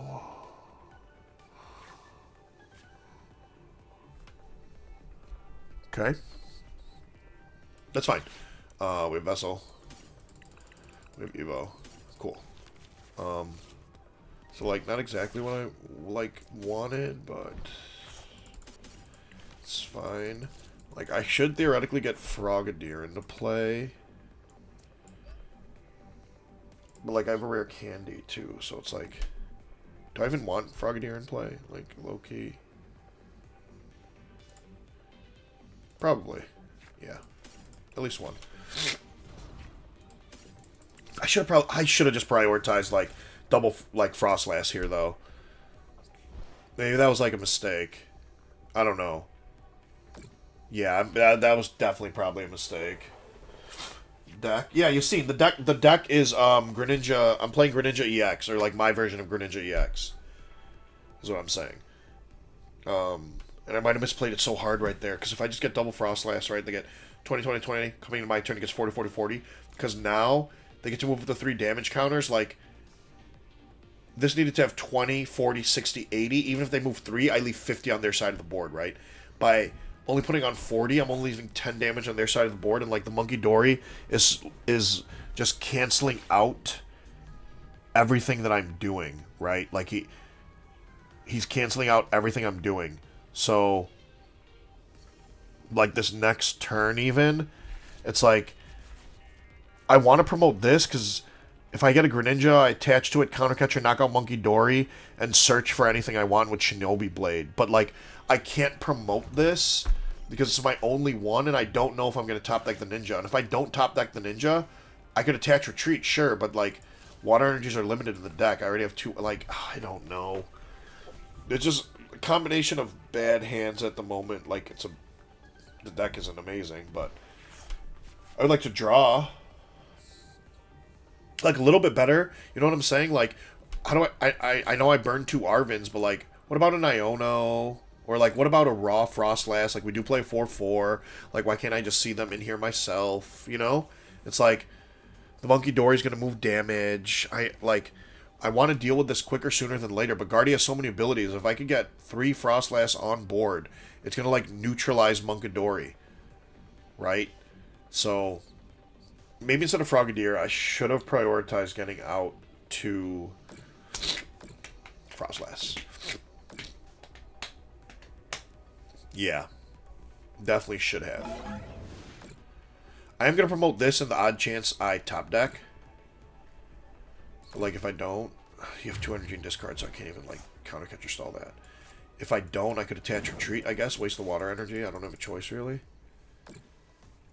And see, like, I'm not doing enough damage in between turns. I want to do more damage in between. Oh, we did. We go here. I should, like, save that candy low-key. A Nest Ball for another one, for, like, another Frogadier. Otherwise, I don't have, like, an attacker. But, like... I guess Counter Catcher can go. I'm not playing another supporter here anyway, right? Yeah, I'm not.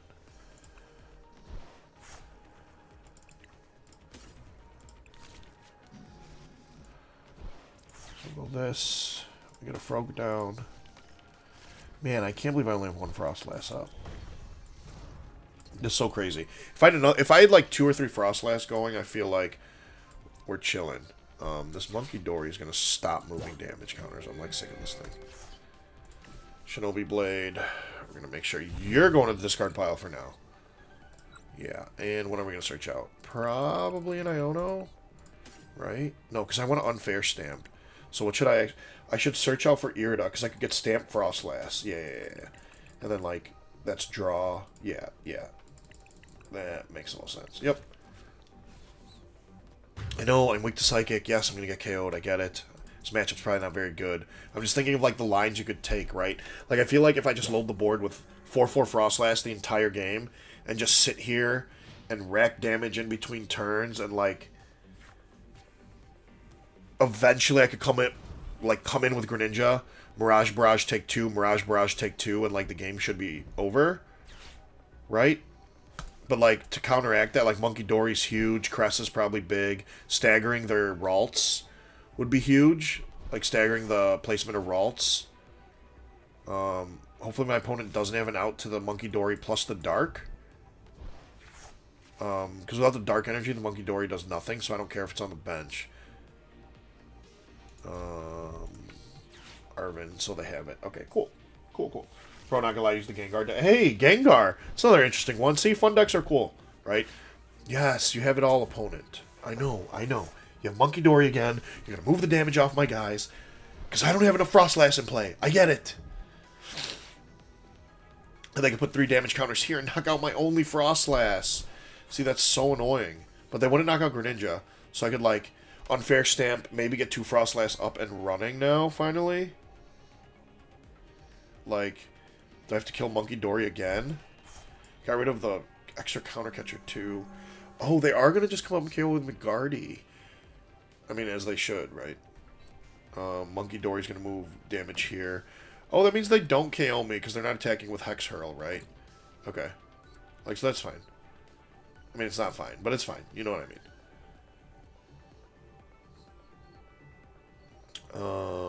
Probably promote this one. How many energies do we have in play? 3 waters? Okay. It's probably like chilling. Yeah, I'll promote this one. Yeah, I knew that was coming. But like now we can unfair stamp.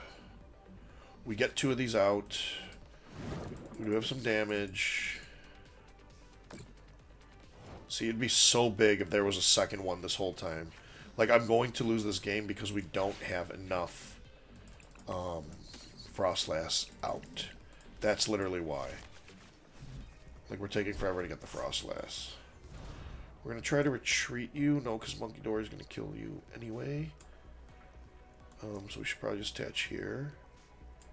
And hope for the best. Yeah. Because Monkey Dory is going to KO this anyway. By moving damage counter. So we might as well just leave it active. Oh, we have a Devo play.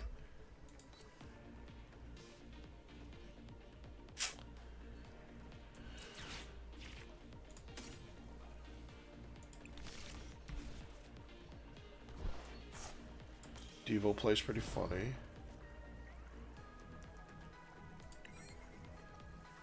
Okay, so there'll be some damage on the board, right? Not enough for like a big Devo play. See, we needed 2 of these out from turn 1. So actually my mistake was going to evolve Frogadier Frostlass. I should have just went for double Frostlass off the rip.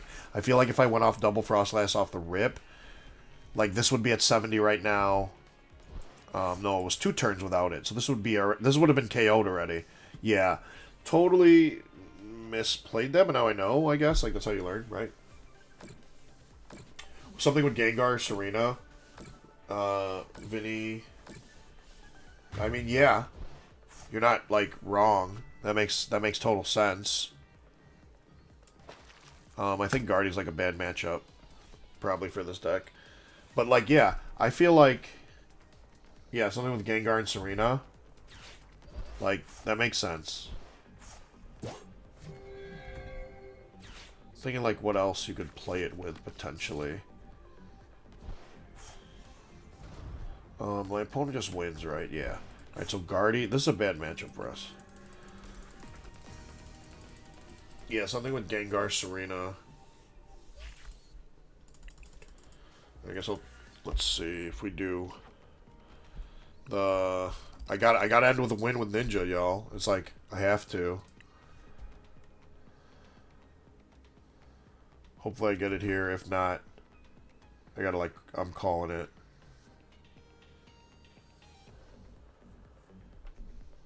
I just wanted to try to get 1.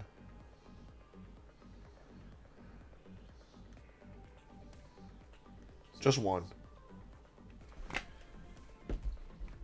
Well, I mean, we've got Ninja wins, but I mean, I want to close it with, like, we got the Dragapult win, now I want to get the Ninja win, you know. But yeah, Serena definitely sounds interesting.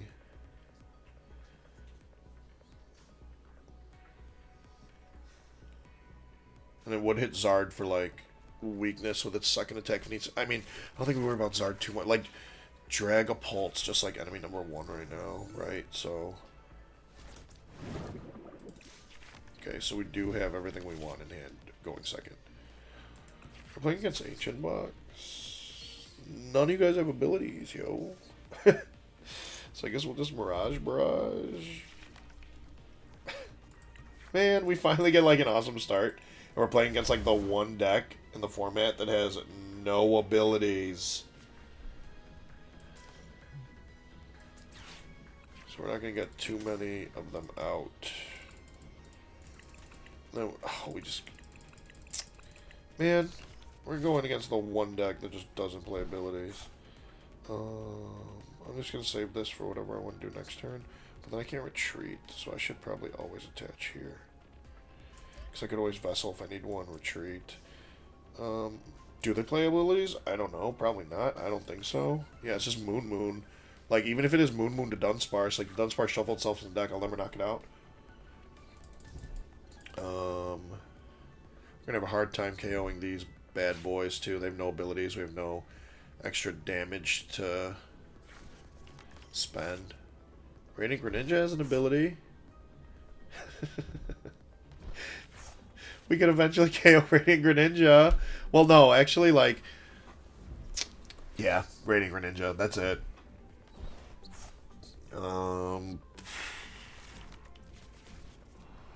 Matchup's funky. Oh well. I guess it's not Greninja. Oh! Not Greninja's time. You know? That's alright. Maybe on the next stream it'll be Greninja's time to stake its claim, if you feel me. Alright, so I did attach here. They're probably not going to get a KO, so I will have to Arvin for Vessel, attach retreat. Or no, not even attach retreat. I could just like evolution double frog.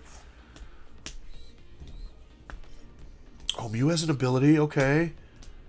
Oh, it also waxes my Greninja for weakness. Alright, I'm thinking maybe, like, if I Arvin for Vessel and TM instead of Rare Candy, like, I get...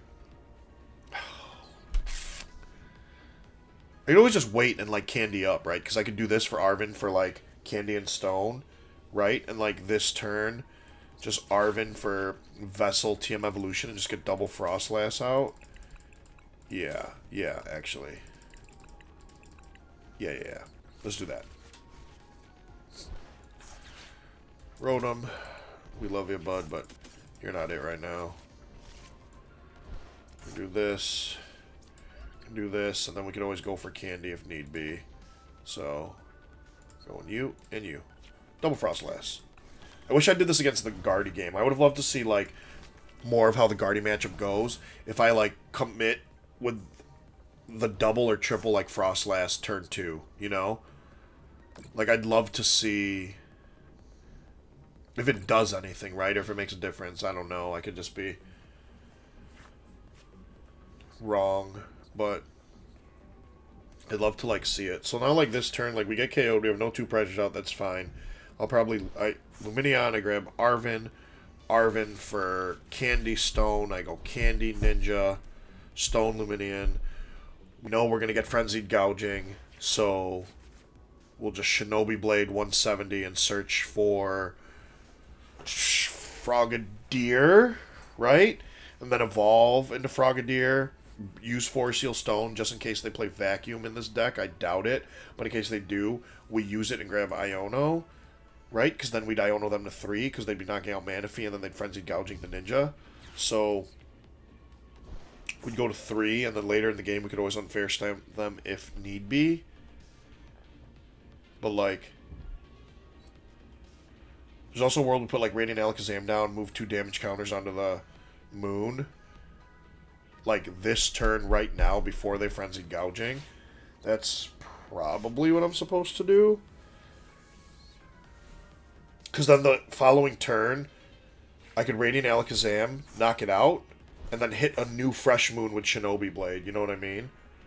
So that, like, I should probably be getting a Radiant Alakazam into play, like, now. Because I need to put 2 damage counters on here, like, as soon as I can. If I could put 3 on here, like, that'd be better. He's going to KO the Froakie, or they're going to KO the... Oh, Frostlass, okay. So... I guess they get a Dark Patch. So I should... Do I stone for, like... Huh. Where do I stamp them here?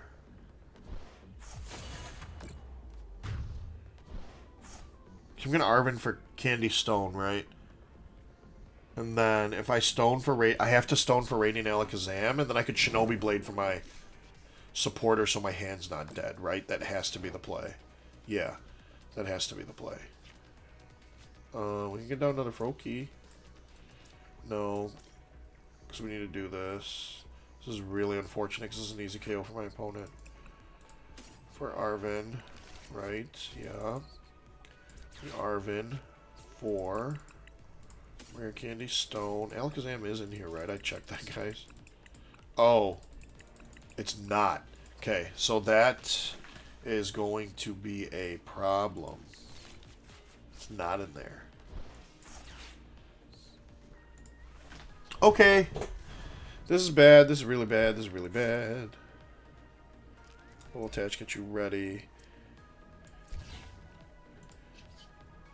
It's probably a terrible idea to start Alchemy now, but, you know.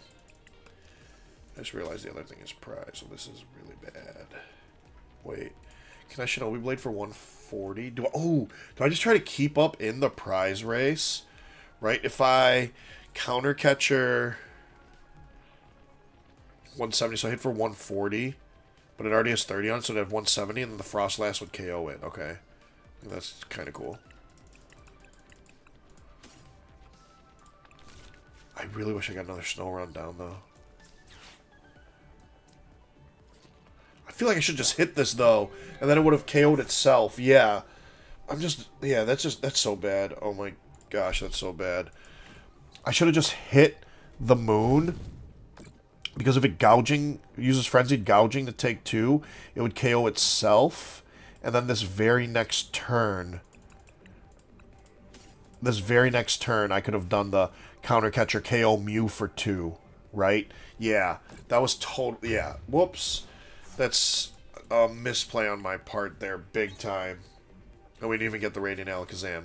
I should have hit this for 170. Their only response to KO this is Frenzied Gouging, right? So they Gouging, KO themselves. They go to 3, I go to 4. This turn, I do the same thing. I counter catcher the Mew with my Fresh Ninja, and then Shinobi Blade it. And then when they come up, they have to Frenzied Gouging again with the benched Roaring Moon. It would have, like, 30 HP. By then, hopefully I take Zam out of prizes, and I could use any of, like, I could Rain Splash it for 20 and Rad Zam and move 2. Like, man. No, because then how would I have set up another Greninja, right? I guess if I... Because I could have Shinobi Bladed, right? And not Force Seal Stone for the counter catcher. I could have Shinobi Bladed, gotten a Rare Candy, Force Seal Stone for the Greninja EX, and keep it in hand this turn, right? And then now this next turn is when I would do it. Yeah, I could have, actually. That's okay. Not really sure if this is, like, super winnable, because I don't have much abilities anyway.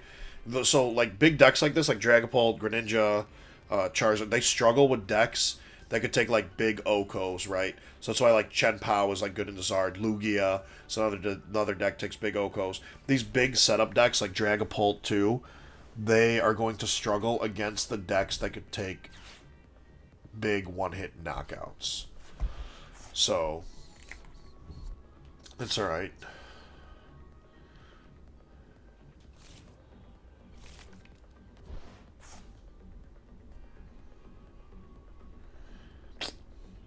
Dang.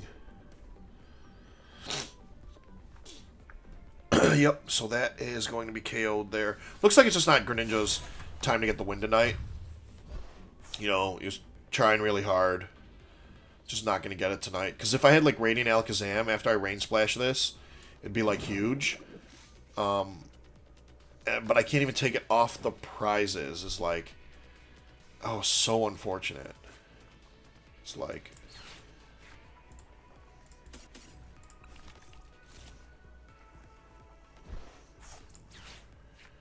Irida.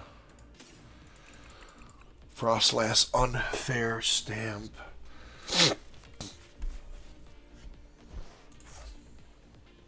Flip a coin if Tails does nothing. So I need to hit heads on try bouncing. That's so funny. I think that's so worth it, though.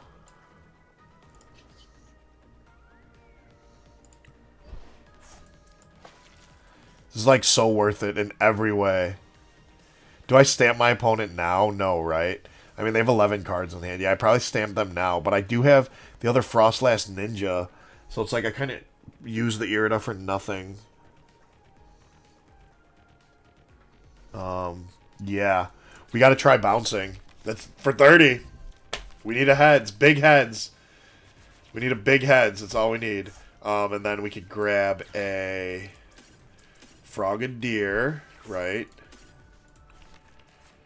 Oh, wait. No, because this is the one that can evolve, not the benched one. That's fine. Try bouncing.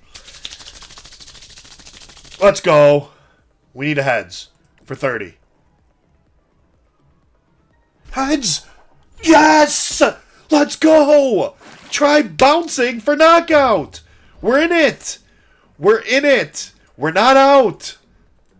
Let's go! No, we didn't take Radiant Alakazam! Oh, no! Not everything could work out. Radiant Alakazam is one of our last 2 prize cards. No!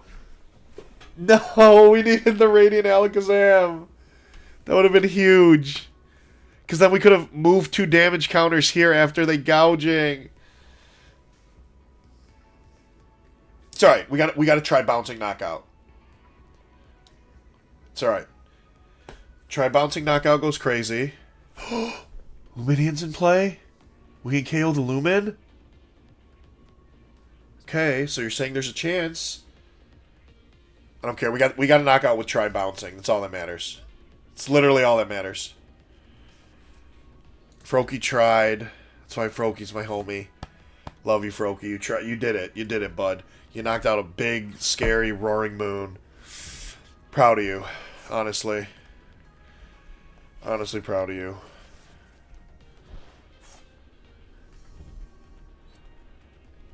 So, we definitely can't win. It's cool. It's cool. It's cool.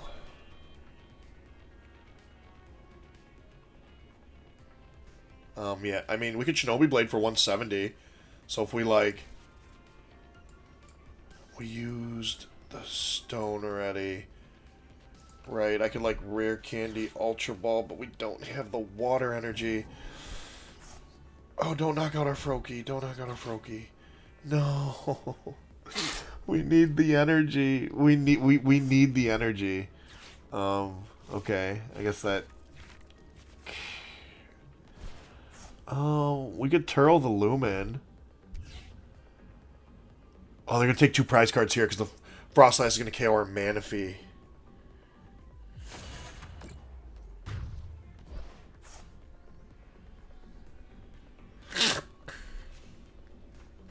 So this is going to get KO'd. We have to Turtle this up, though. Oh, excuse me.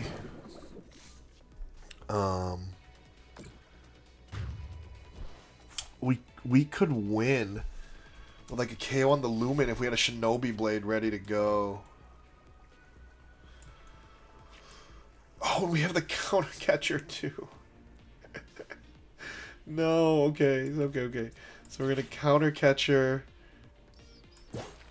We don't have Shinobi Blade, but we do have Turo.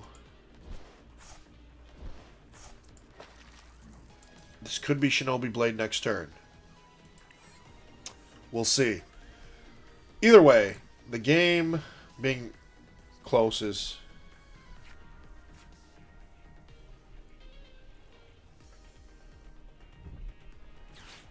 It's cool. Got the Switch cart. We tried. Greninja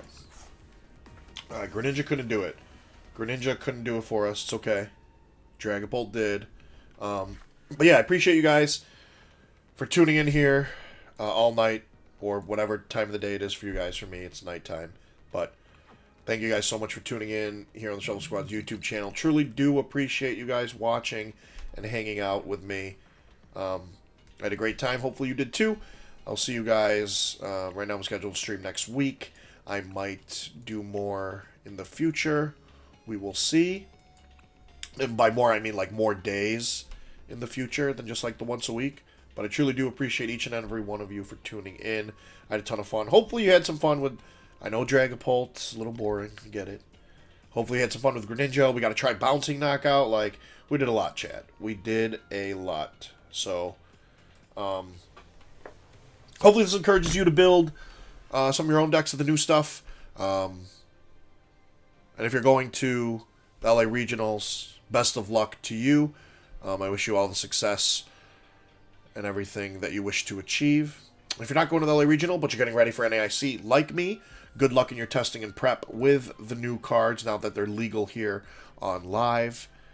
And if you're not going to either of the events, but you just love Pokemon, you love watching Pokemon, playing Pokemon, whatever it is Pokemon, I wish you the best of luck in anything that you do play or anything that you do watch, collect, whatever it is you do that makes you love Pokemon so much. So, again, appreciate every single one of you guys, and I will see you in the next one. Good night.